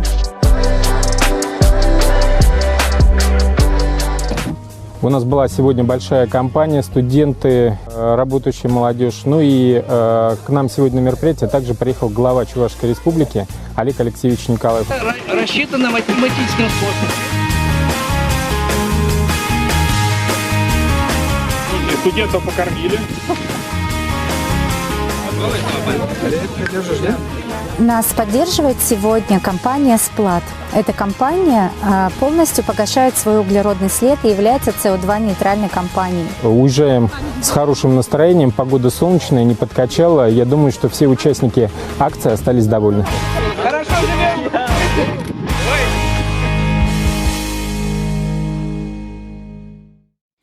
Вполне очевидно, от сил природы черпает свое удивительное вдохновение Полина Осипова, дизайнера, работающая в мастерской у Диора, и чьи образы и стили говорят сами за себя. Вот, наши даже до Диора добрались.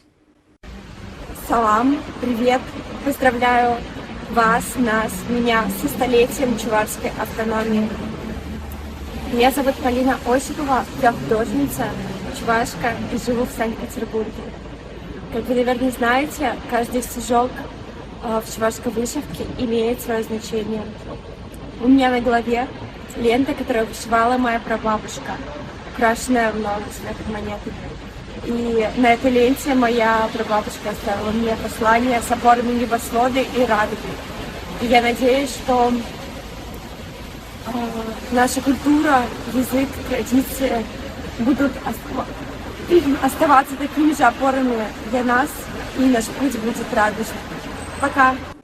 Возвращаясь к этнике, хотелось бы представить один из самых популярнейших в республике фольклорных коллективов. Это народный фольклорный ансамбль «Уяв». Основателем и бессменным руководителем коллектива является Зинаида Алексеевна Козлова. Она сумела сплотить вокруг себя энтузиастов и любителей народной песни. Коллектив всегда радует зрителей глубинной творческой энергией чувашского народа, которая передается из поколения в поколение в песнях, танцах, традиционных обрядах. Фольклорный коллектив «Уяв».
покорение вершины, стремление ввысь, заботиться о покорении новых высот.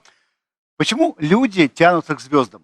Почему в наших песнях герой – это сокол? Почему все прекрасное, что он создал, человек, помолчав, называет высоким? Откуда возникает мечта о полетах к звездам? Откуда берется желание увидеть собственными глазами, что там за облаками?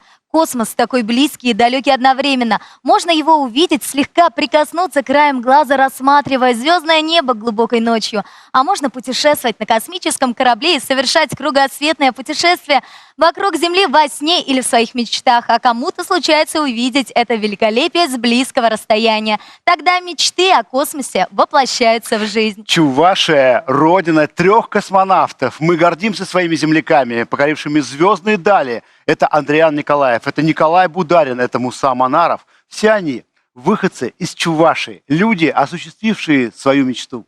Но современная Чувашия не только помнит своих звездных героев, но и уверенно продолжает приближать космические пространства. И уже мечты тысяч мальчишек тоже становятся реальностью, ведь космос теперь стал таким близким.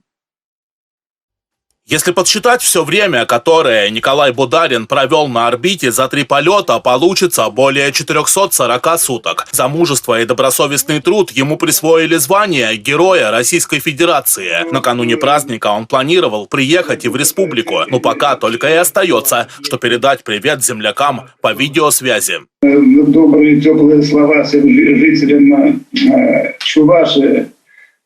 Очень приятно всегда было общаться и с детьми, и со студентами, со школьниками. Нам поможет пережить все эти невзгоды, которые завалились сейчас на наши плечи. Я каждый раз, когда вспоминаю ваш, можно сказать, подвиг, когда вы спускались и попали в нештатную ситуацию, когда рассказываю детям о том, как вы эту ситуацию проходили, конечно же, каждый раз мурашки по телу проходят. Даже сейчас это ощущение ощущаю. И мне кажется, если вы лично об этом будете нашим детям рассказывать, показывать, это будет, конечно же, намного впечатлительнее и больше эмоций вызывать. У нас скоро появятся тренажеры, в которые можно будет летать. Либо летчиком, либо космонавтом, как повезет. Сегодня космос – это фундамент для будущего. И как я поставил себе цель стать летчицей. И поэтому решил поступить в Чувашский кадетский корпус. Сегодня цветы возлагали и к памятнику 3-го космонавта планеты. На счету Андриана Николаева 2 полета, первый многосуточный и первый групповой. Стать космонавтом на 20 минут. И такое возможно. Историю освоения Вселенной ребята изучают в мобильном планетарии. И с каждым новым шагом мы удалялись от старого представления о том, что находимся в центре мира. На днях сеансы астрономии провели и в Республиканской детской клинической больнице. Ребята говорят, что эмоций от таких уроков хватит надолго. Я узнала, что у некоторых планет есть кольца, и они состоят из воды. Мобильный планетарий в ближайшее время приедет и в другие муниципалитеты. Интерес к астрономии высокий. Есть заявки на проведение таких передвижных встреч. Ядринские районы, Урмарские районы. В общем, вся республика. Накануне Дня космонавтики в Москве объявили официально, что имя Андриана Николаева присвоят аэропорту Чебоксар. Большинством голосовавших, участвующих в конкурсе, Андриан Григорьевич был выбран победителем. В данный момент идет реконструкция аэропорта, и в ближайшее время он должен преобразиться. Известно, что космонавт номер 3 был заядлым рыбаком. Любимый рецепт покорителя Вселенной – суп из самов и сазанов. В Шоршилах его называют ухой Андриана. Он, когда приезжал на родину сюда, в Шоршилы, рыбачил на Цивиле. Цивиль у нас река рядом. Это уха для гостей, уха от Андриана называется наша уха. Картофель, лук и рыба.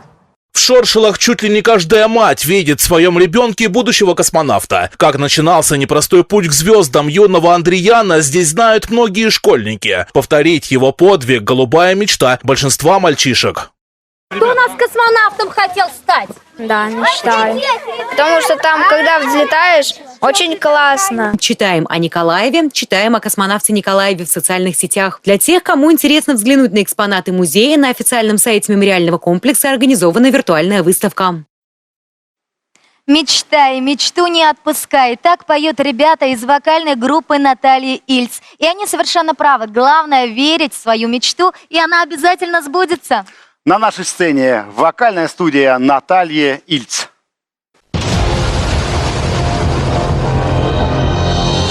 Мы хотели бы плыть над облаками, от туманов до северных сияний, пролетать большие города. Под крылом оставляя небоскребы, может это и сон, но ты попробуй верить в то, что сбудется мечта.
Спасибо огромное талантливым детям с номером «Мечта». И сейчас на нашем красном диване художественный руководитель вокальной студии, детей которых только что вы видели на экранах, Наталья Ильц. Наталья, здравствуйте. Спасибо вам огромное за таких талантливых ребят. Спасибо. Как давно вы руководите студией? Ну, на самом деле дети всегда были на протяжении всей моей педагогической жизни, но если взять саму студию, то это 7 лет. 7 лет уже эти детки под вашей опекой. Да. И включая солиста, который крутил брейк-данс нижний. Включая солиста Скажу тоже. по секрету, это мальчик, это сын Наташи, ему уже 9 лет. 9 лет. Здорово. Ну вот видно, что, конечно, в них вложено все творчество, потому что Наташа сама является замечательной певицей. Она вот еще до начала этого года пела в замечательном мюзикле «Нарспи» главную исполнительницу, и это было восхитительно. Вся Чувашия мечтала попасть на этот замечательный спектакль. Но из-за пандемии мы прервали эту историю, да? Нет, на самом деле, Дмитрий, у вас неточная информация. Мюзикл существует, да, но он уже звучит не в моем исполнении. Я завершила как бы свою карьеру. Для того, чтобы свое творчество отдать вот этим замечательным ребятам. Да, в далеком 2009 году. Ну, ничего страшного. Я тоже, вот, знаете, сейчас ушел на тренерскую работу и не жалею, потому что преподаю на факультете журналистики в МГУ и горжусь своими студентами. И, наверное, это самый замечательный как бы путь в продолжение творческой карьеры. Да. Когда ты начинаешь передавать свои навыки, свои знания уже подрастающему поколению. Я вся в детях. Да. Наталья, ну не могу не спросить, какие планы на 2021 год? Буквально через 10 дней мы будем его встречать. Что вы ожидаете от этого года? От этого года очень много надежд, на самом деле, на этот год. Очень хочется развиться, увеличиться в объемах, в масштабах и вырасти от студии вокала Натальи Ильц до большой музыкальной академии Натальи Ну, Ильц. я думаю, все у вас в руках, потому что 21 год мне кажется, очень созвучно с 21-м регионом, Да. который занимает Чувашия. Я думаю, что для всех чувашей 21 год будет прорывным. И я лишь хочу пожелать вам, Наташа, чтобы у вас сбылись все ваши мечты, чтобы вы достигли всех высот, которые себе запланировали. А можно попросить вас поздравить с наступающим Новым годом наших зрителей? Да, конечно. Дорогие друзья, я хочу вас поздравить с наступающим новым 2021 годом и пожелать вам в этом новом году, конечно же, счастья, любви, и чтобы все ваши самые сокровенные, самые заветные желания в этом году обязательно сбылись. Наталья Ильс в нашей студии, на нашем красном диване. Но мы продолжаем наш марафон. Мы продолжаем и прямо сейчас приветствуем чувашскую национальную культурную автономию Пензенской области. Здравствуйте, друзья! Ира Гунбалдарту всем!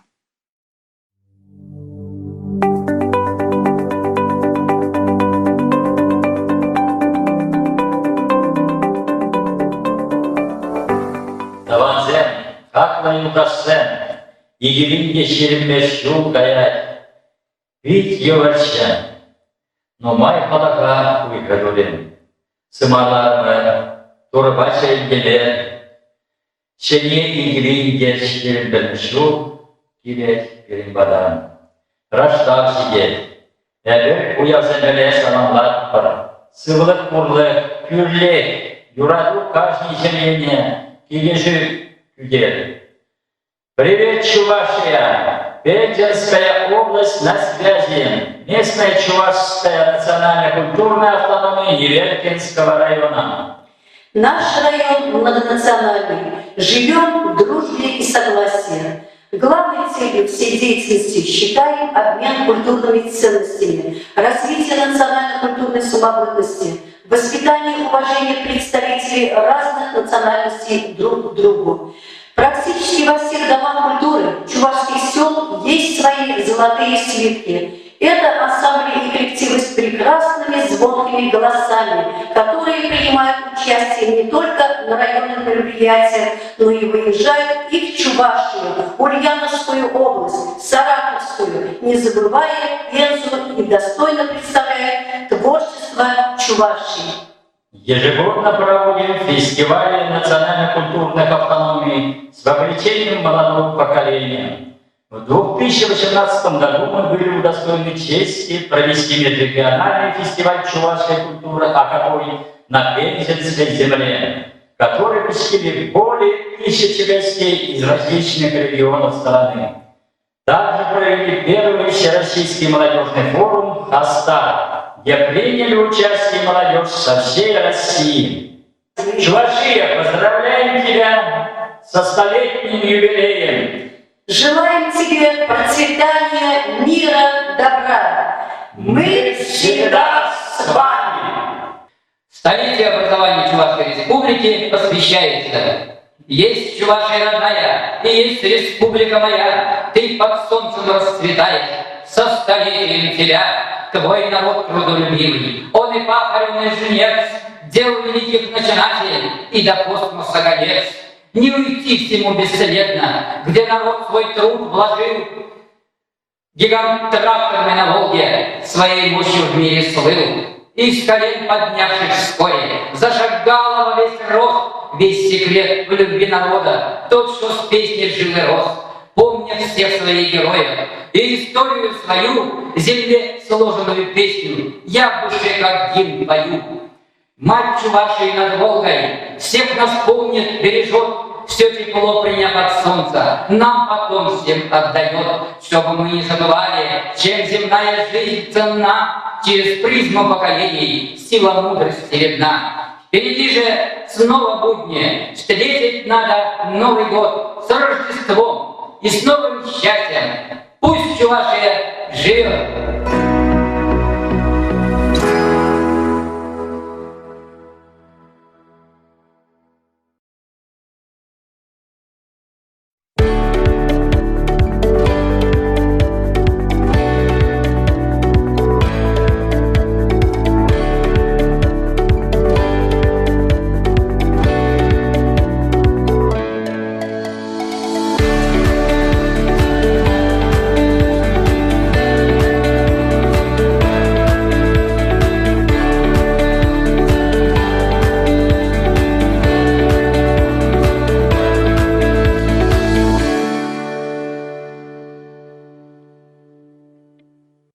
можем бесконечно говорить о лучших туристических местах Чувашии, призывая всех и каждого посетить нашу гостеприимную республику. Но к нам на связь выходит профессиональный лицензированный гид-экскурсовод по Риму Наталья Федорова. Сейчас мы переносимся в Рим.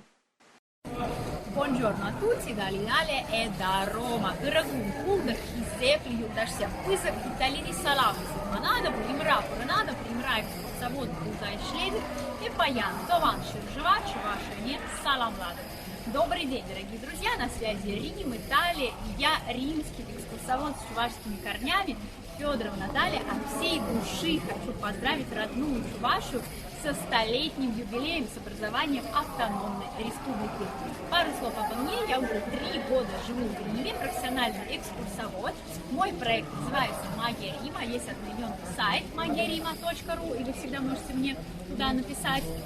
Моя самая большая цель, чтобы после наших экскурсий у вас оставалось не только понимание истории и архитектуры Рима, но и чтобы вы полюбили этот вечный город так же сильно, как люблю я. Тем более, если вдуматься, в античной истории и в истории Чувашии у нас есть общие моменты. По иронии судьбы, я даже в Риме живу в долине реки Тибр, и тибрские пейзажи очень сильно напоминают наши волжские пейзажи.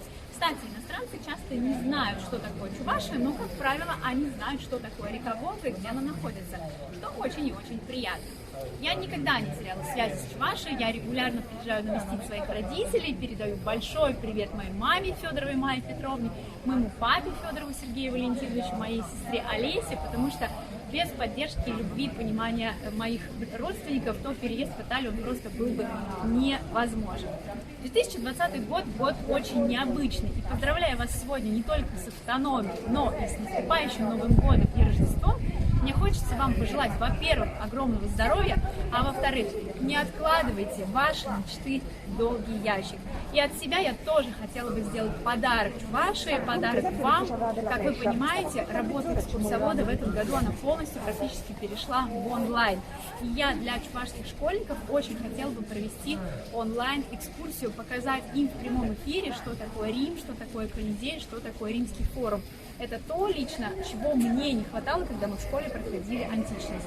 Ну и, конечно же, на свои экскурсии я приглашаю и взрослых, влюбленных в Рим и в Италию. До скорых встреч и до встречи в Риме. Всего доброго.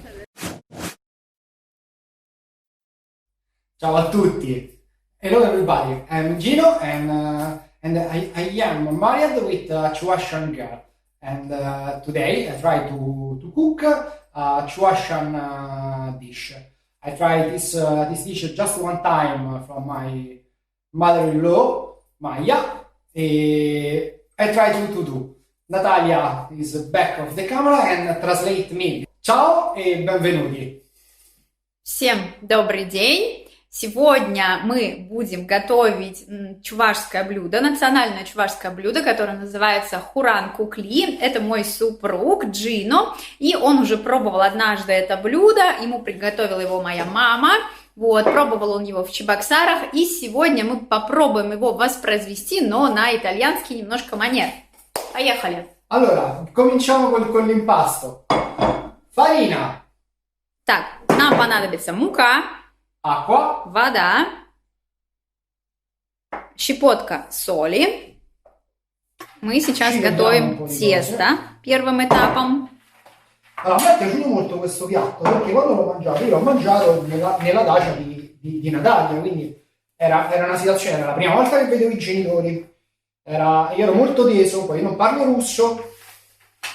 Джина говорит, я это блюдо пробовала один раз, пробовала он его у нас в деревне летом, и ему очень понравилось. Делим тесто на несколько кусочков, чтобы было удобнее. По сути, это хуран кукли, это вареники. Noi li chiameremo ravioli. В Италии их называют равиоли. Noi la facciamo un po' diversa la pasta per i ravioli, però. Но в Италии делают немножко по-другому пасту. Импасту это называется, тесто.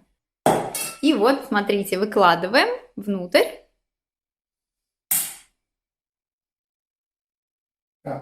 Se fosse un raviolo io adesso metterei 2 strati sopra, però visto che mi hanno detto che va fatta una cosa del genere, se non sbaglio. Если бы это были итальянские равиоли, то Джино бы соединил просто 2 кусочка теста, то есть один и второй сверху. Но поскольку это Хуран Кукли, он вот старается его закрыть, пользуясь тем тестом, которое есть у него в руках. Соус. La salsa, noi faremo una salsa a base di burro e salvia e parmigiano, così facciamo un po' di mix tra Chuvashan e Italian. Дальше, смотрите, будет итальянское нововведение, потому что просто добавить сметану и посыпать сверху укропом Джина показалось достаточно сложно, и мы решили сделать соус со сливочным маслом и шалфеем. Наши Хуран Кукли отправляем в сковороду к соусу, напоминаю, сливочное масло и шалфей. Ah sì, è vero, mettiamo nel piatto, quindi questo non c'è.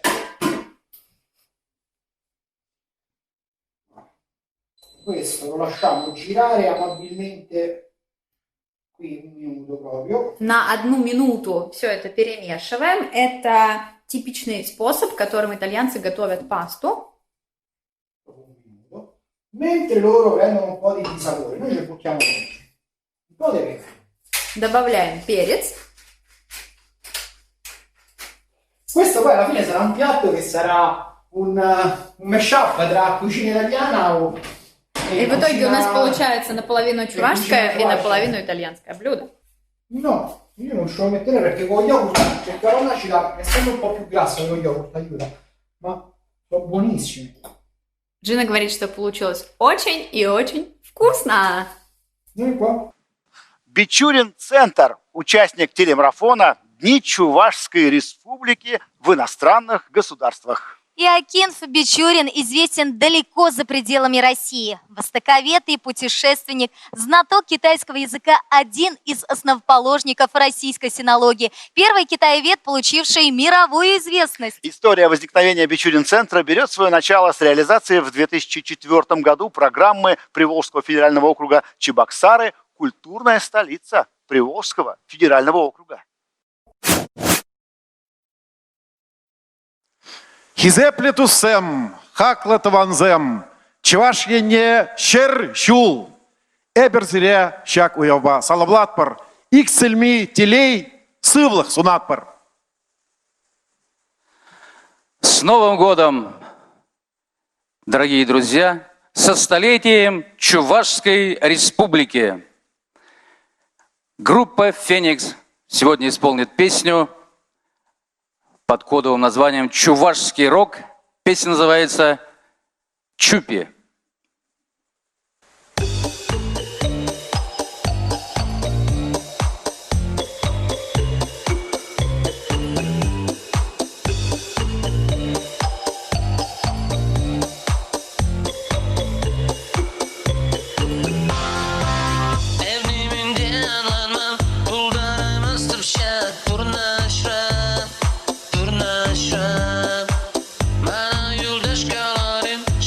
Is it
Добро пожаловать в космос.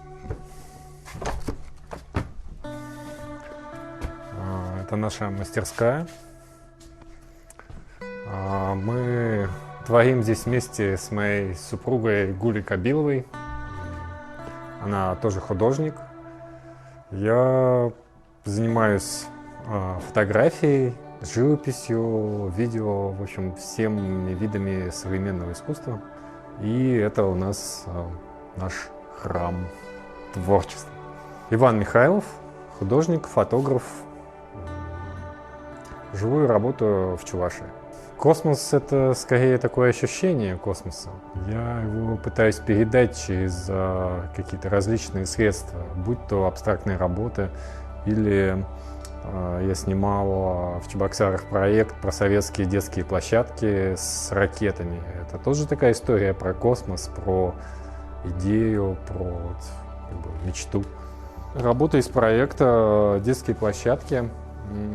Такая космическая история про советский космос. Я снял в Чебоксарах больше 40 ракет. Мне было важно это как-то сохранить, запечатлеть, потому что это я снимал почти 10 лет назад, сейчас этих ракет уже не сохранилось. Оказался такой звездный проект, он побывал где-то в десятке стран, до сих пор вызывает какой-то интерес. И мне кажется, со временем ценность его только повышаться будет. У меня было желание, наверное, иногда оно возникает, уехать отсюда. Да, где-то может быть больше возможностей. Если ты не реализовываешь до конца свой потенциал в месте, в котором ты живешь, то бессмысленно куда-то бежать. Это будет такая бесконечная гонка. Вот. А если ты что-то создаешь, независимо, живешь там в деревне с 3 домами, там, в городе Чебоксарах или в Нью-Йорке, создаешь то, что ты любишь, этим искренне этим делишься, вкладываешь туда всю свою энергию, это всегда даст результат. И не важно, где ты живешь, и важно делать то, что ты любишь. 3 года я занимаюсь уже абстрактной живописью, и для меня это такая история про цвет, про возможность выразить какие-то эмоции, чувства через цвет, сочетание различных цветов. И это тоже своего рода продолжение темы с космосом, потому что ощущение космоса можно передать разными способами. Могут быть нарисованные космические корабли, это может быть просто взрыв цвета, который будет похож как какая-то галактика или новая вселенная. И творческий процесс — это всегда такое создание каких-то новых вселенных и галактик. То есть создаешь свою вселенную. Желаю Чувашии побольше солнечных дней, глобального здоровья. Мне кажется, сейчас это важно. И такой открытости к новым идеям и новым творческим решениям. Это очень важно для развития.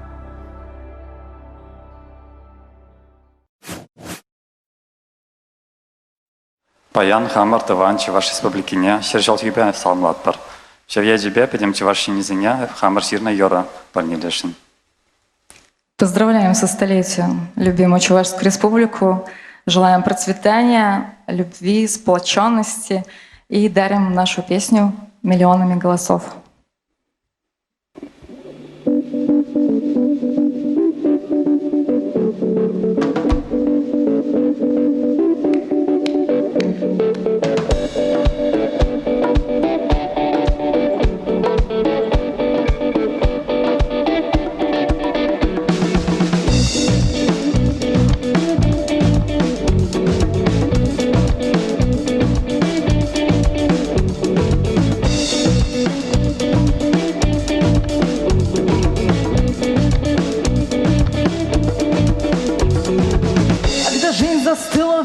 Застыла в цементе и некуда деться тесно. Все стало вдруг пресным и негде найти приюта для сердца. Когда тело и разум в оковах сомнений, давлений, ограничений вспомни. Мы все свободны, мы добровольно пришли в этот мир, чтобы телом чувствовать и там двигаться, как сердце велит нам жизнь. Все счастливыми петь миллионами голосов, миллионами голосов, миллионами голосов, миллионами.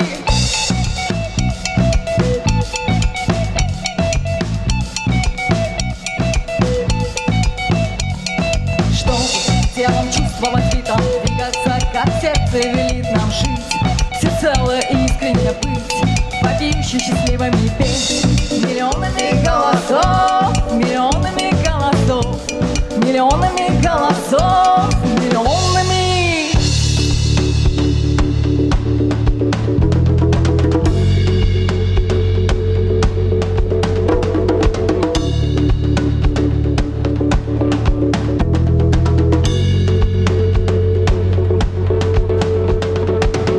Собой ни копии, ни подобием, быть собой ни копии, ни подобием, быть подлинным, быть собой ни копии, ни подобием, быть собой ни копии, ни подобием, быть подлинным.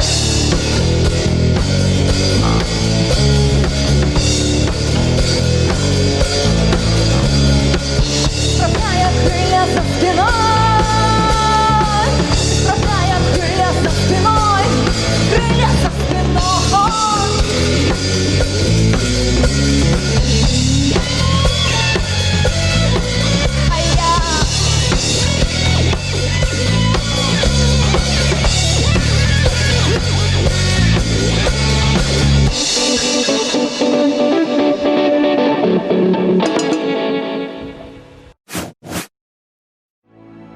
Проходите в мастерскую мою.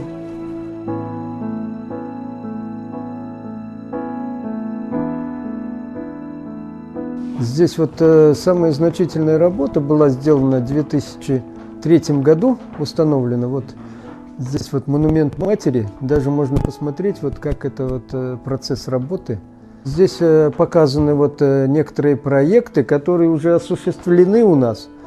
Вот это в Башкортостане святитель Василий Великий в бронзе. Потом, значит, это в Казани установили аллею славы Казанского порохового завода в виде такой собирающейся звезды, единое целое, из таких кусков, осколков, как бы вот и такой вот единое. И там 8 героев на стене. Дальше здесь вот, значит, показаны вот, ну, фрагменты работы Константина Иванова, барельефы вот из поэмы «Нарспи». Внизу вот здесь вот это показано очень трагическое событие было, значит, в Эльбарусово погибли 110 человек в 1961 году.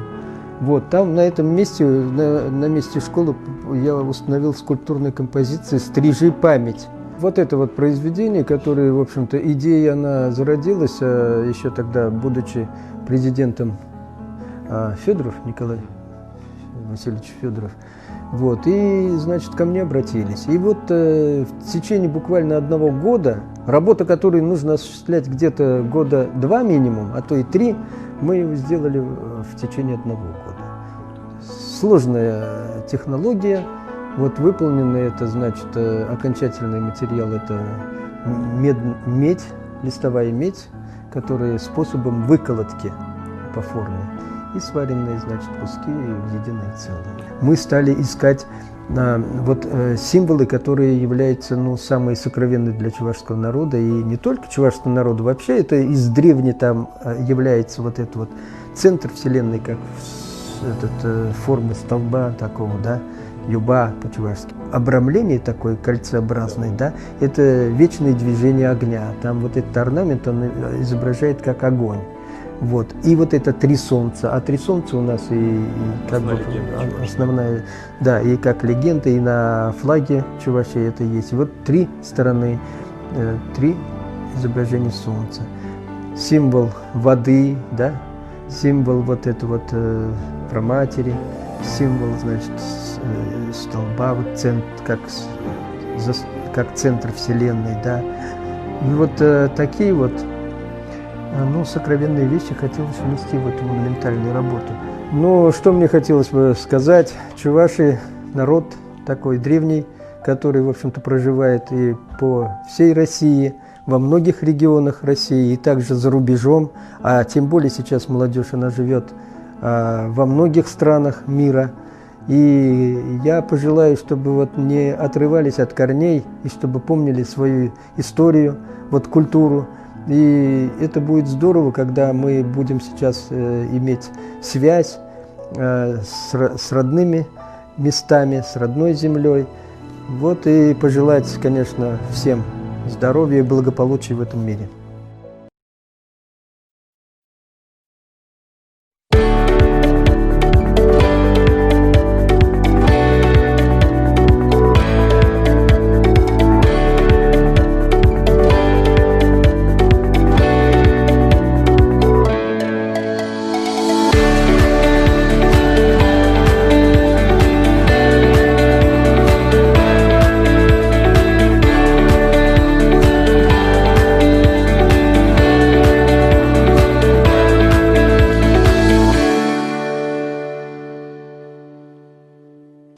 Руны, человечность, разум, сила, здоровье, душевная красота объединяют силу духа и красоту тела и мыслей.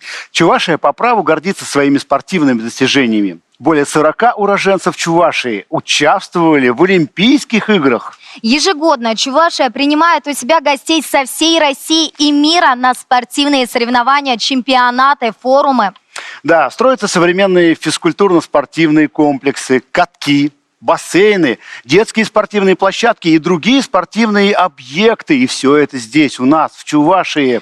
Функционируют спортивные школы, училища Олимпийского резерва, спортивные кружки и секции, работают спортивные федерации, занимаясь развитием и популяризацией спорта, подготавливая спортивный резерв сборной команды Чувашии и России. Активно развивается массовый спорт и физкультурное движение среди школьников, молодежи, пенсионеров. Каждый третий житель Чувашии ведет активный и здоровый образ жизни. А по самой массовой зарядке мы даже вошли в Книгу рекордов Гиннесса.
встречаем в студии Оксану Дьячук. Оксана – президент Федерации спортивной аэробики, главный тренер и хореограф сборной команды Чувашии и заслуженный тренер. Здравствуйте, Оксана. Здравствуйте. Оксана, когда ваши ребята выступают, это потрясающе красиво, действительно очень энергично. Но ведь мы понимаем, что за всем этим стоит гигантский труд. Скажите, пожалуйста, легко ли вообще работать со спортсменами? Со спортсменами, конечно же, работать сложно, но когда любишь свое дело, это тебе в помощь. Разочаровывает в основном только лень спортсменов. А если трудолюбивый спортсмен попадается, так это тебе дает энергию самому тренеру в твоей деятельности. И я думаю, что заниматься моим прекрасным делом, я не могу назвать это тренерская какая-то работа, это мое хобби на протяжении всей моей жизни. Поэтому это прекрасно, я буду этим заниматься и впредь. А как вы мотивируете спортсменов? Не все же приходят готовые с желанием заниматься, или все? Ой, далеко не все. Многие дети сейчас очень достаточно ленивые, так как у нас много гаджетов различных. В основном к нам, конечно, приходят дети, которых родители сами приводят, это с 3-летнего возраста. Мотивация, конечно, бывает различной. Это и на примере наших уже выше стоящих спортсменов, это мастеров спорта международного класса.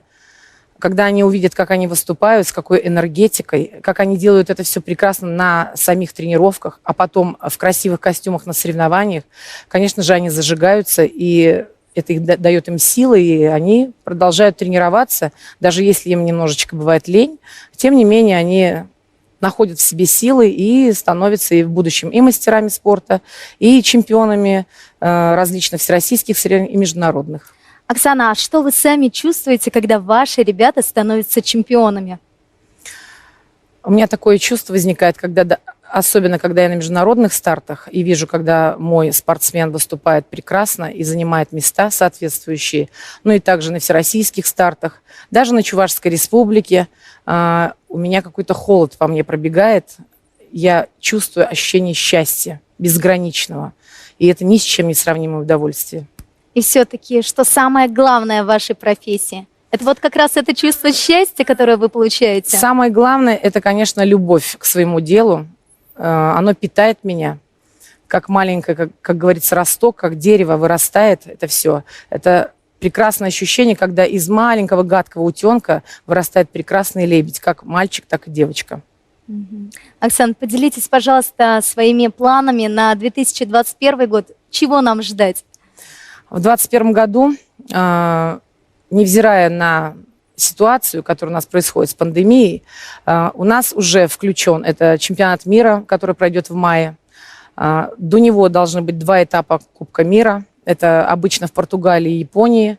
Наш спортсмен Германов Алексей отобрался уже на все эти соревнования. Он также остается уже 12-й год членом сборной команды России, мастер спорта международного класса по спортивной аэробике. Это уже международные планы. А также у нас пройдет в Чувашской республике в конце февраля чемпионат и первенство Приволжского федерального округа. Я надеюсь, что наши спортсмены как командное золото завоюют во многих категориях возрастных, ну так и в личных. Но мы желаем, конечно же, вам и вашим ребятам больших успехов. Оксан, вот смотрим на вас и понимаем, что вы всегда в тонусе, всегда заряжены такой позитивной энергией. Скажите, пожалуйста, поделитесь своим секретом, как вам это удается? Главный секрет, я так считаю, это найти дело своей жизни. Когда твое хобби с детства переходит в твою работу. Поэтому я никогда не могу назвать свою работу работой. Это мое хобби. Я очень счастлива, что я на протяжении многих лет могу заниматься любимым делом. Спасибо вам большое, Оксана. И что хотелось бы вам пожелать нашим зрителям в новом 2021 году? Я думаю, я уже повторюсь, это, конечно же, здоровье. И чтобы прекратилась эта пандемия, чтобы все планы мы могли осуществить в 2021 году. Здоровья крепкого на долгие годы. Спасибо вам огромное за ваш труд. Ну а сейчас мы встречаем Федерацию спортивной аэробики с зажигательным номером «Катюша». Спортивная аэробика – это один из самых массовых, ярких и зрелищных видов спорта. Это спорт юных, тренированных детей, которые приходят с 5 лет и занимаются. А перед вами уже настоящие звезды прямо сейчас, победители многих российских и международных конкурсов.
обмен и диалог, учит дружбе и взаимопониманию. Год столетия чувашской автономии ознаменовался множеством самых разных ярких мероприятий, которые были проведены по всей республике. Старт столетию дало яркое театрализованное представление на Ледовой арене. После реконструкции открылась Красная площадь, главная и любимая площадь Чебоксар. Впервые был проведен День чувашской вышивки. С успехом прошли 30-й оперный фестиваль, 12-й международный Чебоксарский кинофестиваль, 24-й международный балетный фестиваль, а также всечувашский региональный фестиваль национальной кухни «Гостеприимная Чувашия». Открывались современные медицинские центры, больницы, школы, библиотеки нового поколения. Утверждались новые туристические маршруты и возрождались памятники культурного наследия Чувашии. Да, и все эти замечательные события года, столетия прошли под девизом «Перле» – вместе. Мы вместе строим, учимся, заботимся, творим и празднуем. Мы вместе радуемся, производим, растим, помним и, главное, любим. Перле – это богатая история, самобытный народ и гордость за республику и знаменитых земляков. Мы вместе.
Все, чем я живу, связано с тобой.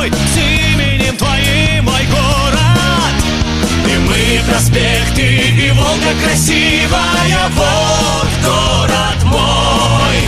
Фонтаны, мосты, стадионы спортивные, вот город мой. И звезды салюта на площади Красной, вот город мой. Мы все здесь живем, нас зовут чебоксарцы, здесь город мой. Чебоксары, Чебоксары, Чебоксары, Чебоксары, Чебоксары.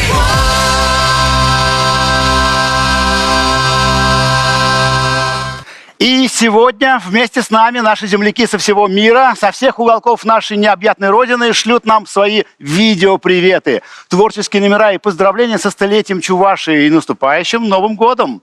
Мы приветствуем любимую Эстонию, город Нарва, чувашское общество Нарспи. Из-за пандемии наши эстонские друзья не смогли собраться и снять новогодний ролик, но присоединяются к поздравлениям. Meil Eestis on linnasid palju, hulk laulegi loodud on neist. Küll Tallinna tornidest, Viljandi järvest, küll Tartust ja Emajõest. Ka linnast, mis Narva jõe kaldal, teil paljugi laulda ma võiks. Seal elavad tuhanded nägusad neiud, kes tublid ja armsad kõik.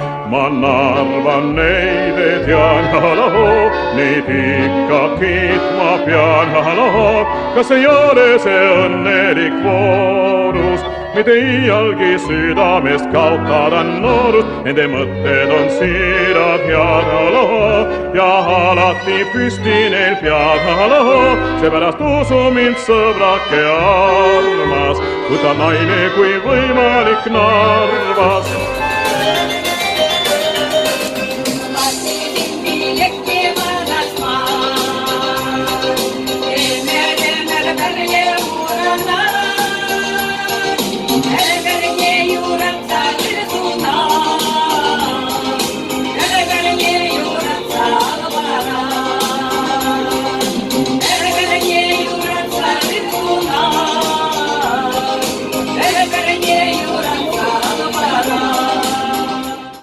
Привет из Эстонии, дорогие друзья, Tere kallit sõbrad, Хаклаендеш всем.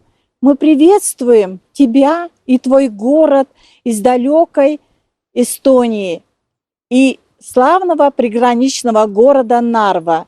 Мы гордимся своей национальностью, мы везде и всюду, и повсюду восславляем Чувашию в танцах, в стихах, песнях о Чувашии. Пусть расцветает и богатеет наша Родина. Еще раз с праздником вас, друзья! Head pühi!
И вновь к нам присоединяются с поздравлением башкиры. Сегодня мы все вместе. Общество чувашской культуры Республики Башкортостан.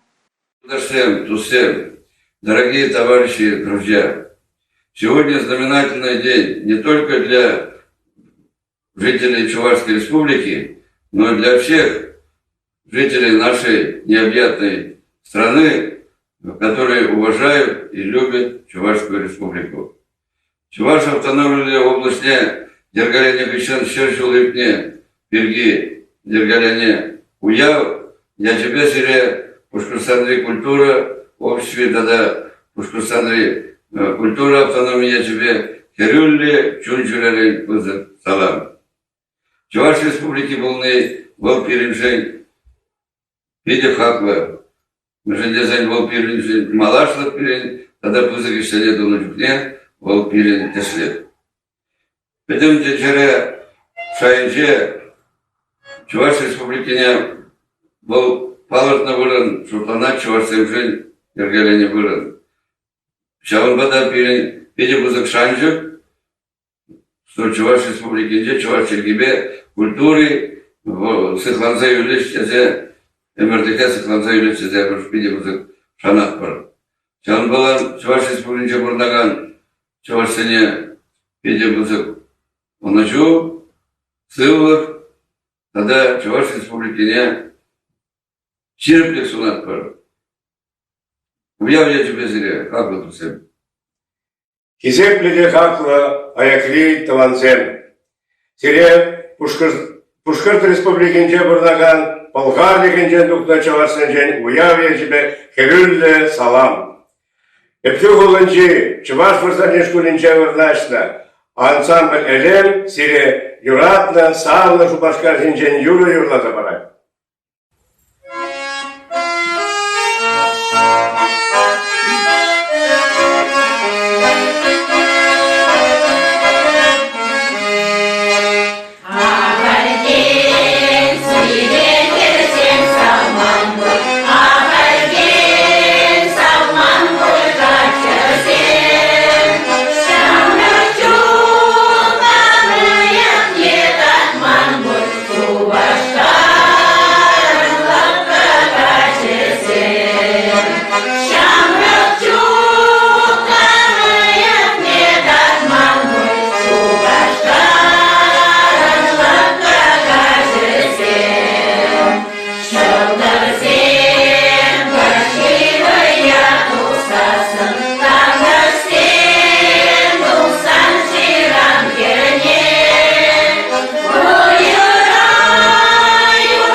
Ну а далее в нашем телемарафоне прекрасный творческий подарок от студии Екатеринбурга. Чувашская национально-культурная автономия города Екатеринбурга и фолк-группа «Ентеш». Фолк-группа «Ентеш» буквально переводится как «земляки», была создана в 2009 году. Активно участвует в различных мероприятиях, таких как День города, День народов Урала, фестивале народных культур и других мероприятиях, проводимых в городе Екатеринбурге и области.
традиционно надежность рука об руку. Верит в общее дело. Да, национальная кухня – составная часть культуры любого народа. И чувашская кухня не исключение. В основе чувашской кухни сытные мясные блюда, ароматная выпечка, сочные закуски. Местные жители искусно готовят необыкновенные блюда из самых простых ингредиентов. Одно из популярнейших национальных блюд Чуваши – это хуплу. Это ароматный и вкусный пирог закрытого типа, имеющий круглую форму. Из сдобного пресного теста изготавливаются две лепешки одинакового размера, а между ними укладывается ароматная начинка из картофеля и мяса. Также при желании может быть добавлена пшеничная крупа, яйца, рыба и даже сало. Кстати, в древности пирог готовился исключительно в русской печи. Он выдерживался достаточно долго, и его подавали на стол в немного остуженном виде. Разрезали красивый каравай прямо на праздничном столе. На первом этапе снимались верхняя корочка, она съедалась сразу, конечно же. Затем приступали уже лакомиться начинкой. Хуплу – это чувашский пирог, который нередко является частью многих ритуальных церемоний. На рождение ребенка, свадьбу, Новый год, Рождество обязательно подавалось данное блюдо. И сегодня на нашем онлайн-марафоне мы готовим хуплу вместе со всем миром. К приготовлению этого замечательного национального блюда присоединились Франция, Испания, Соединенные Штаты Америки, Ливан, Италия и Крым. Кто-то резал картошку, кто-то чистил лук, кто-то замешивал тесто. И в результате чувашскими пирогами лакомились мужья, дети, друзья и соседи наших земляков в самых разных странах и континентах. Давайте прямо сейчас посмотрим, как это было.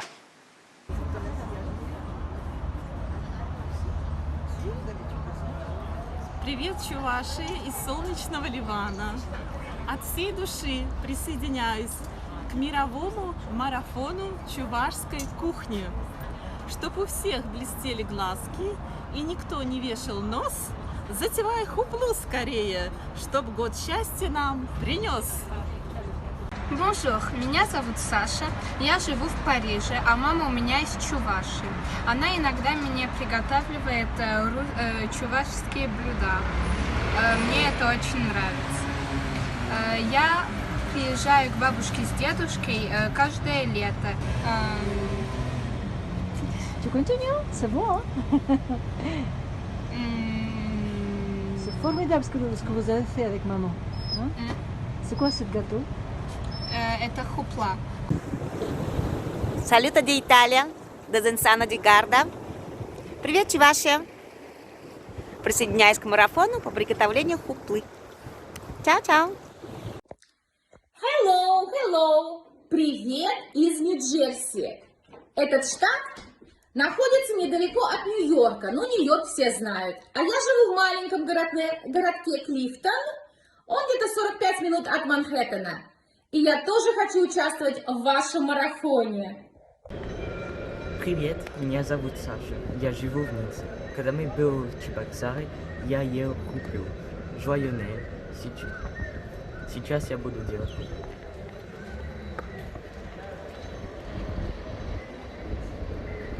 Ciao Чувашия. Saluto dall'Italia. Живем мы в провинции от Лаго ди Гарда, провинции Брешия. Погода у нас сегодня не очень холодно. Это для Италии очень холодно. Ола, всем привет! Все чуваши привет из Испании. Мы также присоединяемся к мировому марафону чувашской кухни. Все готовим хупу. Дорогие друзья, начинаем делать хуплу. Буэнос диас!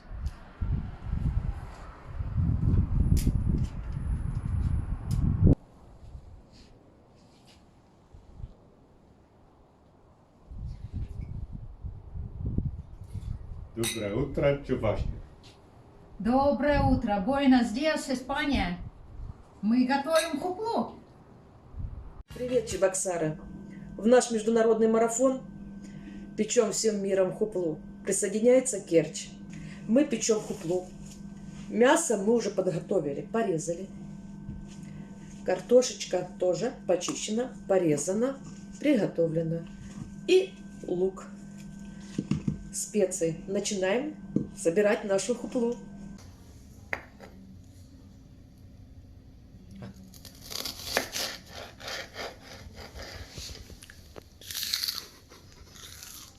Привет! Режем лук. Приветствую вас с родины Антонио Страдивари. Если вас спросят, какой итальянский город является городом музыки, без колебаний и сомнений отвечайте: это город Кремона. Бачу атути. Приезжайте в Кремону ко мне в гости, будем делать чувашскую хуплу. Я живу здесь уже 20 лет, и у меня все это время был, знаете, такой незапланированный рабочий день. Я никогда не знала, во сколько я приду. Ненормированный день. Поэтому обязательство на кухне взял на себя мой муж, перуанец. Он очень любит, кстати, готовить. Но я решила сегодня ему сделать такой небольшой сюрприз и приготовить национальное чувашское блюдо хупла. Вот порадую его. Строго меня не осуждайте, я за 20 лет, признаюсь вам, наверное, первый раз режу картошку, поэтому вот такие кубики у меня неровные получились. Практически у нас для хуплы все готово. Моя подруга из Чебоксар, Альтнютка, привет. Передаю тебе большой привет. Научила нас готовить эту хуплу. И теперь мы иногда готовим, мои детки даже спрашивают: мама, дай нам маленькую пикколо хуплюшку сделаем. Ну давайте сделаем пикколо хуплюшку. Мясо готово, лук готов. Скоро и тесто практически у нас готово. Форму 160 градусов. Приготовить хуплу мы перемешиваем картошку, свинину и лук. Добавляем соль и перец.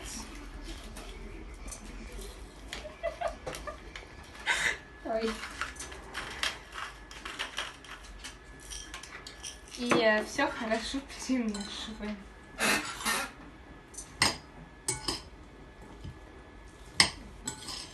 Вот посолили, поперчили. Тесто у нас уже приготовленное. И сейчас будем делать хуплу. Тесто у нас уже подошло. Дрожжевое, мягенькое. Начинаем формировать уже нашу хуплу. Для этого мы почистили картофель, нарезали его мелко, порезали мясо. На этот момент была свинина. Порезали мелко лук. И все вместе соединяем нашу начинку. Добавляем соль и специи. И тщательно перемешиваем. Хочу представиться. Меня зовут Марина. Я живу в Керчи. Родом мы вообще из Цивильского района, село Теньговатово, где вырос и жил мой дед Федор Валентин Федорович. 17-го года рождения, тогда еще был это уезд. Все, мы тщательно перемешали нашу начинку. О, лук.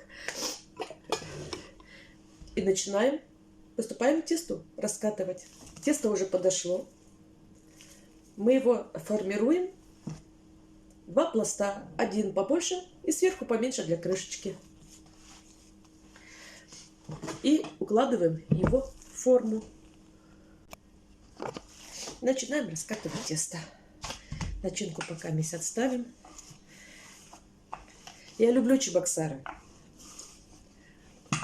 Там приветливые люди, хорошая атмосфера.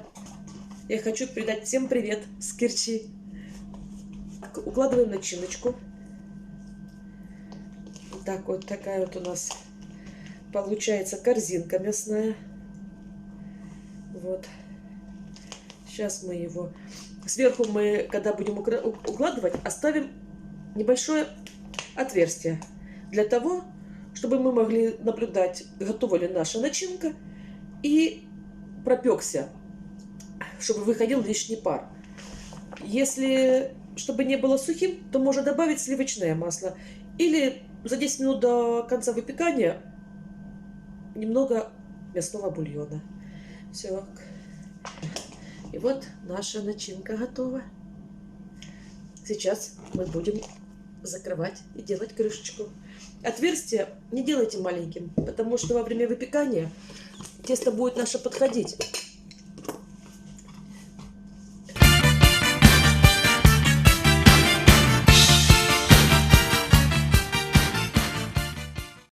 Так, все. И начинаем. Мы накрыли сверху меньше. И начинаем мы закрывать нашу крышечку.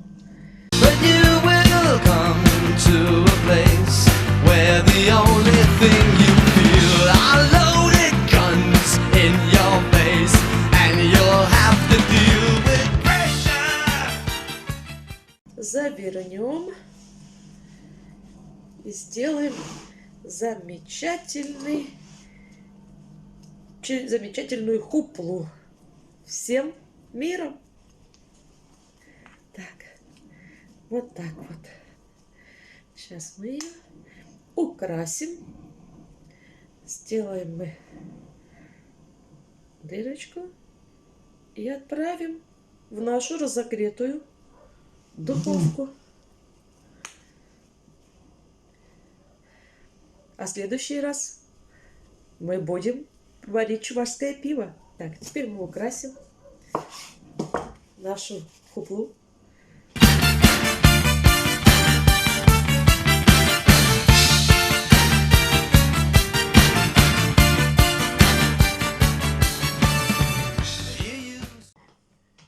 Меня мой дедушка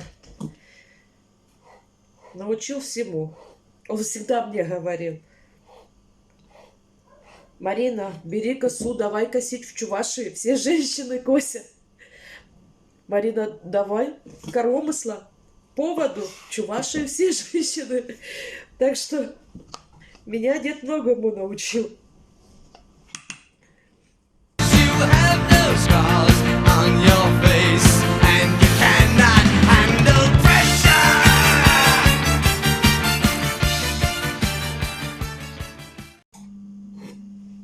Духовка у нас разогрета на 180, где-то 190 градусов. Ну вот, смажем нашу хуплу яичком. И практически будет у нас.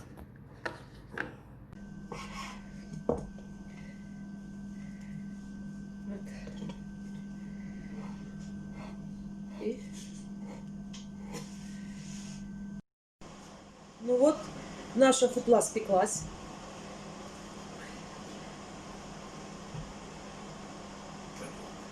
Всем приятного аппетита! До новых встреч! Всем привет из Италии. Я живу в Вероне и тоже присоединяюсь к марафону. Хуплу я уже поставила в духовку. Посмотрим, что получится.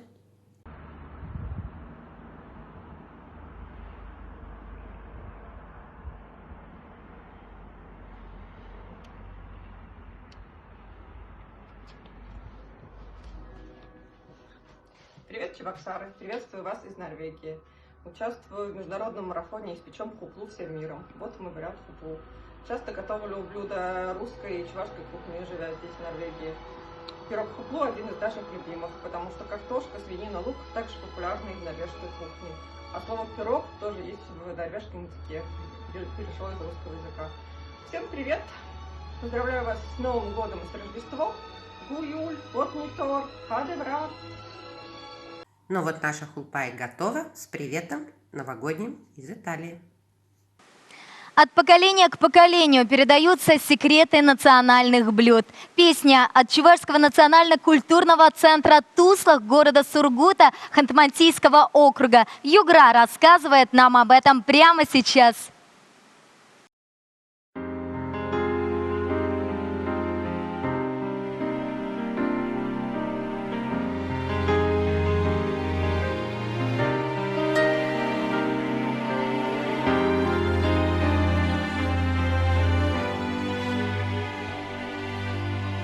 Я целую твои руки, моя родная.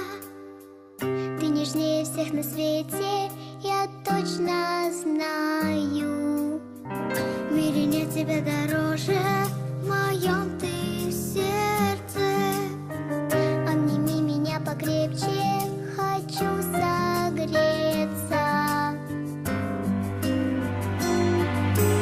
Мама, будь всегда со мною рядом.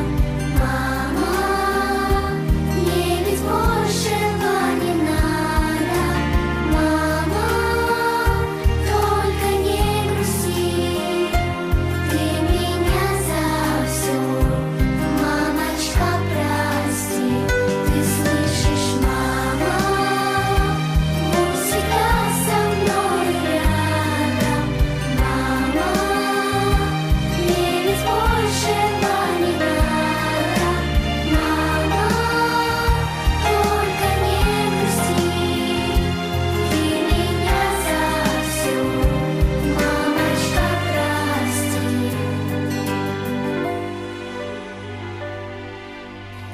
Только ты всегда поддержишь и успокоишь, и от зависти и злости меня укроешь.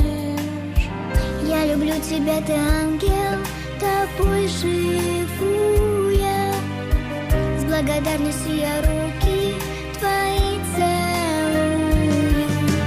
Мама, будь всегда со мною рядом. Мама, мне ведь большего не надо. Мама, только не грусти, ты меня за все. Мамочка, прости, ты слышишь, мама, будь всегда со мной рядом. Мама, мне ведь большего не надо. Мама, только не грусти. Мы продолжаем наш телемарафон. И далее в нашем развлекательном блоке лучший чувашский клип, который набрал на Ютубе более 190 тысяч просмотров. И знаете, это совсем не удивительно, ведь его солист и известный чувашский певец, продюсер, заслуженный работник культуры Чувашии Алексей Московский. Причем самое интересное, мы специально разбили клип на несколько серий, чтобы сохранить интригу сюжета для тех, кто еще его не видел.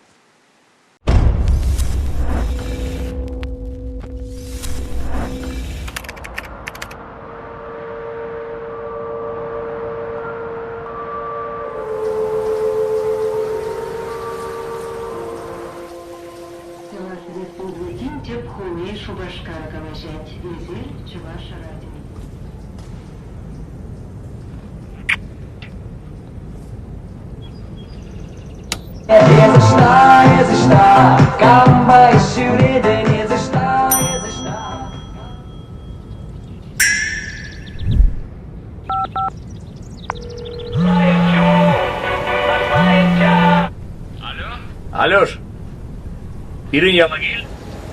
Эскамачи? Эбе, ялды паремашкача.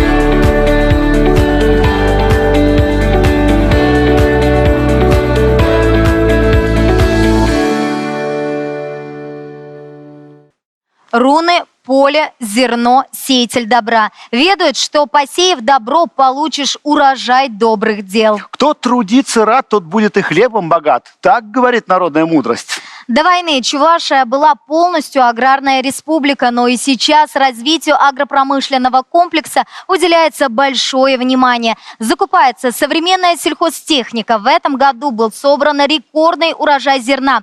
Решаются проблемы неиспользованных земель. Увеличивается выпуск мясной и молочной продукции. Причем самое интересное, вот мои хорошие знакомые, мясо, масло и сало покупают в Москве из Чебоксар.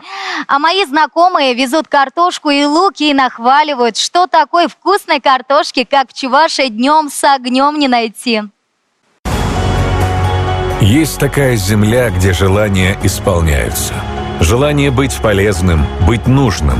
Желание двигаться, расти, влиять, находить, открывать, удивлять. Здесь поля для идей. Здесь небо, чтобы мечтать. Здесь трудно стоять на месте, потому что главное слово здесь – движение, а главное богатство – идеи и люди, которые действуют. Чувашская республика. Здесь любят землю, здесь умеют за ней ухаживать. Это не просто поля, луга и леса. Это их родина. Сегодня Чувашия полностью обеспечивает себя основными продуктами питания. Открываются новые комплексы и производственные площадки. И почти по всем направлениям агропромышленный комплекс ежегодно показывает существенный рост. 2020 запомнится чередой рекордов. Впервые за всю историю агропромышленного комплекса Чувашии урожайность зерновых культур составила 33 центнера с гектара. Хозяйства обновляют сорта семян, увеличивают долю элитных. Уже несколько лет в республике работает современный селекционный семеноводческий центр. Здесь разводят элитные сорта картофеля. Главная цель – сократить долю импортных поставок. Картофелеводы Чувашии известны на всю страну, и этот статус сохраняют. Чувашия финансово поддерживает сельхозорганизации и фермерские хозяйства. На содержание и приобретение племенных животных, строительство ферм, приобретение оборудования предусмотрены различные формы господдержки. В этом году удалось увеличить производство молока. Средний надой по итогам года составил почти 6,5 тысяч килограммов. Это исторический максимум. Набирает обороты пчеловодство. Сегодня в Чувашии более 48 тысяч пчелосемей. На 100 гектаров сельхозугодий производится порядка 80 килограммов меда. В пересчете на одного жителя республики это 0,6 килограмма. Чувашия давно и стабильно кормит себя сама. Самообеспеченность основными видами продовольствия составляет более 100%, а это, в свою очередь, способствует развитию экспорта. Потенциал продукции агропромышленного комплекса огромный. В этом году республика более чем на треть увеличила долю агроэкспорта в сравнении с прошлым годом, несмотря на все сложности 2020-го. В этом сегменте Чувашия выгодно отличается от других регионов страны. Почти 80% занимает перерабатывающая отрасль. Аграрии республики покорили 32 страны мира. Основные покупатели – это Китай, Белоруссия, Германия, Казахстан, Азербайджан. В аграрной республике главным достоянием являются люди села. Те, кто трудится, невзирая на непогоду, экономические трудности и иные испытания. Благодаря им сегодня обеспечивается продовольственная безопасность страны. И Россия за короткий срок прошла путь от импортера к основному мировому экспортеру по многим продовольственным позициям. В этом заслуга и чувашских аграриев. Общий труд на благо России, на благо родной Чувашии.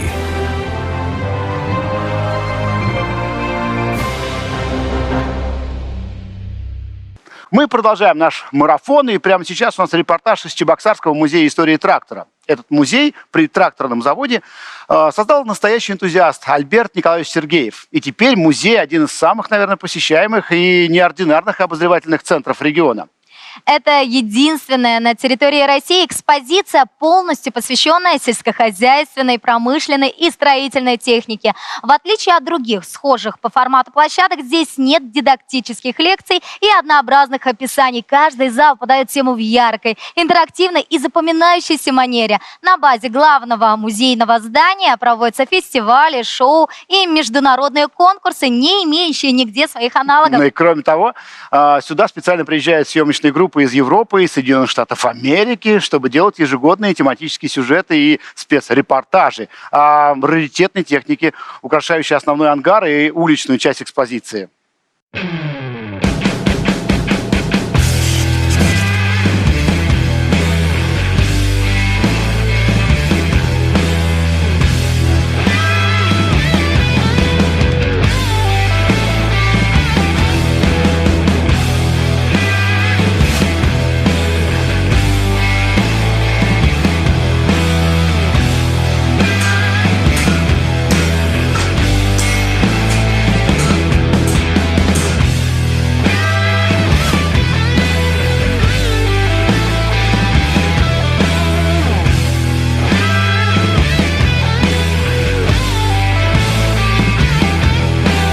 Ровно 10 лет назад в Чебоксарах, столице промышленного тракторостроения, был создан единственный в России музей истории трактора.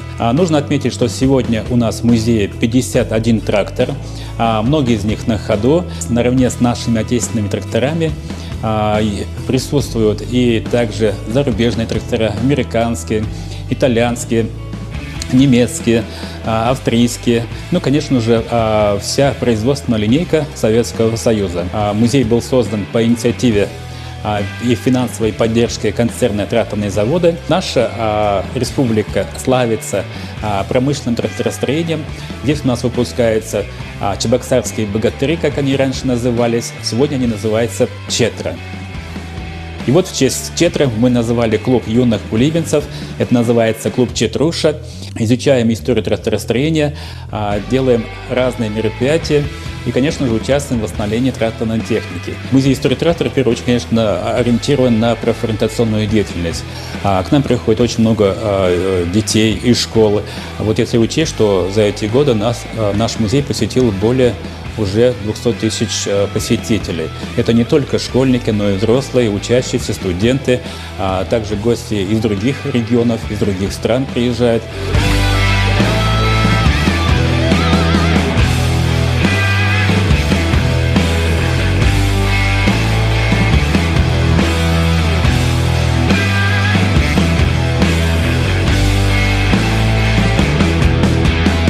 И только, можно сказать, у нас в Чебоксарах, в Чувашии есть женская тракторная бригада.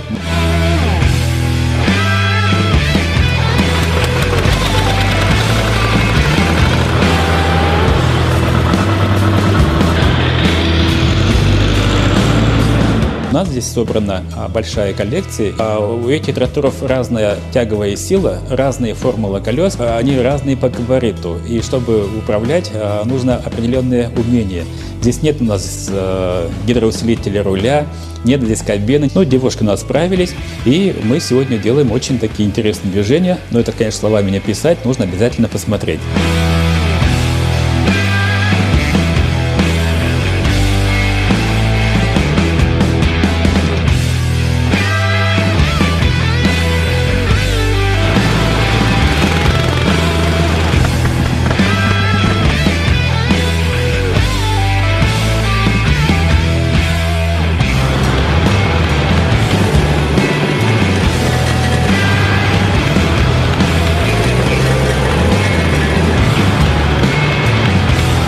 Хочу всех пригласить к нам в музей, ознакомиться с историей нашего отечественного тракторостроения, участвовать в реставрации тракторной техники. Это очень интересно, потому что восстановление нового трактора сравнимо с рождением ребенка.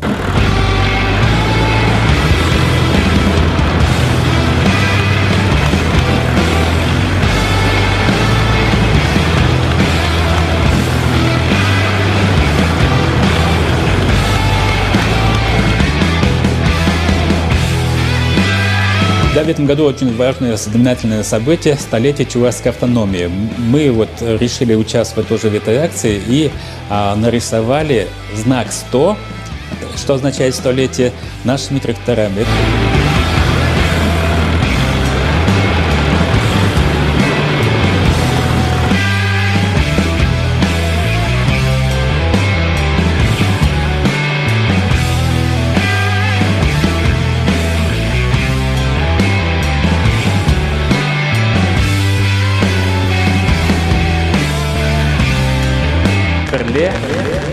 Вместе.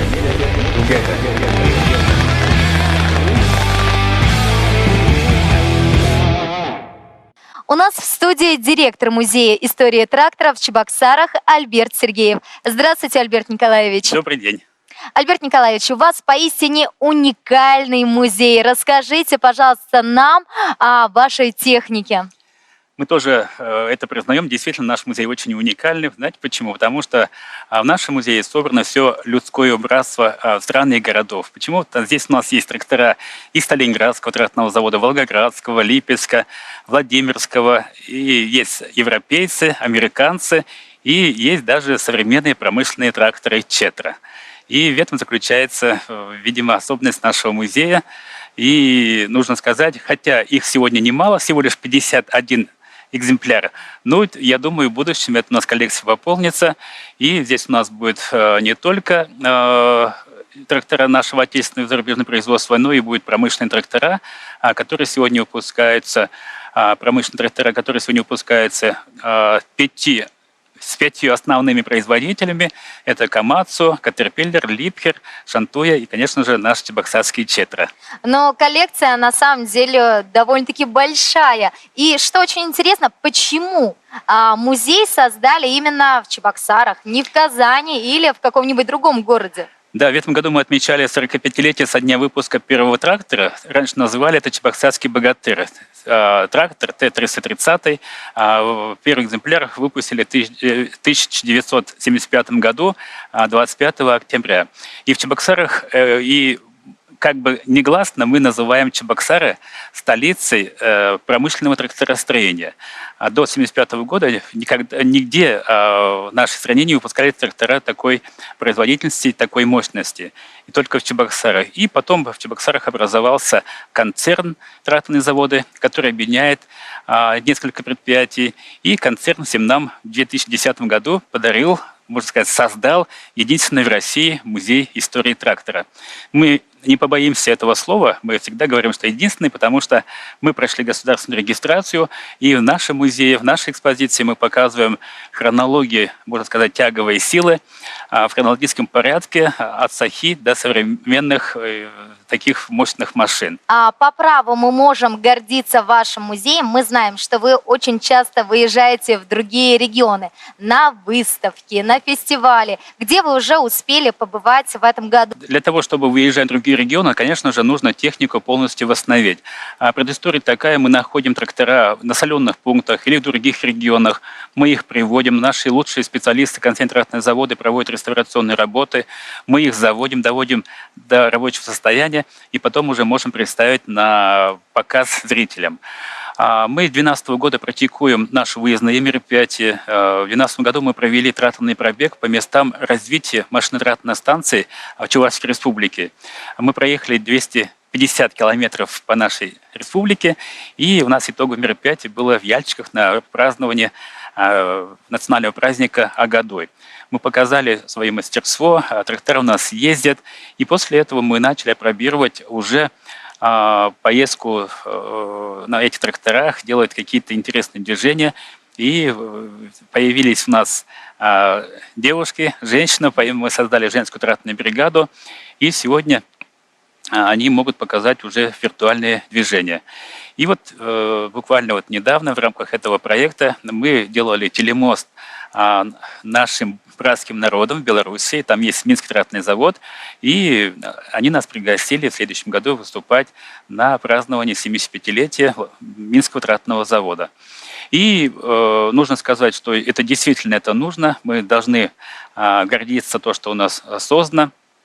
и мы должны показать это людям. Но вывозить технику, наверное, непросто. То есть это большая действительно работа. Как происходит этот процесс? Но если сегодня учесть, что у нас как бы развивается технический прогресс, при большом желании за 2 часа можно вывести всю нашу технику в любой регион страны. Вот в прошлом году мы были приглашены на День поля в Республике Татарстан. А в октябре месяце мы были в Москве. Мы организовали выставку на Манежной площади в рамках проекта «Золотая осень». Ну, мы, конечно, гордостью, можно сказать, завистью наблюдаем за нашими иностранными партнерами, нашими коллегами, где например, в европейских странах тоже есть частные коллекции. Любой уважающий себя фермер дома имеет такие раритетную технику, и они ежегодно собираются и делают такие показательные выступления. Ну, конечно, нам до этого далеко, но нужно сказать, что сегодня уже у нас появились фанаты тракторной техники. Это в Ростове-на-Дону есть компания «Бизон Агро». Они ежегодно проводят тракторные гонки, то есть выставку тракторов и тракторные гонки. Также в Подмосковье есть Евгений Шаманский, тоже фанат техники тракторного дела. И вот, я думаю, со временем мы создадим ассоциацию любителей тракторной техники и будем в рамках проведения всероссийского Дня поля проводить такие выставки под названием «Тракторная ретроспектива». Это было бы очень здорово. Ну, здорово, на самом деле, будем ждать. И, конечно же, все туристы, которые приезжают к нам в город, с удовольствием посещают ваш музей. И вот очень интересно, вот как вы завлекаете подрастающее поколение? И мы знаем, что для детей у вас очень увлекательная, интересная программа. Да, сегодня, конечно, дети другие. Вот мы помним в детстве, мы очень любили технику, и появление любой техники, или мотоцикла, машины в деревне, это вызвало большой интерес у подростков. Мы любили лазить, тут ездить, заводить. Но сегодня дети уже немножко другие, и для них нужно создавать какие-то новые направления, новые условия. И для них мы после экскурсии проводим квесты, чтобы закрепить материал. Они очень активно участвуют в этих квестах. И в этом нам помогает наш клуб «Четруша», детский клуб «Четруша» под руководством Людмилы Квасниковой. Мы вот еженедельно собираемся. Они нам помогают в реставрации тракторной техники, также помогают в продвижении нашего музея. Вот мы 5 лет назад записали с ним ролик «Трактор, ты мой заводной». И это наш такой презентационный ролик занял 1 место во всероссийском конкурсе в виде презентации. Мы вас поздравляем. Спасибо большое. Альберт Николаевич, мы знаем, что вы очень амбициозный руководитель. И, конечно же, именно благодаря таким руководителям музей живет, развивается. Вот какие цели вы ставите перед собой в 2021 году? Я думаю, амбициозность это заключается в команде. У нас есть единая команда, это концентратные заводы и работники нашего музея. В следующем году, конечно, хотелось бы нам еще раз пополнить коллекцию нашего музея. И вокруг нашего музея, вот здесь надо, конечно, перезаписать. Конечно, у нас планы очень большие. Вообще мы давно работаем и республикой, и с городом насчет... Все, вздохните, сейчас спокойно. Вдохну. Да, расскажите Я о подумал, целях. что мы сидим в студии, поэтому что-то Все заволновался. хорошо, все спокойно. Расскажите о ваших целях. Музей истории трактора, сейчас скажу. Музей истории трактора это создан, во-первых, это конечно же, для профориентационной деятельности молодежи. И поэтому хотелось бы, чтобы у нас, около нашего музея, собирались наши единомышленники, любители не только тракторов, но и автомобилей, и техники. А вот сегодня мы уже создаем экспозицию военной техники. Совместно с Министерством культуры Чувашской Республики у нас вот сегодня экспонируются экспонаты. Это та техника, которая участвует на Параде Победы, они сегодня у нас хранятся в помещениях нашего музея. И, конечно, хотелось в будущем создать экспозицию и военной техники. И еще давно уже работаем с администрацией города насчет создания музея ретроавтомобилей. Может быть, когда-нибудь у нас, около нашего музея, будет такой центр по техническому просвещению нашей молодежи. Нам бы это хотелось. Было бы очень здорово. Это было бы, конечно, и еще плюс. Вот сегодня мы очень много говорим о развитии промышленного туризма. И как раз люди должны воочию увидеть как сегодня делаются, например, те же самые тракторы. Как вот специалисты говорят, это дает дополнительный стимул продвижению нашего бренда, Четра и так далее, можно сказать. Альберт Николаевич, действительно очень много у вас идей. Мы вам желаем, чтобы они все воплотились в жизнь. Ну и, конечно же, в заключение небольшого нашего интервью, что бы вам хотелось пожелать нашим телезрителям? Хотелось бы сказать, пожелать всем счастья, добра, и чтобы все ваши мечты исполнились.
сейчас из Саратова нас приветствует Саратовская областная общественная организация «Чувашская национально-культурная автономия Ентеш».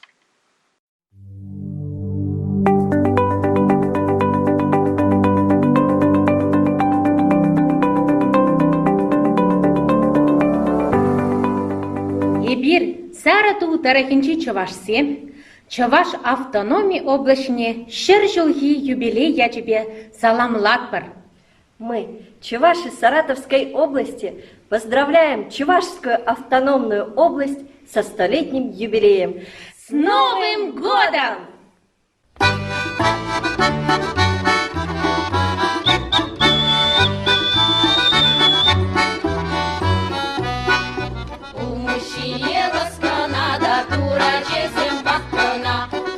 Şamrak bunşi çereviyle maşkını çukkana. Юрабьян рам, кубку базамалым рам. Сиге юрлариге саргаламса ташлари. Сиге юрлариге саргаламса ташлари. Табыр татса ура кушса ташлари. Тапмагезем шынгырдатса шүрги шүрдек юкчари. Юрабьян рам, кубку базамалым рам. Сиге юрлариге саргаламса ташлари. Сиге юрлариге саргаламса ташлари.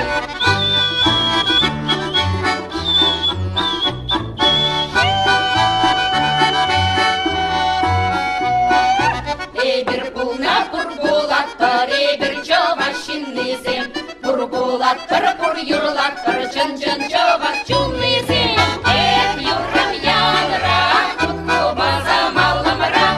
Сиге юрлариге саргаламса ташлари. Сиге юрлариге саргаламса ташлари.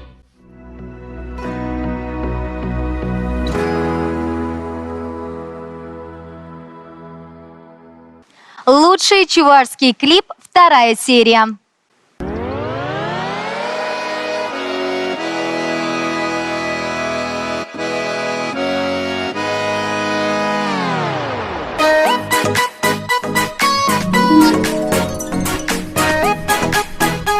Самбалли концерт. Самнижи. Хочется Бахсаиль?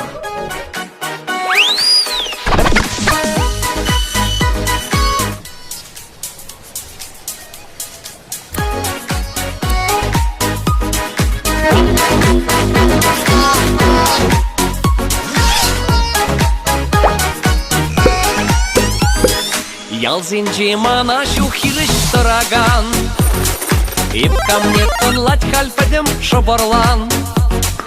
Маншон хадер пигезем шивачама. Эза жиштиргеден шуха чунама.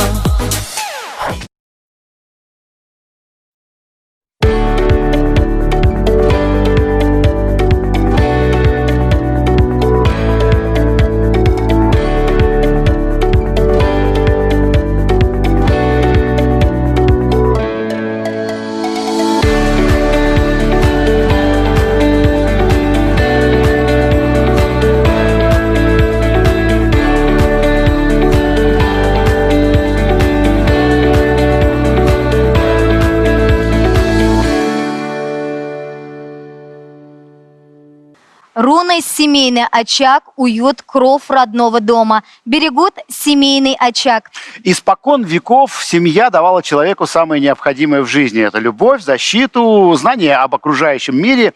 Она помогала не только появляться на свет и вырасти, но и поддерживала человека на всем протяжении жизни. В старину чувашская семья была многочисленной. В одном доме уживались несколько поколений. По представлениям древних чувашей, каждый человек обязательно должен был сделать 2 важных дела в своей жизни. Поухаживать за стариками-родителями и достойно проводить их в другой мир. Вырастить детей достойными людьми и оставить их после себя. Вся жизнь человека проходила в семье. Для любого человека одной из главных в жизни является его семья. Ну а в наше время возрождаются традиции чувашских сказки национальных свадеб, деревенских обрядов, народных праздников, связанных с семейным укладом. Кстати, считается, что ни в одной культуре больше нет столько песен о родственных узах, как у чувашей.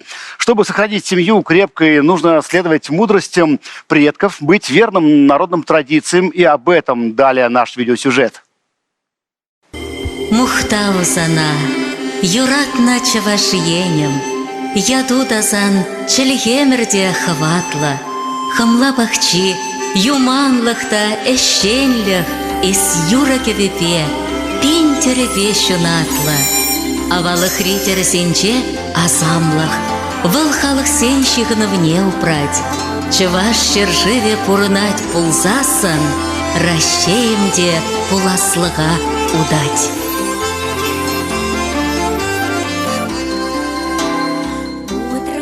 Вековая история сохранилась в рунах, легендах, песнях, вышивках, традициях, в памяти поколений.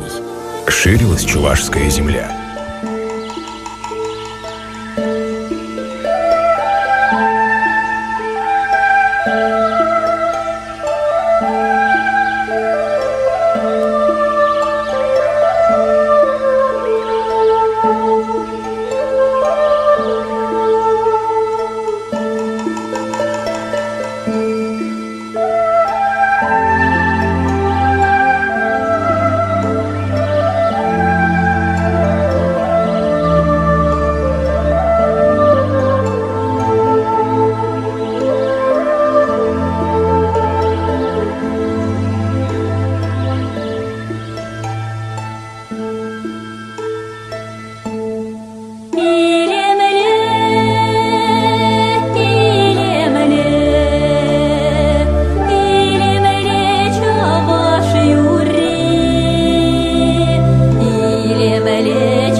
А на нашей сцене вновь чувашский государственный академический ансамбль песни и танца, который недавно отметил свое 95-летие.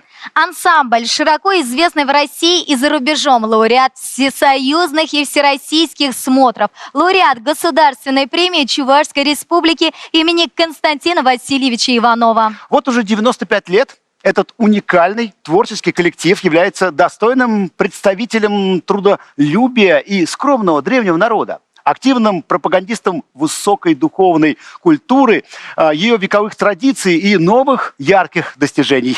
Его гастроли по России и за рубежом всегда проходят с неизменным успехом, а каждый концерт зрители ждут как незабываемой встречи с волшебным искусством чувашской песни и танца. Все чуваши – люди единой большой семьи.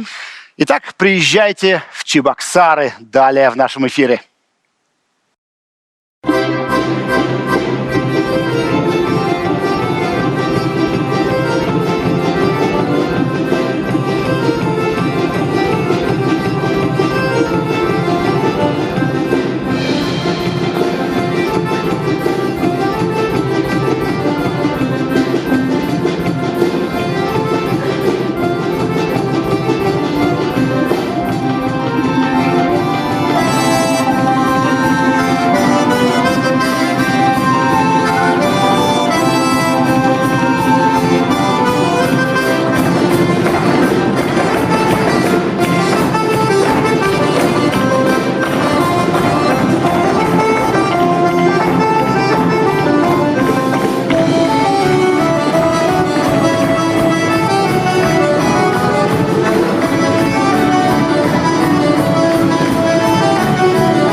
Свое творческое приветствие шлет нам региональная общественная организация «Канаш» Чувашии Республики Башкортостан.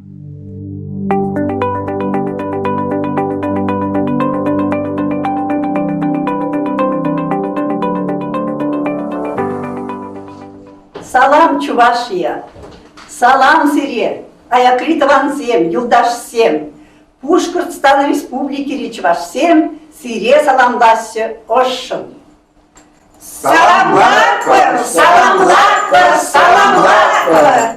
Дорогие друзья, Чуваши Башкортостана сердечно приветствуют участников марафона «Новогодний креативный глобус Чувашии». В республике более 107 тысяч чувашей, которые в дружбе и согласии проживают с представителями 160 национальностей. Для нас сегодня выпускается республиканская чувашская газета «Урал-Сассы». Стерлитамакский филиал Башкирского государственного университета готовит учителей чувашского языка и литературы. В Уфе открыты 2 чувашских муниципальных учреждения дополнительного образования. В школах изучается родной язык. Созданный Республиканский чувашский историко-культурный центр, Республиканская чувашская базовая библиотека. В городах и селах действуют музеи, самодеятельные коллективы. Созданы советы чувашских женщин города Уфы и Республики Башкортостан. Стараемся активно включиться в общественную жизнь Чувашской Республики, в мероприятия, проводимые Чувашским национальным конгрессом и Министерством культуры. С потрясающим успехом прошли Дни чувашской культуры в Башкортостане в декабре 2019 года, показавшие, как дорого нам искусство и культура родного народа. Приняли участие в конкурсе «Вославим женщину родную», в смотре конкурсе чувашских музеев. В ноябре взяли гран-при на фестивале Кемель-Саза 2020. Готовимся к участию в конкурсе «Чуваш-Пиги». Есть интересные задумки по реализации проекта «Чтобы помнили» по сохранению исторической памяти о знатных чувашских деятелях. И, конечно, мы по праву гордимся талантливыми выходцами из республики, которые достойно представляют чувашский народ Башкортостана в области образования, науки и культуры в республике Чувашия. Сегодня от души поздравляем многонациональный народ Чувашии со столетием со дня образования Чувашской автономной области, наступающим Новым годом. Желаем всем дальнейшего процветания и уверенного движения вперед к новым высотам и свершениям. Тванзен, эбер сиримбе, эбер перле, малаллада перле удастепер, сенесюл басири, пире сенесюл ырлах, сывлах, бором эмер, келейзе кильдерче. А сейчас примите от нас музыкальный привет ансамбля сельского дома культуры деревни Николаевка Кармаскалинского района под руководством Алины Степановой. А мы, в свою очередь, будем рады услышать песню в исполнении заслуженного работника культуры Чувашия, нашей землячки Елены Шурду. С Новым годом! Шене шуба, шене шуба, шене шуба. Дарамит ванзем, хаклы юлдашсен. Башкорт республикинче бурнаган чувашсенжен. Ежен заилзен херюлеренге херюле, шене шул. Саламне! Шене жула телейде, пызык эмет телеве, кетсейлер шенжула, боржиннада ырсунар. Ырлах, танышлых. Иксельме майгава, шереп сывлах, чуннаши, Анайшу. шене жулда, шене метене пурнысласте. Урма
Иле таду бурнаш. Илей, юраду, варам эмер сунатпар. Сыва була. Бурнеде шене шул.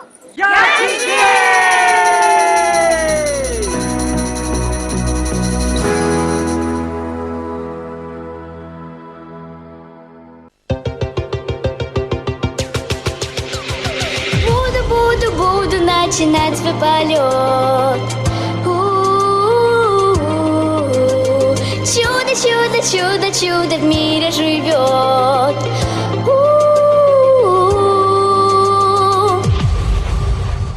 Мы все под луной в мире одном ищем кусочки счастья и верим, что в нем, в круге большом, его найдем. Движутся по кругу жизни люди и сюжеты, но не спеты все куплеты этой маленькой круглой планеты. Буду начинать свой полет, чтобы звезды рукою достать. Чудо, чудо, чудо, чудо в мире живет, нужно только мечтать. Давай скорей полетим, что была бы согрета лучом твоей любви, маленькая планета.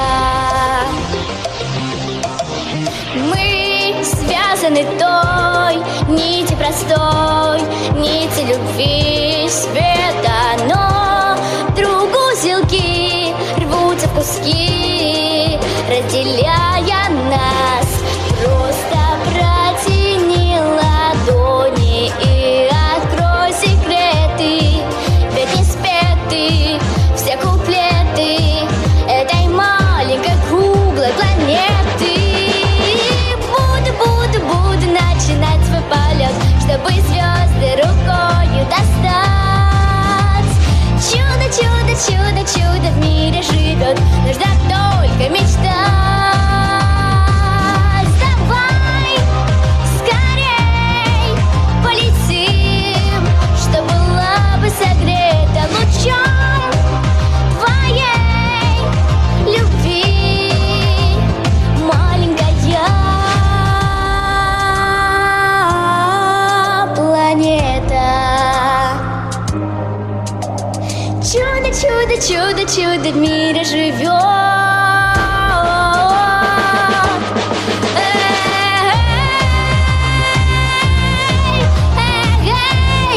Что была бы согрета лучом твоей любви, маленькая планета. Это была Александра Никулина из города Шумерли. Александра является победителем конкурса «Голос Чувашии». Она взяла гран-при, и сегодня на нашем красном диване еще одна участница этого замечательного конкурса. Она стала лауреатом первой премии. Это Валентина Кокотанова. Валентина, здравствуйте. Здравствуйте. Даже хочу сразу, наверное, спросить, какую песню вы собираетесь сегодня петь? Это известная песня из репертуара Ольги Воронец «Гляжу в озера синие». Ох, какая замечательная песня в вашем репертуаре. Скажите, Валя, а вы, сразу выбрали вот народное? Вам больше нравится это направление? Нет, сложилось так, что с 6 лет я пела и эстрадные песни, Так. потом академические, и пришла к народной песне, конечно же. Сложно было участвовать в конкурсе «Голос Чувашии»? Много было конкурсантов, много было тех, кто бился за главный приз. Да, действительно было много участников, и жюри определило победителей, это очень приятно. И все были достойны. Да, конечно, все, кто занимается музыкой, в том числе и народной, конечно, уже все победители в своей душе, я думаю, прежде всего. Валь, не будем томить наших зрителей. Я предлагаю прямо сейчас Валентине отправиться на эту сцену с песней «Гляжу в озера синие». Валентина Кокотанова, лауреат первой премии конкурса «Голос Чувашии». Гляжу в озера синие, в полях ромашки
Марьями гордилась ты всегда.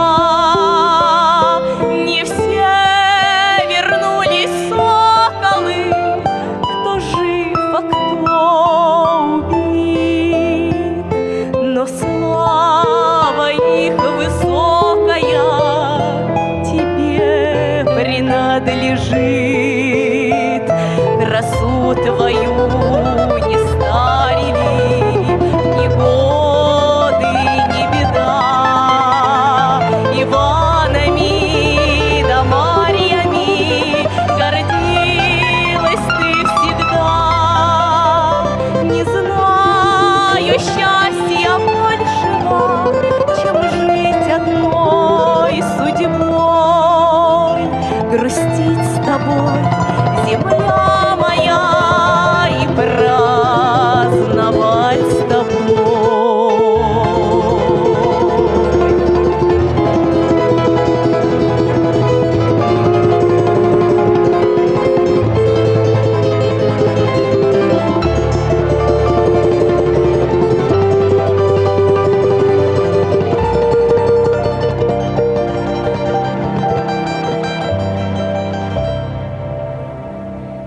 Не знаю счастья большего, чем жить одной судьбой, грустить с тобой, земля моя, и праздновать с тобой.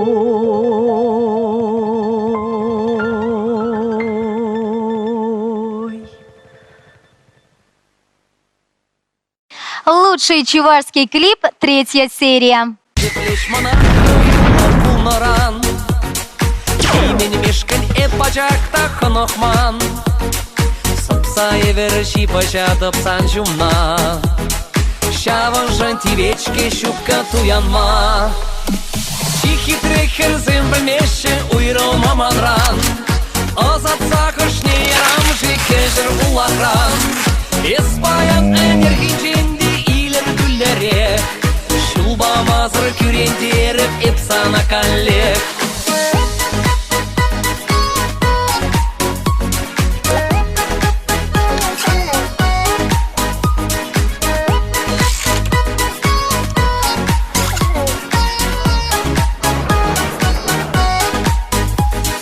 Ескеске кепелі кавыр пугане Санлегес келет азамлықтың жине Бес асқу кетсе илеймін әмірне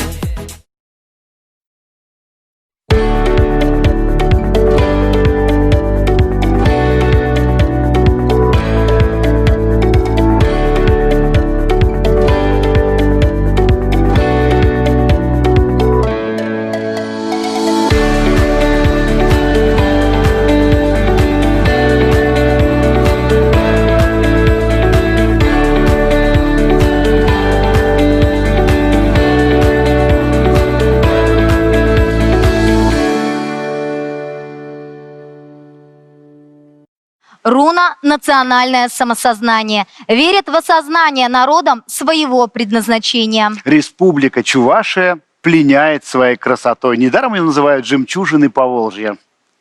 Богатые леса Чувашии – бесценный дар, подаренный жителям этих мест природой. Древние дубы, березовые рощи, сосновые леса, впитавшие хвойный аромат, который дарит здоровье и бодрость духа. Чистейшие озера, бесчисленные родники, где ключами бьет прозрачная вода, красивейшие памятники природы, архитектуры, истории, культурного наследия и многое другое. Красавица Волга, что величаво несет свои воды вечное, неизменное и прекрасное.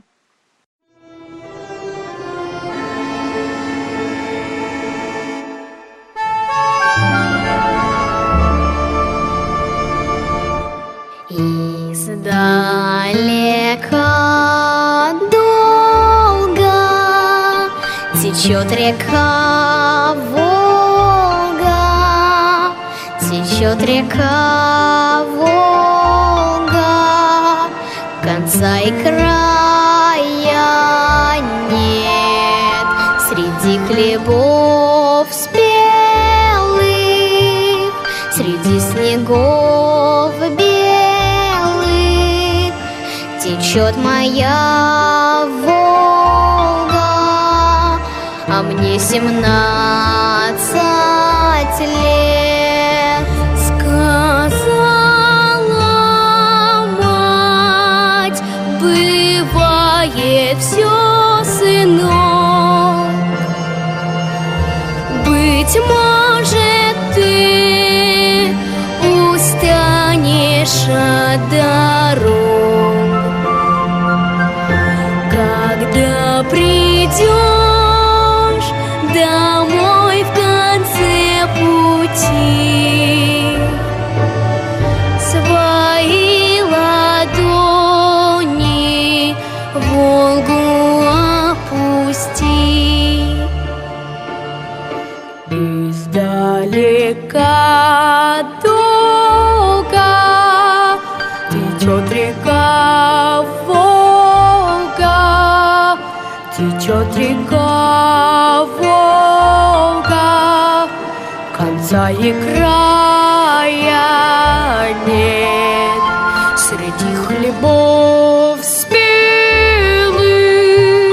среди снегов белых течет моя Волга, а мне уж 30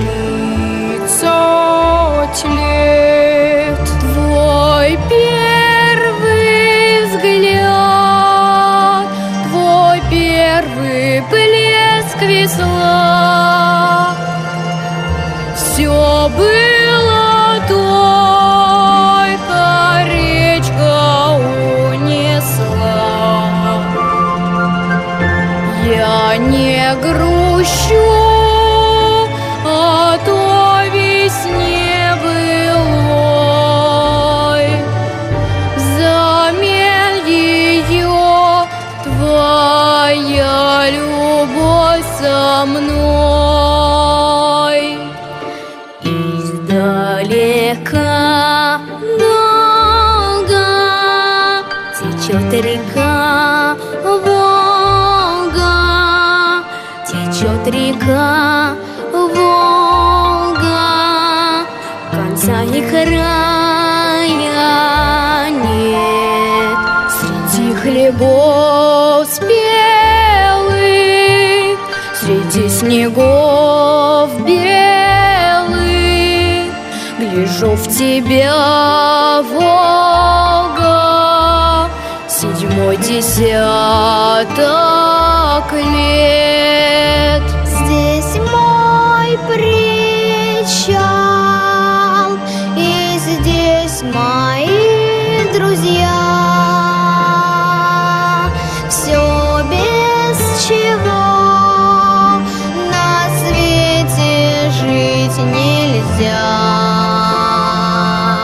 С далеких плесов в звездной тишине другой мальчишка подпевает мне.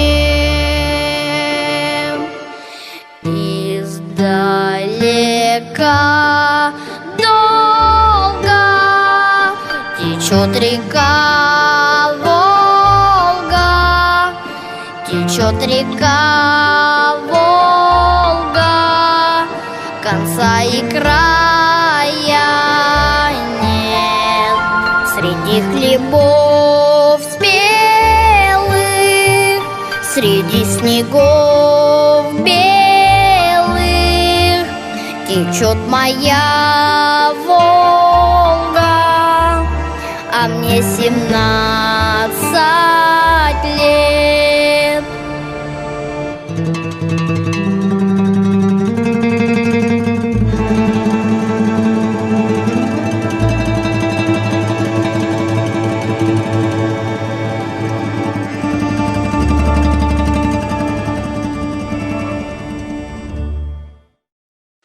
Уникальный творческий чебоксарский проект «Дети России» существует уже 3 года и активно развивается. Это некоммерческий патриотический проект, где дети поют песни о родине. Режиссер и руководитель проекта Елена Мещинина.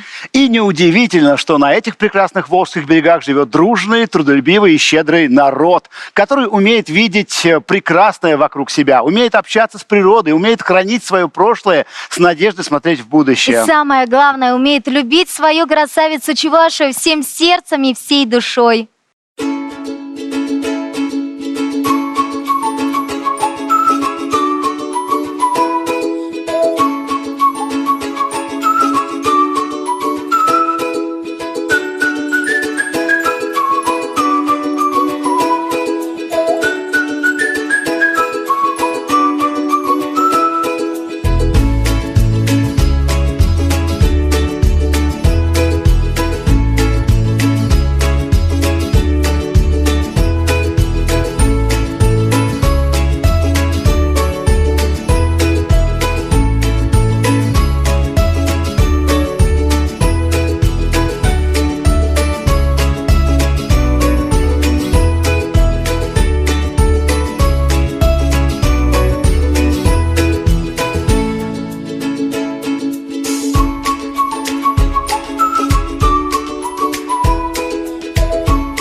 Мы продолжаем наш эфир, и прямо сейчас Ульяновск вливается в общий хор поздравлений земляков.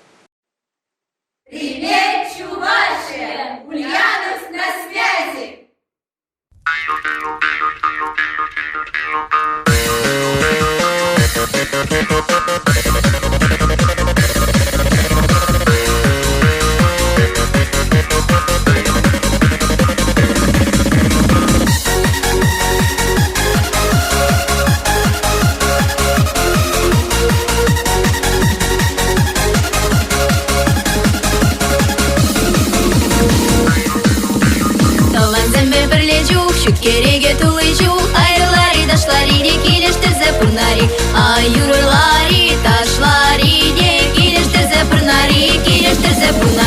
Айдар юрлари, айдар ташлари, уразым дейван засылар заканари.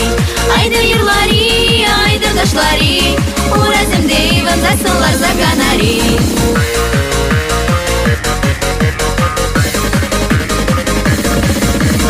Агенде пыгенде, каламада шугенде, сылда мура керзе кайре чарынмада шугенде, сылда мура керзе кайре чарынмада шугенде. Айдар юлари, айдар ташлари, уразым дейван засылар заканари. Айдар юлари, айдар ташлари, уразым дейван засылар заканари.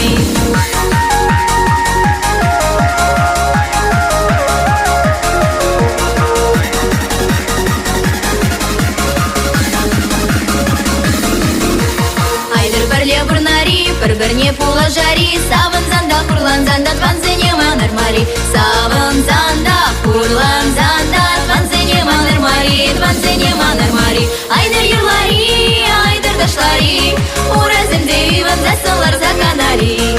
Айдар юрлари, айдар ташлари, уразым дейван засылар заканари.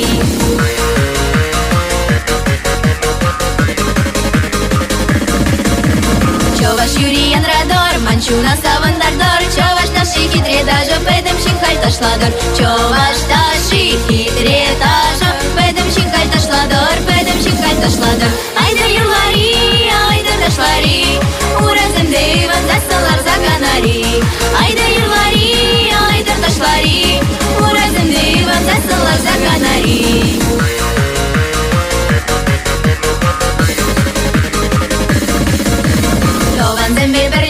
Шут кереге тулычу, айырлари ташлари, килештірзе пурнари. Айырлари ташлари, килештірзе пурнари. Айдар юрлари, айдар ташлари, уразым дейван засылар заканари. Айдар юрлари, айдар ташлари, уразым дейван засылар заканари.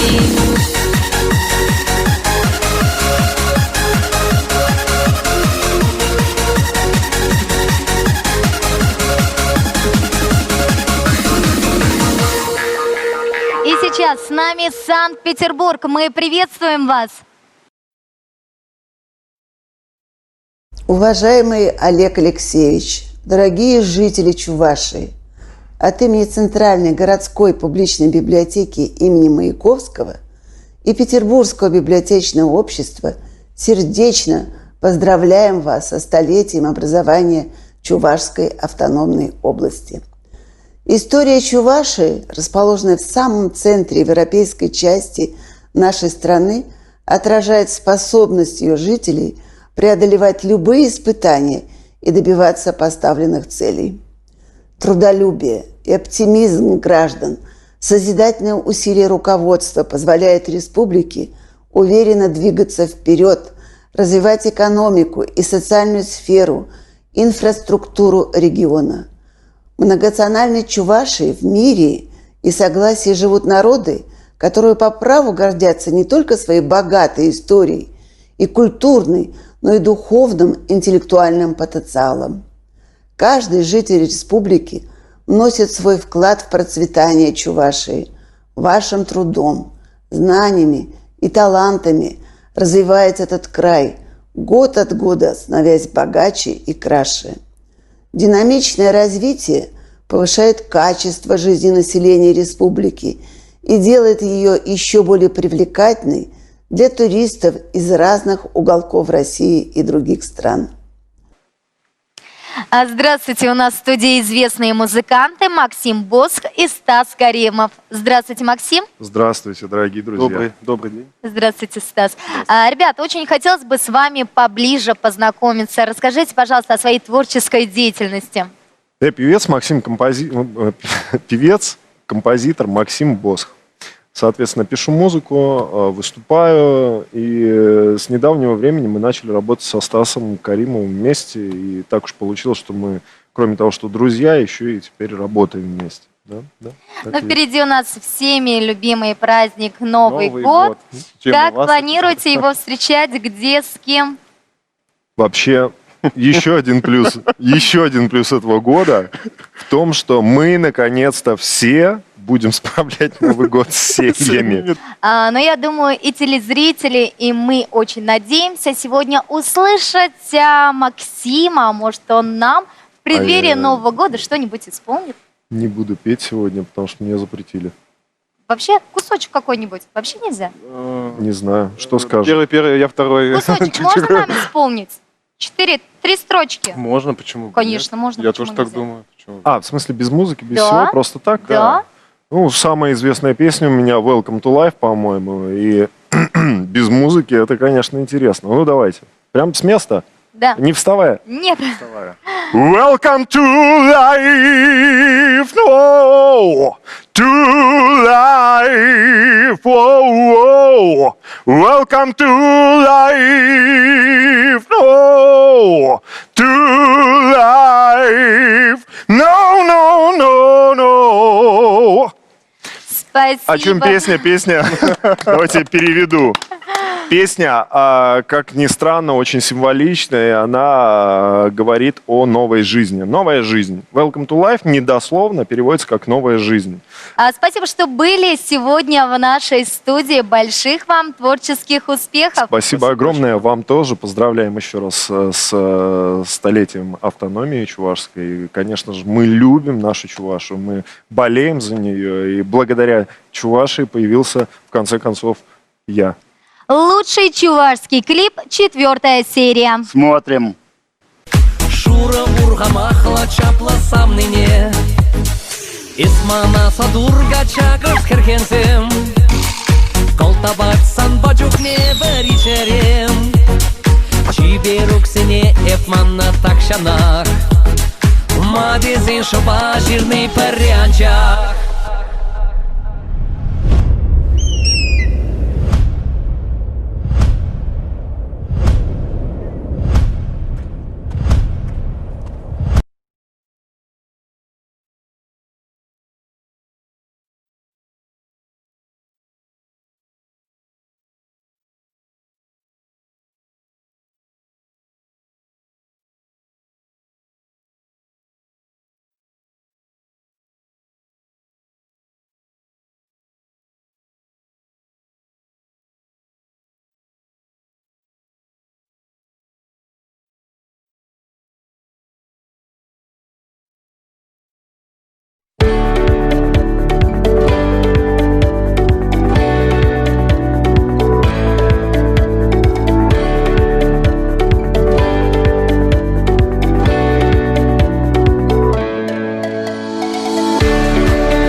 Руна «Дружба, дело, доверие». Хранит добросердечие и учит доверять ближнему. Сегодня в Чувашии в единой семье народов проживают представители 128 национальностей и 8 этнических групп. Чуваши – дружелюбный народ, поэтому на чувашской земле все живут в мире и согласии, взаимном уважении и толерантности. И сегодня мы еще раз убедились, что наши земляки легко могут найти общий язык с самыми разными людьми. Ведь они живут по всему миру и легко интегрируются в мировую культуру, в то же время сохраняя свою самобытность и этническое наследие. Дом дружбы народов Чувашии готов принять всех друзей, и ежегодно в Чувашию на различные спортивные, культурные и общественные мероприятия приезжают гости из самых разных уголков земного шара. Чувашия всех встречает с любовью и гостеприимством.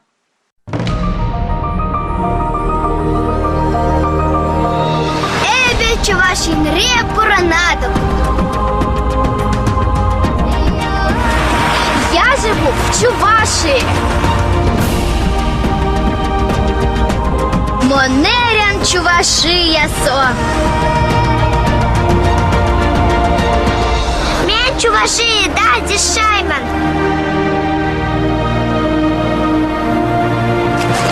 Мин Чувашидем яшим.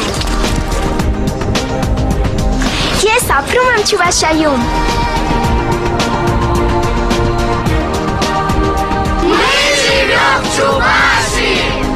Любимый край для представителей 128 национальностей.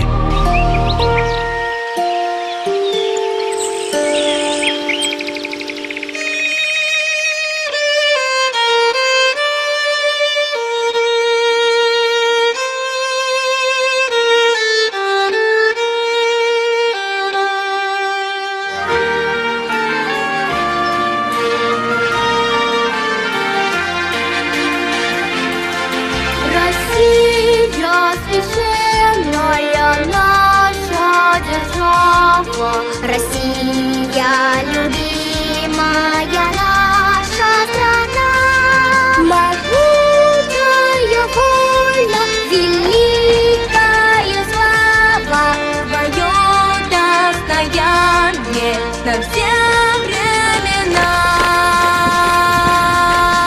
Славься, Отечество наше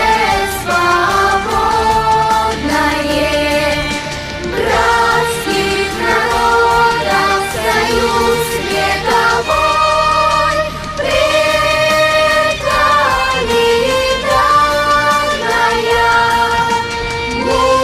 мудрость народная. Славься, страна, мы гордимся тобой.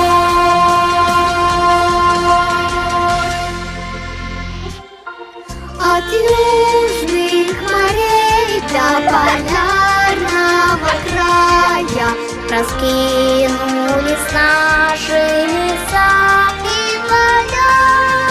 Одна ты на свете, одна ты такая, хранимая Богом, родная земля. Славься, Отечество наше свободное, братских народов союз вековой, предками данная, мудрость народная. Славься, страна, мы гордимся тобой. Широкий простор для мечты и для жизни, грядущие нам открывают года. Нам силу дает наша верность отчизне. Так было, так есть и так будет всегда. Славься, Отечество наше свободное, братских народов союз вековой, предками данная,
В интернет-пространстве чувашских зрителей совсем недавно покорил ролик, где грузинская группа «Браво Метехи» исполняет чувашскую песню «Лети, лети, кукушка». Вещь-вещь кукук. Любимая песня космонавта Андриана Николаева. Одна из самых известных чувашских народных песен пошла завоевывать интернет. И у нее уже 1000 просмотров. Давайте же и мы насладимся творчеством этой замечательной грузинской группы, которая часто делает кавер-версии на самых разных языках.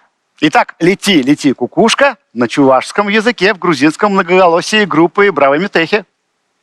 Передаем привет прекрасному чувашскому народу от грузин.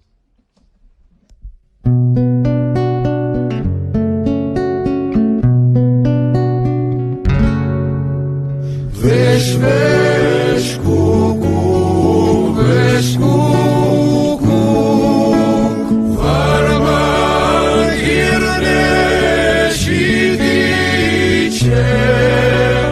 варман гирне шидице,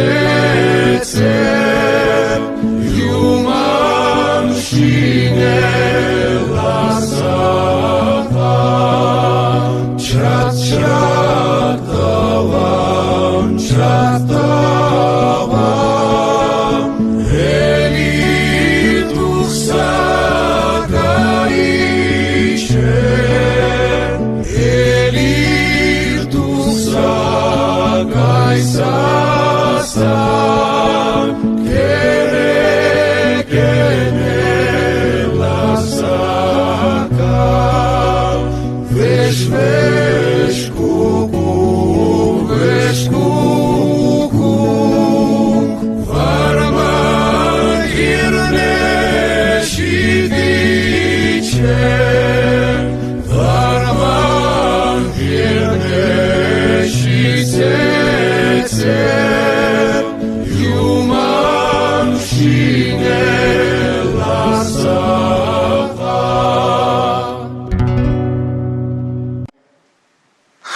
Здорово! Вот как классно! И ты знаешь, наши артисты тоже в долгу не остались. А Лаверды грузинам исполнили песню из кинофильма «Мимино». Тоже про птичку-невеличку. И что ты думаешь, за 12 часов более 100 000 просмотров. Мужской вокальный коллектив «Артикль» уже хорошо известен в Чувашии. Музыканты успешно выступают за пределами республики. В репертуаре множество композиций на разных языках. И вот сегодня проект «Артикль» у нас в нашем эфире с солнечным приветом ансамблю «Браво Метехи». Там-та-ра-да-да-там. Beremem herez, ucerozeca, zambakis speri. Tu merhins heri, tu serdziano, main samheri. Beremem herez, vardi bisundva, kakačo speri. Albatsim heri, tu da manatres, hodamec heri. Cinto, grinto, cito margarito da. Cinto, grinto, cito margarito da. Вам-па-ди-би-ди-дам, па-ди-би-ди-ду. Temizim gerak, amzemam halkma, amzesam şoba. Rotsam geriva, şori dadam arbus, çemi başvoba. Rotsam geriva, mehim smomavas, siberes keda. Daugit heva, gul şişe modis, paruli sevda. Cinto, grinto, cito margarito da.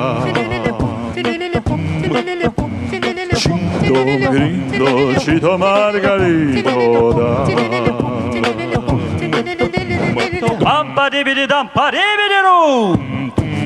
Чито, грито, чито, маргарито, да. Чито, грито, чито, маргарито, да.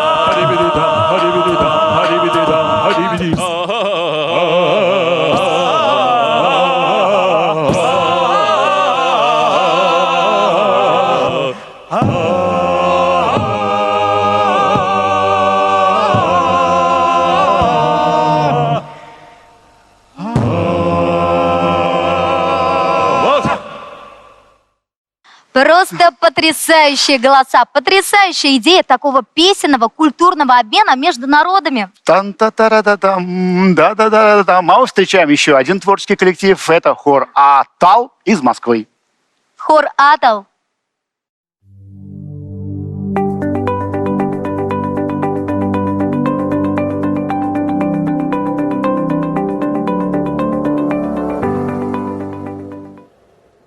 С Новым годом, дорогие земляки!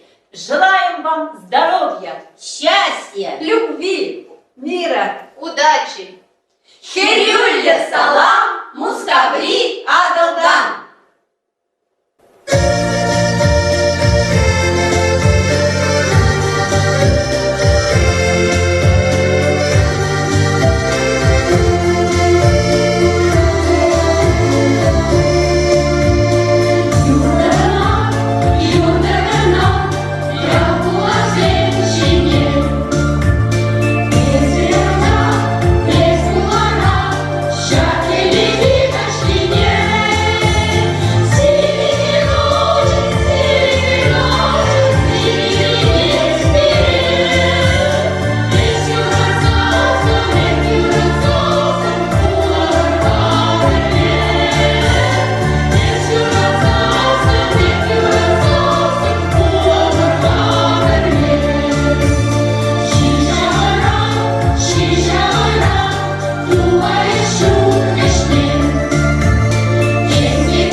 Ну а сейчас лучший чувашский клип, 5-я серия. Смотрим.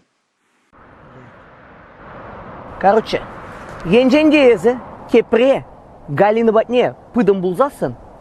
Эзе, манын, тошман, понял? Манан, танжере, иге дошман. Обама, тада, йитпыржи. Обама?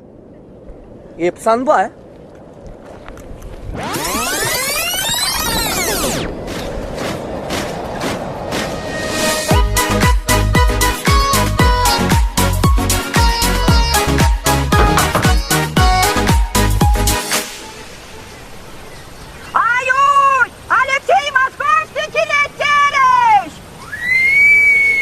Ескеске кепелле кавыр пугане, Санлегес килет азамлыктын жине, Ес асту кетсе илеймен эмерне.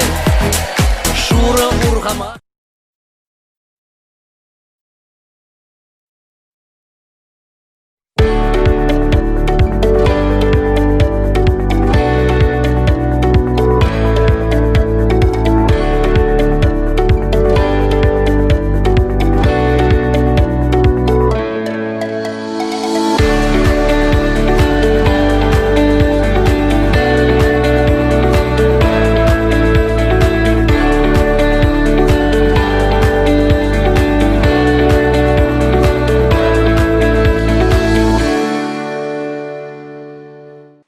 Руна – трудолюбие, жизнестойкость. Ценит трудолюбие народа. Дело спорится, когда много работников, гласит чувашская поговорка. Ежегодно в Чувашии чествуют лучших и лучших трудовые коллективы и трудовые династии. Более 1000 трудовых династий, работающих во всех отраслях экономики и социальной сферы, насчитывает республика. Да, среди них врачи, пожарные, учителя, трактористы, военные, строители, заводские династии. В общем, общий стаж от 300 до 1000 лет. Вслушайтесь только в эти цифры. И никогда не прервется эта преемственность, пока в семьях будут ориентироваться на вечные духовные ценности. Именно такие замечательные семьи, бережно хранящие национальные и семейные традиции, яркие, талантливые, трудолюбивые, заботящиеся о детях и людях старшего поколения – залог процветания и благополучия нашей страны, любимой Чувашии. Хевел – первый и единственный в России и крупнейший в Европе завод по производству гетероструктурных солнечных ячеек и модулей. Высокотехнологичный завод сертифицирован по международным стандартам. Мы предоставляем полный спектр услуг – от проектирования солнечных электростанций до их строительства и эксплуатации, а также последующей генерации электроэнергии. Мы строим сетевые солнечные электростанции в России и странах СНГ. Сегодня Хевел – активный участник программ развития энергетики на основе возобновляемых источников.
В марте 2020 года компании НПП Бреслер исполнилось 28 лет.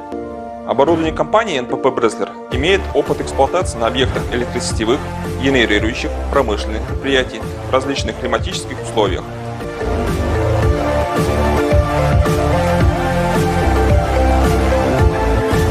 Каждая плата проходит процесс многостадийной проверки для минимизации возможных неисправностей при эксплуатации конечного оборудования на объекте установки.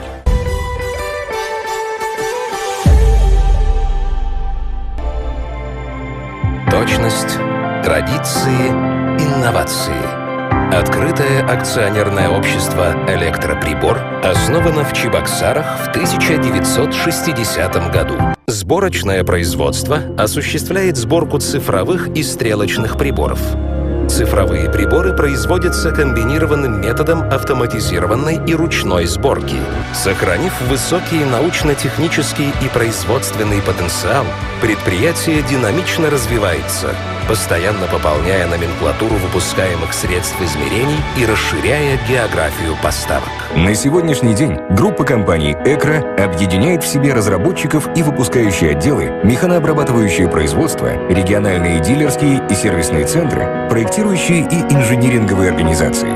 «Экра» выдает российский продукт, не уступающий по качеству мировым лидерам электротехнического оборудования. Это стало возможным благодаря накопленному опыту в области разработки устройств РЗА, применению новых технологий, современного оборудования и комплектующих. 25 лет инноваций, 9 региональных представительств, 1500 сотрудников, 55 тысяч квадратных метров производственных площадей, десятки тысяч единиц выпущенной продукции, тысячи клиентов и 16 стран обслуживания. Все это группа компаний «Экра» сегодня. Предприятие, которое уверенно смотрит вперед и меняет настоящее ради своего будущего.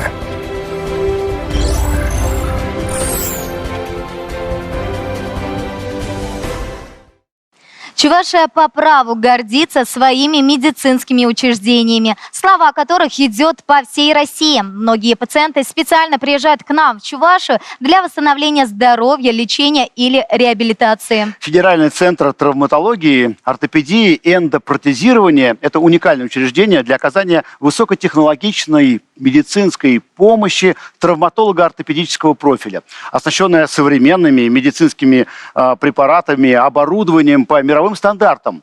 Этот центр – первый из 5 центров травматолого-ортопедического профиля, построенных в рамках приоритетного национального проекта «Здоровье». Центр расположен на территории специализированного медицинского городка, где функционируют республиканские кардиологические, онкологические диспансеры, детская республиканская клиническая больница с центром восстановительного лечения, протезно-ортопедическое предприятие. И прямо сейчас в эфире главный врач Федерального центра ортопедии и травматологии, доктор медицинских наук, отличник здравоохранения, заслуженный врач Чувашской республики Николай Николаев.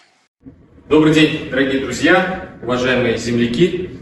Мы находимся в Федеральном центре травматологии, ортопедии и эндопротезирования в городе Чебоксары. Это одной из крупнейших ортопедических клиник нашей страны.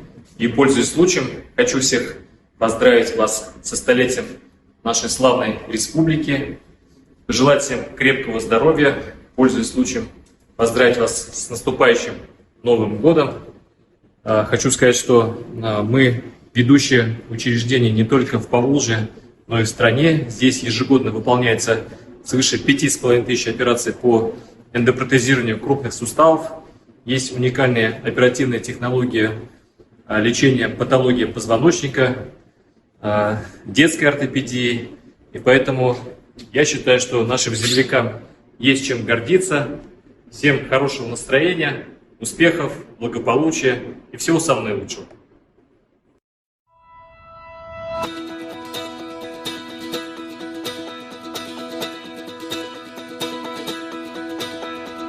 Центр начал работу в 2009 году в рамках реализации национального проекта «Здоровье». Проект полностью был сформирован и составлен немецкими специалистами, адаптирован к российским условиям. И то здание, которое вы видите, оно состоит из 383 модулей, которые были выполнены в Германии. По Балтике были сначала доставлены до Санкт-Петербурга, а потом автопоездами приезжали сюда, в Чебоксары.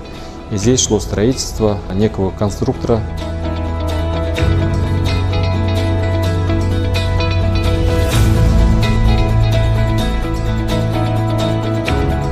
На сегодняшний день специалисты центра продолжают осваивать новые операции, сложные, жизнь не стоит на месте, мы тоже развиваемся.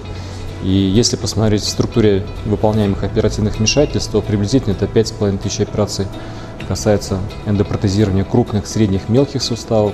Около 800 операций – это операции у детей, включая сложные операции по исправлению сколиоза, врожденного, приобретенного, так называемого, идиопатического. Около 600-700 операций мы ежегодно выполняем на позвоночнике. Ну и, конечно же, спортивная медицина, тоже достаточно большой раздел. Стараемся активно помогать нашим командам спортивным, которые существуют в нашем городе, в нашей республике.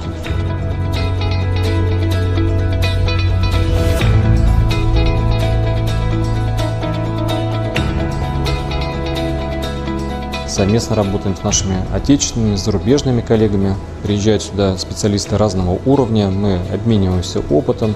Наши врачи постоянно участвуют в различных конференциях. На сегодняшний день половина пациентов у нас даже не переводится в отделение анестезиологии и реанимации. Встают на ноги в первые часы после операции. Мы за раннее вот такое активное восстановление. И все реабилитационное лечение, так называемые первые этапы, больные получают здесь.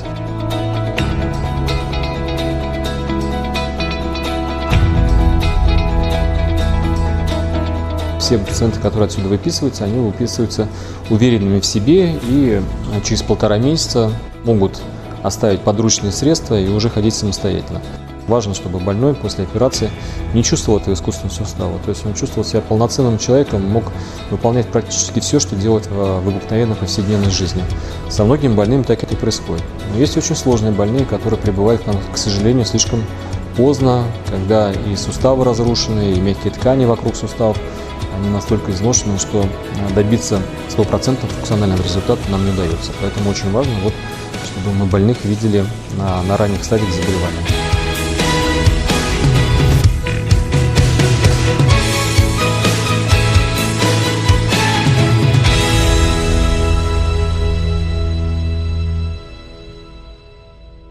Ну а далее в нашем эфире с приветствием ко всем трудовым коллективам, всем трудовым династиям и вообще ко всем жителям нашей любимой Чувашии обращается депутат Совета депутатов муниципального округа Можайский Игорь Владимирович Чурин. Дорогие чуваши, поздравляю вас с уходящим годом, наступающим Новым годом. В этот год было много, конечно, неприятностей, было немного невзгод, было много трудностей, проблем. Но мы народ сильный, мощный, и в этом году 100-летие автономии Чувашской Республики. Это великое событие, это большое событие. Все-таки это круглая дата, надо отметить хорошо этот праздник. И пожелаю вам в наступающем году счастья, крепкого здоровья вам, вашим семьям, достатка, чтобы под елочкой был мешок с благополучием, со всем самым хорошим. Все плохое оставляем в старом году, все новое берем с собой в Новый год. Ну и от своего сердца желаю вам простого человеческого счастья. Я Чурин Игорь Владимирович, депутат Можайского района города Москвы, председатель Общественного совета Западного округа. Поздравляю вас еще раз со 100-летием автономии Чувашской Республики и поздравляю вас с наступающим Новым годом. Здоровья!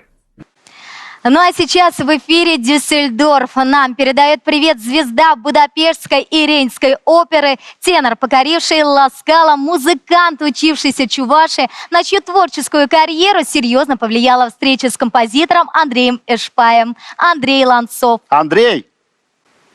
Здравствуйте, наши дорогие земляки, коллеги, друзья и, конечно, моя дорогая мамочка Ланцова Динара Ахметовна и брат Дмитрий, которые живут в Чебоксарах.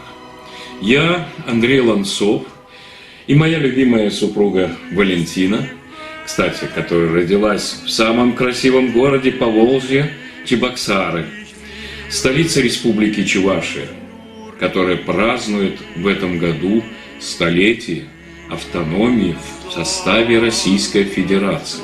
Мы от всей души поздравляем вас всех с этим юбилеем и желаем нашей дорогой республике экономического и культурного процветания, а также всем жителям крепкого здоровья.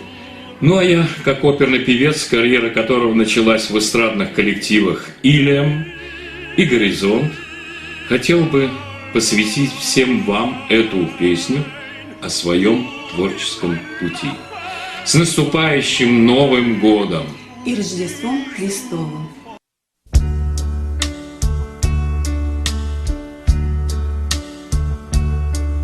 And now time is near, and so I face the final curtain.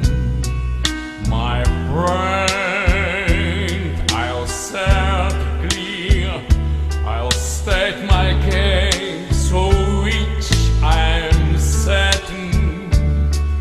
I've lived a life that's full.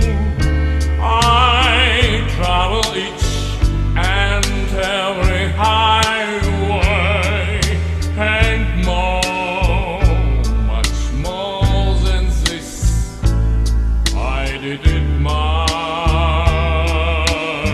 way. Oh, is it man? Oh, testigo, it that he has known. To save the sins he truly feels, and all the world someone who lives. Telecom shows I could be lost, and it is my way.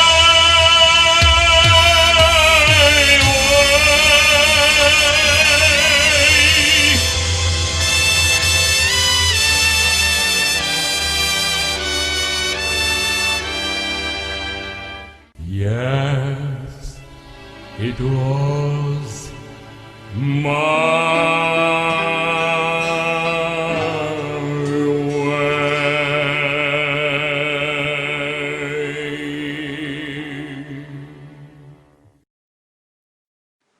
Прямо сейчас с нами на связи Мурманская филармония. Добрый вечер, Мурманск!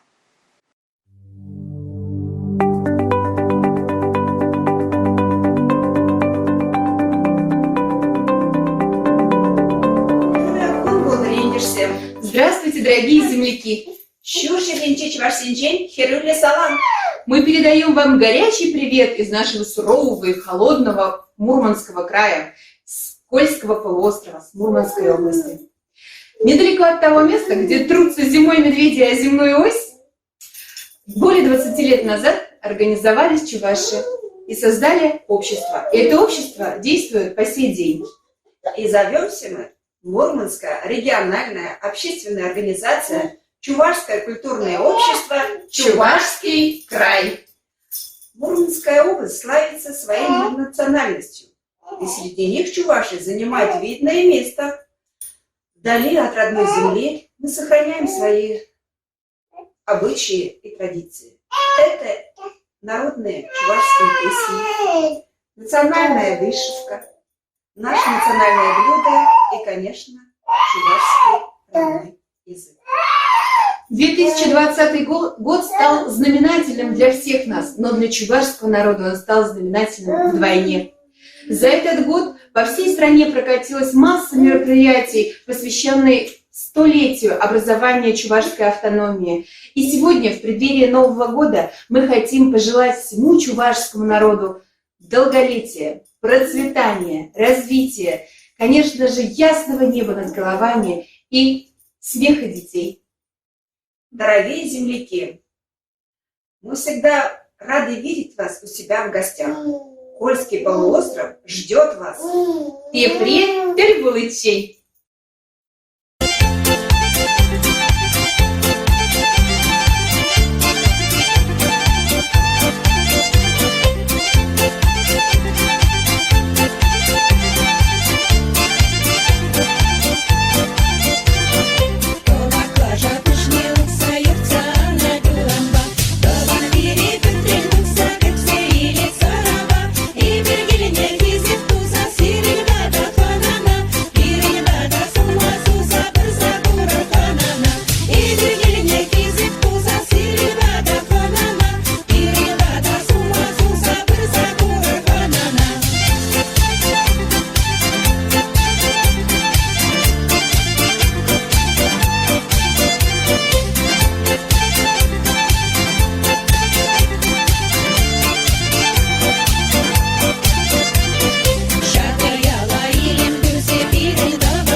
друзья! Мурманская региональная общественная организация Чувашское культурное общество «Чувашский край» присоединяется к поздравлениям в честь столетия образования Чувашской автономной области. Чувашский народ всегда гордится своими людьми. Так сохраним же мы свою культуру, свои обычаи и свой чувашский язык. Поздравляем вас с этим юбилеем и будьте счастливы!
Ну а сейчас лучший чувашский клип, 6-я серия.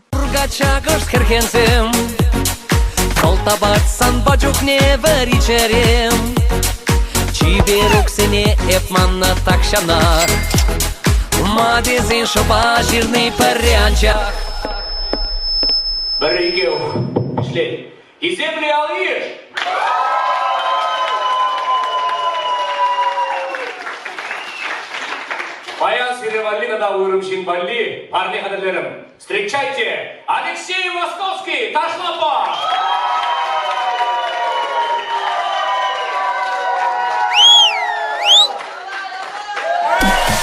Хитрый херзем вместе уйром аманран. Озат сагышне рамжи кешер булахран. Испаян энергин дженди илер гүллере. Шулбамазыр күрендеріп епсана калле.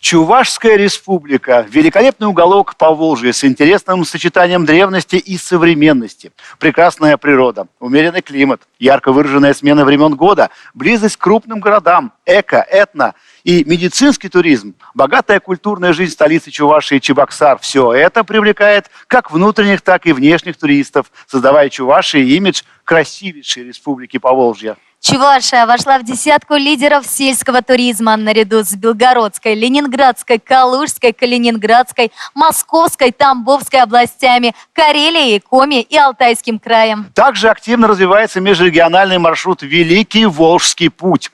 Маршрут уникален своим наполнением, разнообразием национальных культур и традиций. 3 города Чувашии – Чебоксары, Мариинский Посад и Козловка. А недавно присоединились еще и Алатырь и Ядрин, обладающие современным культурным и туристическим потенциалом, принимают сегодня туристов в рамках межрегионального проекта. В Чувашской республике реализуется туристический рекреационный кластер «Этническая Чувашия», в состав которого войдут объекты этнической, гостиничной, развлекательной, спортивной, туристической, лечебно-рекреационной, культурно-познавательной и сервисной инфраструктуры на территории общей площадью более 130 гектар. Также открылась после реконструкции Московская набережная, где ежедневно проходят развлекательные программы под единым хэштегом «Счастье на Волге».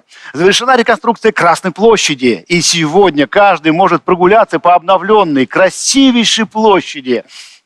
Красная площадь стала настоящим социальным пространством, зонами для активного и спокойного отдыха, с новой детской площадкой, с 2 сценами, а самое главное, с музыкальным фонтаном. И в каждом элементе прослеживается национальный колорит и забота о горожанах.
сейчас лучший чувашский клип, 7-я серия.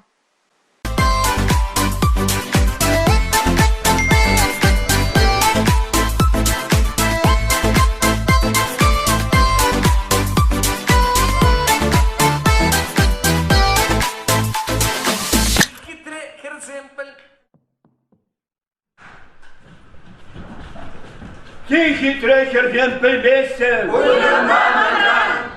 Азат сагышны ярамжы кежір булахран. Еспаян энергинченде илер гүлләре. Шулбамазыр күрендеріп епсана калле. Тихий трехер зембемеше уйрылмаманран. Азат сагышны ярамжы кежір булахран. Еспаян энергинченде илер гүлләре. Шулбамазыр күрендеріп епсана калле.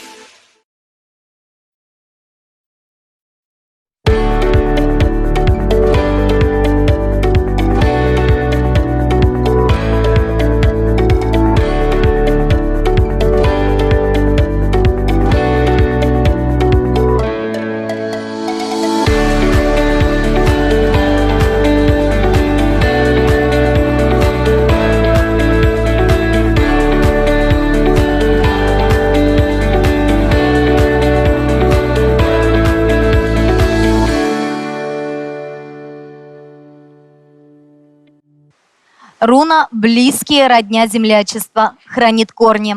Чувашское землячество. В этом слове тепло родного очага. Соседские мальчишки, с которыми бегал на рыбалку, мамины родные руки и вкус бабушкиного пирога. Крылатое выражение «все мы родом из деревни» возможно и преувеличено, но значительная, если не большая часть жителей нашей республики вышла оттуда. Не потому ли до сих пор крепко движение землячества, зародившееся лет 20 назад? Ну, вообще, если говорить о землячестве широко, то оно берет свое начало с 20-х годов прошлого века, когда наши земляки выезжали на учебу в Москву, Казань, другие города, и там, по инициативе наиболее активных наших ребят, создавались землячества. Правда, лишь в своей студенческой среде. А вот уже к середине 90-х движение набрало настоящую силу, стало, пожалуй, самым массовым. И это неудивительно, потому что вне политики и замешано, так сказать, на самых сокровенных человеческих чувствах. Ведь мы так радуемся, когда встречаем земляка где-нибудь в стране. Республика наша небольшая, оттого, наверное, мы все как одна семья. Этим надо дорожить, а единение по землячеству – признак того, что мы готовы к этому.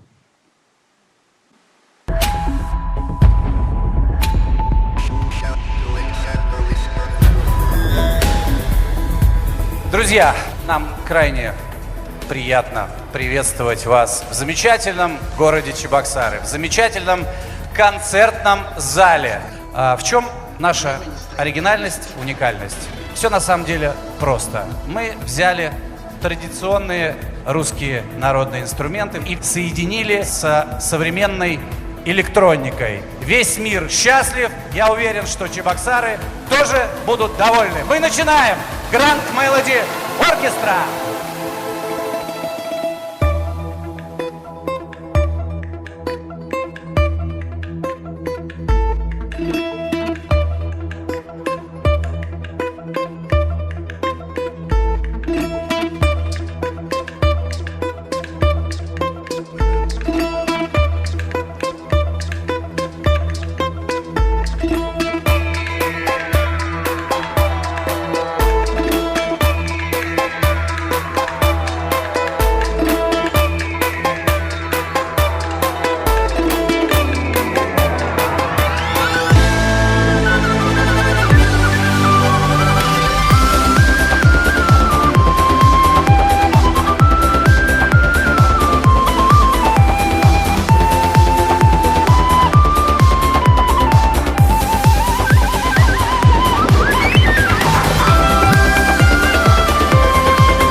Здравствуйте, дорогие мои земляки.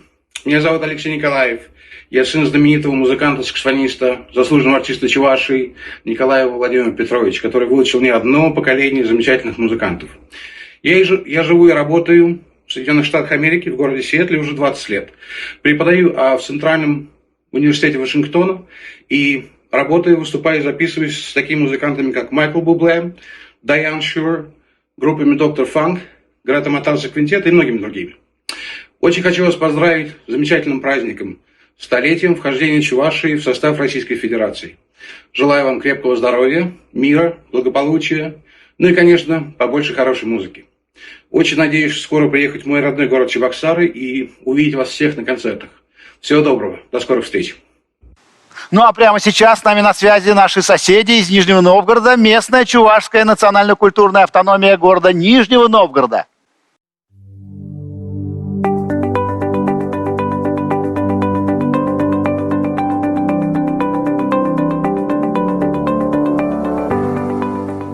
Салам, Чувашьень! Привет, Чувашия! Вас приветствуют нижегородские чуваши. Наша общественная организация, местная чувашская национально-культурная автономия города Нижнего Новгорода, основана 14 февраля 2013 года. За столь короткий период времени мы достойно смогли показать нашу культуру, наши обычаи, наши традиции в Нижнем Новгороде. Изначально был создан взрослый фольклорный ансамбль Чулгула Чувашзем, Нижегородские чуваши, где на данный момент ходят 13 человек. По истечении нескольких лет появился детский фольклорный ансамбль Щелгущ, Родник, куда ходят наши дети и внуки, где знакомим мы их с нашей культурой, с нашими обычаями, учим петь и танцевать, а также нашему чувашскому родному языку. Хочется сказать, что за все это время мы активно сотрудничаем со многими нациями нашего города, сами приглашаем их, а также помогаем им в их проводимых мероприятиях. Тесно сотрудничаем с администрацией города, с администрацией района, с областью, а также со многими субъектами Российской Федерации. За это время мы побывали в разных городах Российской Федерации. Москва, Санкт-Петербург, Тюмень, Челябинск, Екатеринбург, Иркутск. А также побывали в республике Крым, Башкирия, ну и, конечно же, в нашей любимой Чувашии. Поздравляем Чувашскую автономную область со столетним юбилеем, с наступающим Новым годом и с Рождеством. Желаем процветания, любви, счастья и здоровья.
наши земляки из Венгрии тоже присоединяются к онлайн-марафону.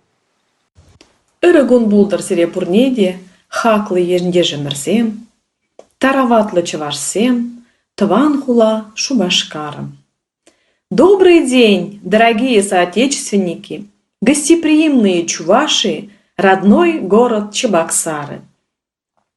Йонапот киванок, драго чаладам, кедвеш чувашок, сюлейварыш Чебоксары.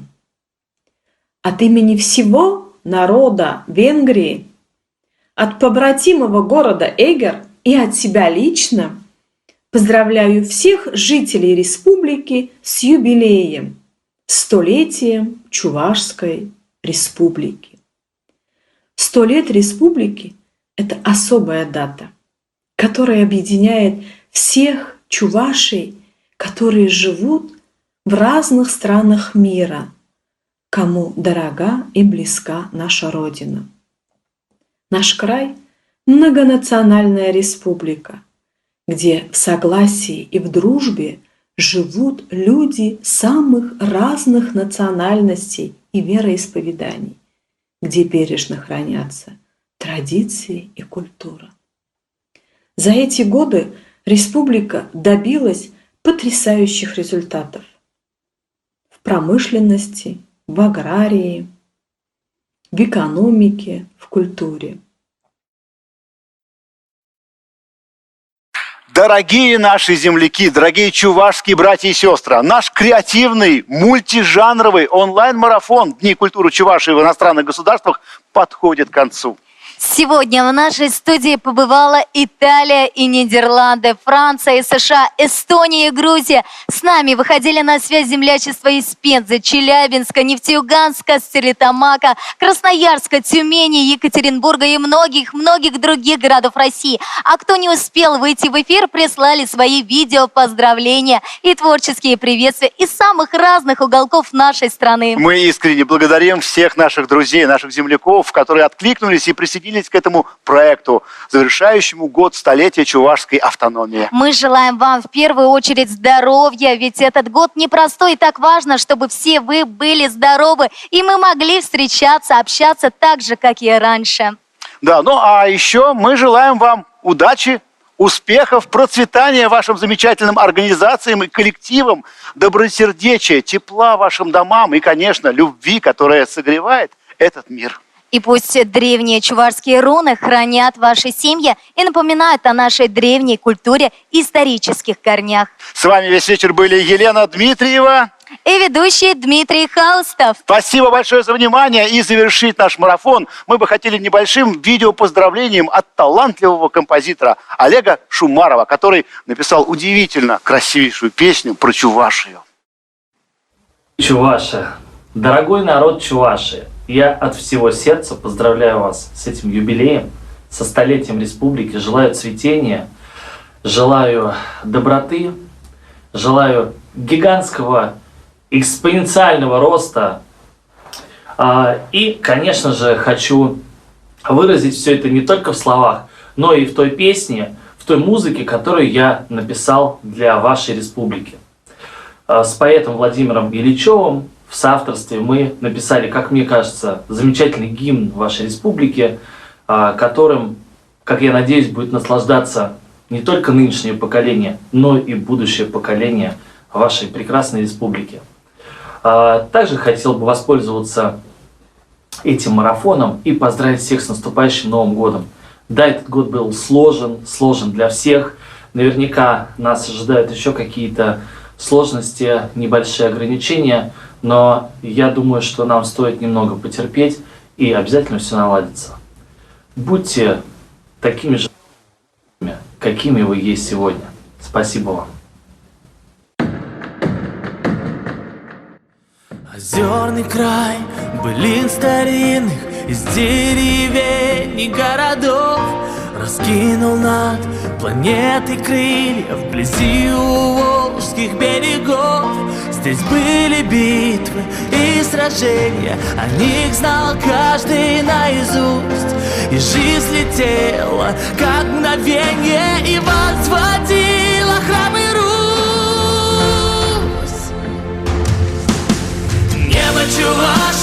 солнце Чувашии, даль за далью. Зори Чувашии, звезды Чувашии всюду с нами. Земли Чувашии, реки Чувашии, сердце России. Песни Чувашии, люди Чувашии, так красивые, так красивые.